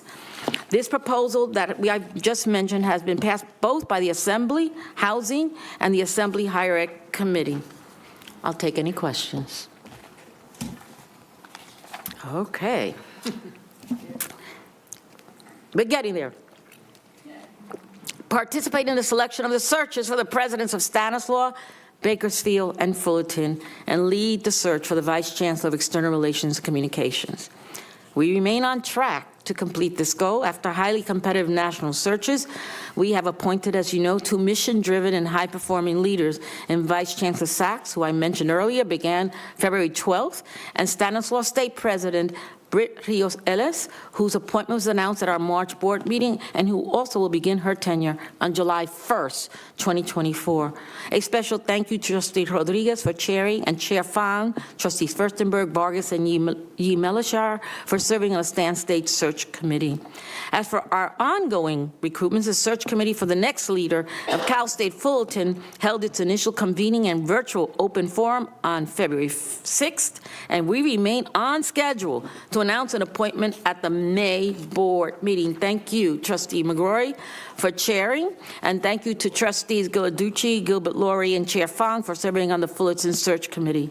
And thanks to Trustee Fagan for chairing, and thank you to Chair Fong, Vice Chair Clark, Trustees Brar, Molina, Messino for serving on the search committee for the next president of CSU Bakersfield. The on-campus and hybrid initial convening and open forum will be held April 23rd, 1 week from tomorrow, and we expect to announce an appointment at our September 2024 board meeting.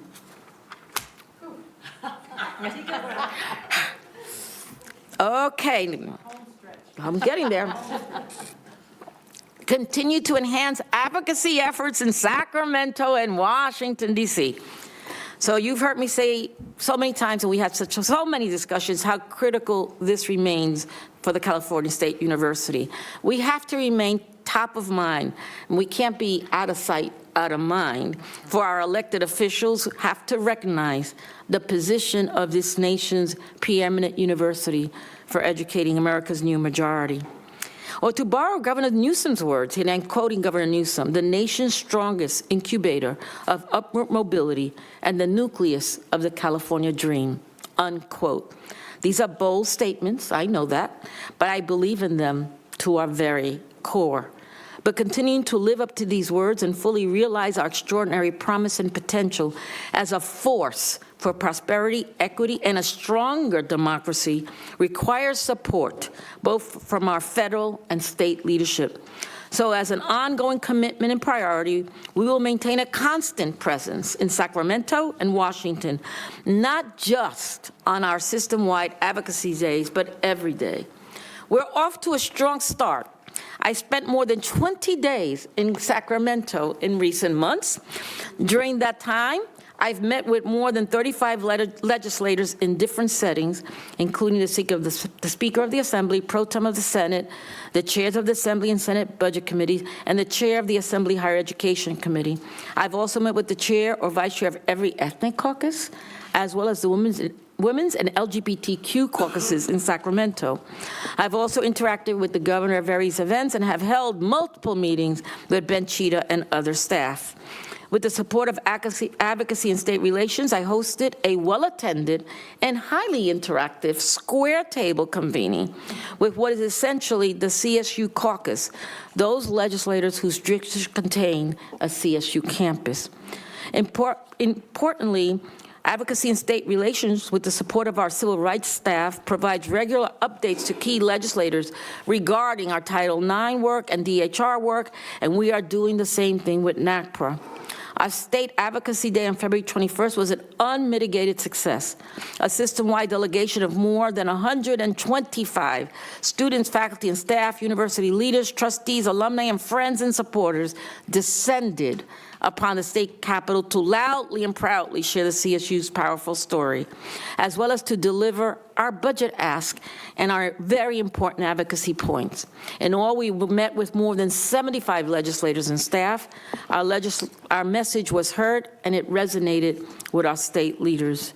On the federal level, last week was our annual Hill Week advocacy event. The CSU system-wide delegation was more than 120 strong presidents and system leaders, including Chair Fong, students, faculty, staff, and alumni. In approximately 75 meetings with federal legislators and staff, these advocates powerfully committed our federal priorities. Number one, double Pell. Number two, support diverse four-year universities for HSIs and APESIs that we are so proud to serve. And number three, to ensure that's at our core that academic program and student access, but to support. Number three was Dreamers. Support the DREAM Act. And I gave it to them 1, 2, 3, and they cited it after me at our gathering as we got ready to go on to talk to our advocates. I, along with my delegation, went with a cabinet-level secretary, a senator, and multiple congressional representatives, including the California Democratic delegation.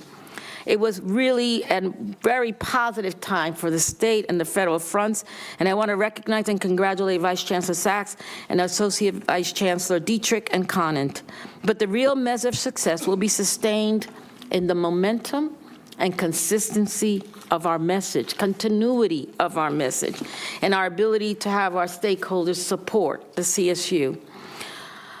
On a local level, I've also engaged in outreach at the local level, including Long Beach Mayor Richardson, a Dominguez Hills graduate, and numerous local government, community, and educational leaders. And importantly, I would be remiss if I left out the topic of advocacy without recognizing the participation of this board. You have been highly valued and powerful participants in our advocacy work, bringing to bear your particular expertise and experience, your voice, your passion, and your influence in your relationships. This has been evident through individual meetings or through collective initiatives like the very first, but certainly not the last, the Trustee Advocacy Day. I please accept my deep gratitude for this ongoing work. It is effective, it matters, and as Dr. Wells said, they listen to you because you do not get paid by the CSU. Questions? And you make political contributions. I have one question, not on this. This is just a bravo on the advocacy front again. But I just wanted to go back to your role in the goal before on overseeing oversight, since we have such great experts, consultants in the room. Also, in your role of overseeing the selections, what is your point of view of using the same search firm for so many of our selections as opposed to using a variety of search firms? In other words, do we miss out on candidates because of, search firms with a particular point of view? I'm not sure that we're using the same search. For Bakersfield, we're using an academic search. Okay. So since I'm only talking since I've been here, we've used Pimentel and Academic Search, but as I look at the trustees, there have been different search firms. Okay. Okay. Yeah, because in my experience, I've only seen, okay. I wanted a point of view on best practices in that. Yeah, we don't want the same search firm all the time, but when we do have search firms, we hold them accountable, and if they don't meet our high expectations, then they're not brought back. Right. Thank you. You're welcome. Goal 12, lead and manage system-wide budget. As you know, this is one of the most important tasks, is providing leadership and guidance for option on how to best allocate resources for 23 universities. I always say, I love them all. They're all my children. The fiscal reality is that CSU is heavily dependent on state funding. Unlike other educational institutions and systems, we essentially rely on two and only two revenue sources: state general fund, which comprises approximately 60% of our core revenue, and student tuitions and fees. We are facing increased costs from recent collective bargaining agreements, rising health insurance premiums that have gone out of the roof, and costs associated with our steadfast commitment to strengthen our Title IX and other anti-discrimination programs, and to achieve full and timely compliance with NAPRA and CalNAPRA. Combined, these additional costs total more than $300 million. We plan for these additional expenses in reliance on sustained state investment. As you know, in January, the governor reported a $38 billion state budget deficit for the 24-25 budget cycle, and the governor's budget proposal contains no new ongoing or one-time funding for the CSU. Governor Newsom has reiterated his commitment to the multi-year compact with the CSU that was announced in 2022, but the proposal defers the expected 24-25 compact funding of approximately $240 million to the beginning of fiscal year 25-26. Since that announcement, we have seen several layers of reassurance for the CSU, including legislative support for the deferral proposal. We will learn more with the governor's May revision proposal on May 14th, whether the state's budget situation has improved or further deteriorated. Based on the situation, the governor could continue his deferral proposal, which we feel is the most likely outcome, or propose a budget cut, which is the next likely outcome, or unwind a portion of his deferral proposal, which is another potential outcome. As we anticipate the May revision, our Chancellor's Office is working closely with our 23 universities on multiple fronts to ensure their lasting financial stability. My deep appreciation goes to Executive Vice Chancellor Relier and his team, who provided me with the comprehensive understanding of the fiscal health of both the Chancellor's Office and our 23 university system upon my arrival. This team is now conducting fiscal health reviews for all universities, as well as requiring additional multi-year reporting by 5 universities that are facing more significant budget challenges. They include East Bay, Maritime, San Bernardino, San Francisco, and Sonoma. Due to collective bargaining costs and concerns over longer-term financial sustainability, our budget and finance team has also initiated a 3-year financial forecast exercise for our 23 university system. This exercise closed on April 12th, and we will be closely reviewing the results. In anticipation of the governor's May revision, our team is developing contingency plans, and should state funding to the CSU remain flat or be reduced. At the same time, we are in the early stages of developing the CSU annual operating budget plan for 25-26, including our request of the state. This plan will be developed by fall 2024. In the meantime, to ensure greater sustainability into the future, we are maximizing opportunities for our universities to collaborate and cut costs. To help us with this work, as Dr. Wells spoke about earlier, we have contracted with Deloitte Consulting to guide the CSU through a multi-university collaborative initiative to reduce cost structures over the long term. Deloitte completed the first phase of its work in March 2024, carefully identifying several potential opportunities. The Chancellor's Office is now working closely with our universities to begin work on implementing several of these opportunities. One example is Fullerton processes Cal Poly Pomona's payroll, or Cal State Long Beach processes the Chancellor's Office payroll. Also, at the system level, we are introducing key efficiency strategies, including the enrollment target and budget reallocation plan I mentioned earlier, which will be better aligned for funding resources with the realities of the shifting demographics and the student demand. I want to take this opportunity to once again assure you that despite the already challenging budget situation, we remain committed to our work on Title IX and Cal NACPA and Black student success.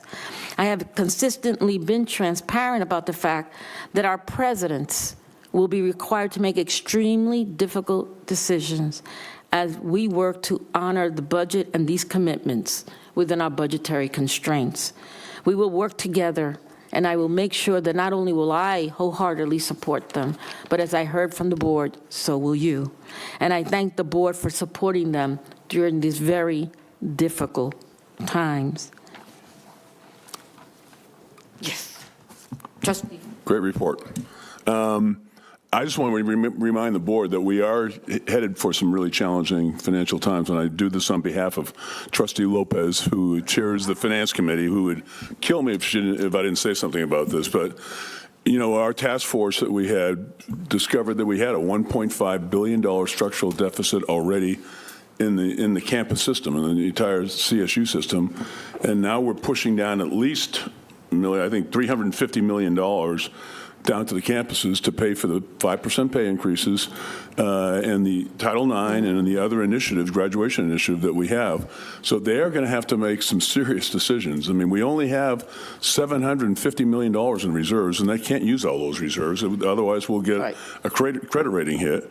And we need to support them because they're going to have to cut classes. They're going to have to do some things that are dramatic on the campuses to make all this work. But we felt it was important to pay our employees a fair pay increase, which we did, and executed that plan incredibly well through the Chancellor's office.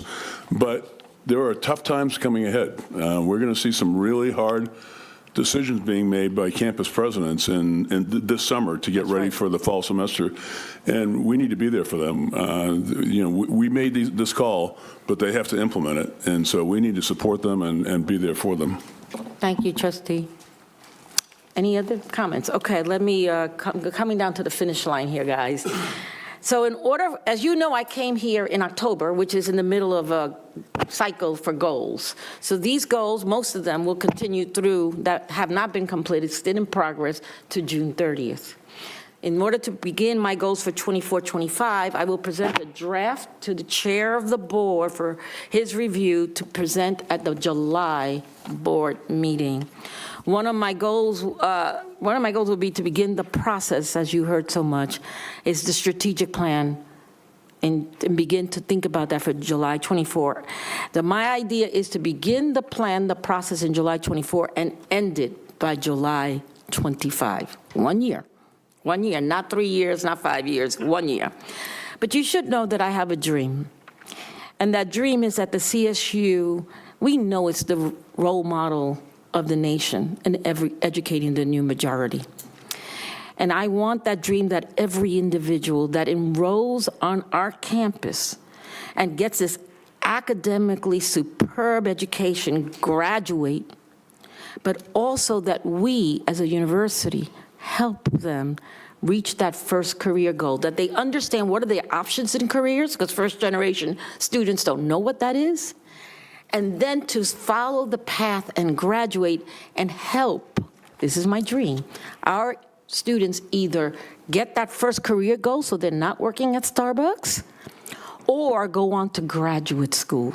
That's my dream, that we will demonstrate that work through measures of accountability.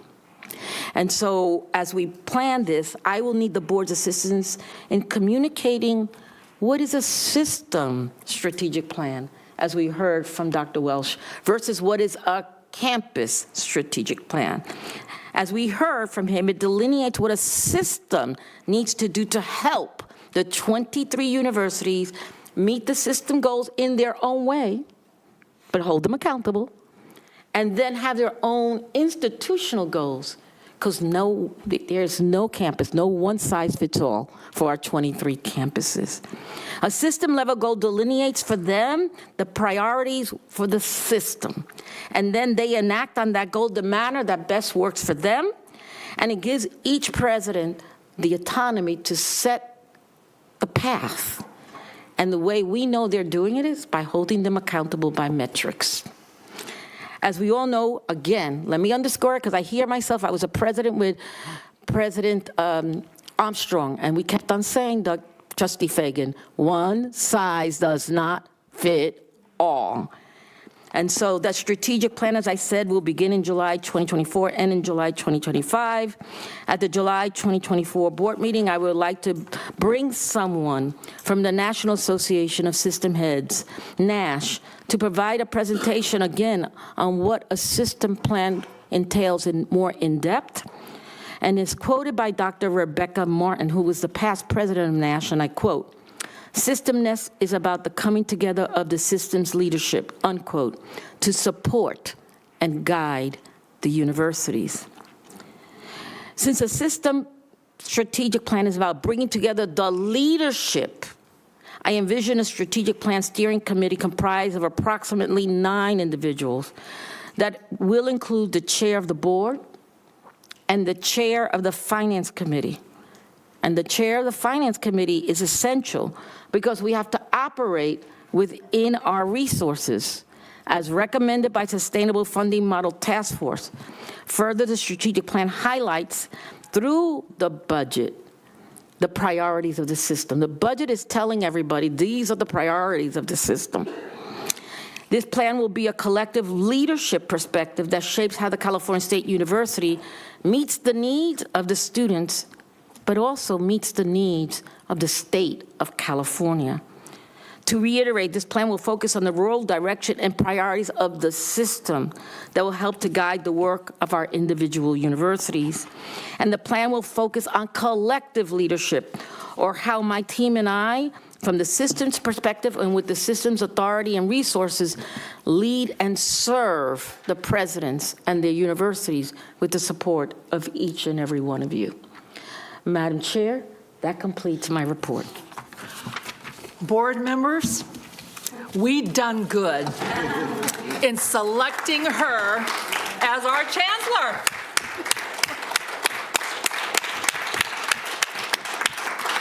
And I want to thank my team who's here. Please join me in thanking Yes. everybody, and my presidents, and the presidents.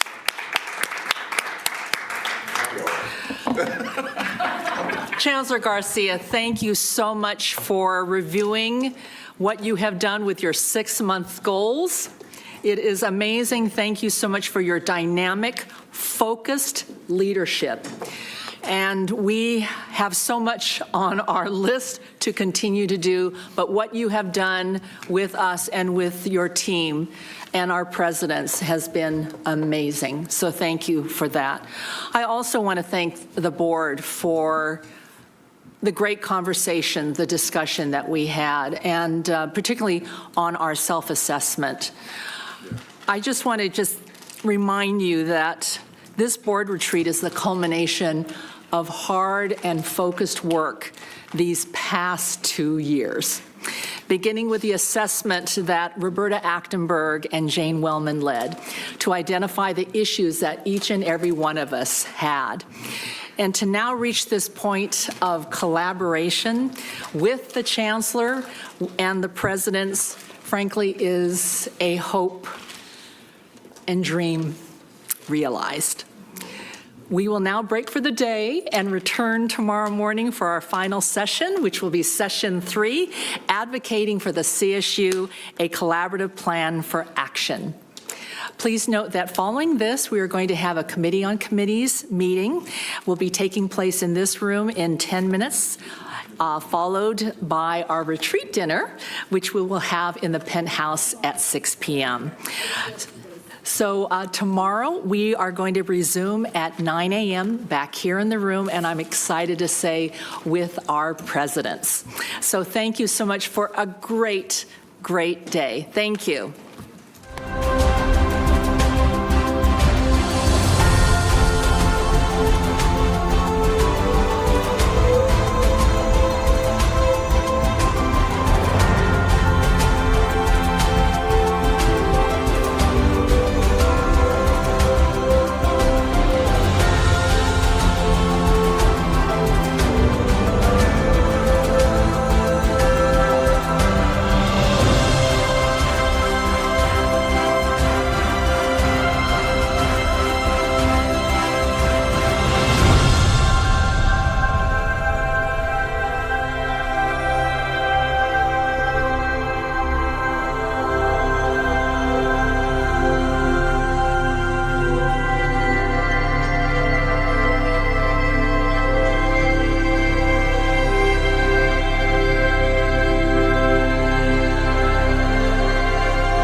officially say good evening. We're past 5 o'clock. Thank you all for hanging in there with us. The meeting of the Committee on Committees is called to order. I would like to ask Ms. Corral to please take roll. Trustee Arambula. Here. Trustee Kimbell. Here. Trustee Adamson. Here. Trustee Ghilarducci. Here. Trustee Simon. Trustee Fong. Here. Committee Chair Arambula, we have a quorum. Thank you, Ms. Corral. And I note that there are no requests for public comment before the committee today. Is that correct? Correct. Great. The committee's first order of business is to approve the minutes from the May 1st, 2023 meeting. The minutes were included in the packet of materials sent to the committee in advance of today's meeting. May I have a motion to approve the minutes? So moved. Thank you, Lily. A second? Second? Thank you, Wenda. Ms. Corral, please take a roll call vote. You could actually just do a voice vote since there's no trustee joining by video. Great. All in favor? Aye. Any opposed? Any abstentions? All right, the minutes are approved. Also included in your meeting materials are the proposed committee assignments for 2024-25. You all should have received these proposed assignments prior to today's meeting, and hopefully you've had a chance to review them. Before we review and discuss these proposed appointments, I would like to invite Roberta Achtenberg, Trustee Emerita and Senior Advisor for Board Governance, to provide background on her work through the board assessment that has informed this process. Roberta? Thank you, Trustee Arambula, and I'm happy to address the Committee on Committees on our recently enacted rule that will guide your deliberations in choosing Board of Trustees leadership selection today. As you may recall, when this board undertook its reassessment of board policy, practice, and culture with Jane Wellman and me, we interviewed each and every one of you individually, and you identified a need for a more understandable, coherent, and transparent process for the selection of this board's leadership.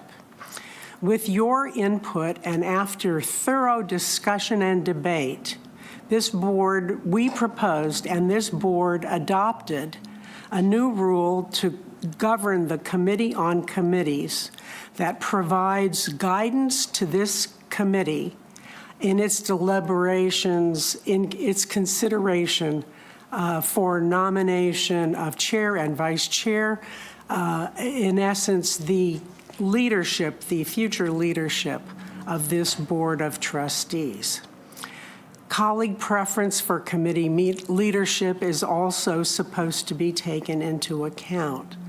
But what is most pressing is for you all to consider the following criteria that you have adopted that will govern the selection of board leadership. First and foremost, our leadership is to be comprised of members with diverse perspectives and experiences. We seek leaders who have a broad understanding of the CSU system that has been gained through either board service on this board, prior board committee experience, and other professional and personal experiences that members may have. Leadership is identified, in particular, the leadership selection of chair and vice chair needs to be among those who are willing and able to devote sufficient time to prepare for and to participate in the conduct of board business. You want leadership and potential leaders who have demonstrated respect for their colleagues, who can tolerate and entertain differences of opinion, have the ability to work toward consensus, and who contribute to the constructive discourse among board members, keepers of a healthy board culture. Additionally, your leadership, as you have determined it, need to demonstrate the ability to make decisions independent of influence by stakeholder groups, whether internal or external to the CSU. And finally, you seek leadership who have demonstrated an understanding of and a commitment to the role of the board as a collegial, independent oversight body while respecting traditions of shared governance, and will be able to work effectively and respectfully with fellow trustees and with the chancellor, the vice chancellors, the presidents, our staff, faculty, and students. It's worth being reminded that these are the criteria that you adopted for yourselves, and it's in light of that you should consider the slate that's being put before you today. Thank you, Roberta, for the work that you helped us do to get to this space and for reviewing that. And for those of you following along, she was referencing attachment B. Yes. Where we have this all captured as the rules governing how we're going to approach this work together as a committee. I'd now like to invite Chair Fong to provide a few comments that will provide additional context regarding the process for developing the proposed assignments, as well as some of the reasoning and guiding principles that were followed. Chair Fong. Thank you, Trustee Arambula. This annual convening of the Committee on Committees is always significant. It is always consequential, as collectively we identify the nominees for membership and leadership of the standing committees through which we conduct our business, as well as the chair and vice chair who will lead the full board in its vital work. The slate of recommended nominees we will consider today was developed in consultation with the chair of the Committee on Committees, as well as the vice chair of the board, and with appropriate consideration of the trustees' preferences. Most importantly, it was developed in strict adherence with the criteria we have collectively identified to guide this process, as just outlined by Roberta. For the board to meet the challenges of the future and advance our agenda collaboratively with the chancellor, we need experienced leadership helming our standing committees, leadership that embodies the attitudes identified in our board rule. It is in this context and in this spirit that the slate of committee leadership and assignments were developed. With that, I turn it back over to Chair Arambula. Thank you, Chair Fong, for your comments. They are well taken. Indeed, it was precisely for moments just like these that we undertook our own self-assessment. So we'd have the structures, the policies, the processes in place to strengthen, focus, and guide our work in times of challenge and in times when we're rowing together. With Roberta's guidance, we've worked hard collaboratively and over many months to arrive at this point. And I'm excited by the opportunity to implement a critical element of that work today together. Before we proceed with any discussion on the actual recommendations in front of us, I'd like to entertain a motion to approve the proposed committee assignments, including committee chairs and vice chairs for 24-25. So moved. Thank you. And I've got a second from Trustee Ghilarducci. Thank you so much. Okay. Now let's move to any comments or questions on the proposed committee assignments that you find in attachment A.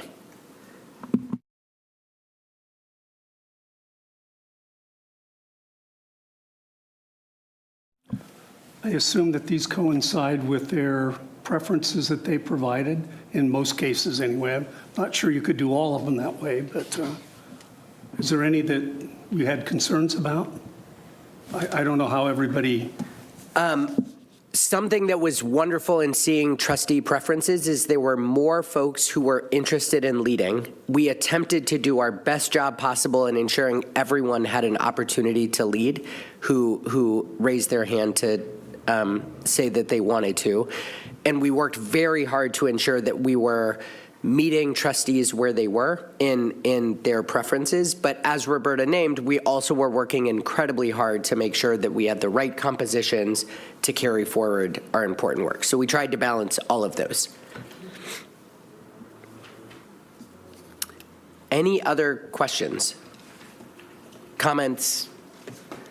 Okay, hearing no further discussion, we will now vote on the item. Only committee members may vote at this time. Ms. Corral, will you please take a roll call vote? Again, you could do a voice vote if you prefer. There's no need for a roll call. Okay, let's do a voice vote. All those in favor of the committee assignments as written in attachment A? Aye. Aye. Any opposed? Any abstentions? Okay, the proposed Board of Trustees committee assignments for 2024-25 are approved. Next, this committee will consider the positions of chair and vice chair of the board. Does any trustee wish to make a nomination for chair and vice chair? Chair Fong. I would like to make the nomination for chair and vice chair. It is my great honor to do so, to have as chair Trustee Jack Clark, and as vice chair of the board, Trustee Diego Arambula. Before we move on to discussion, is there a second? I second that, the nomination. Thank you. Is there any discussion on the motion?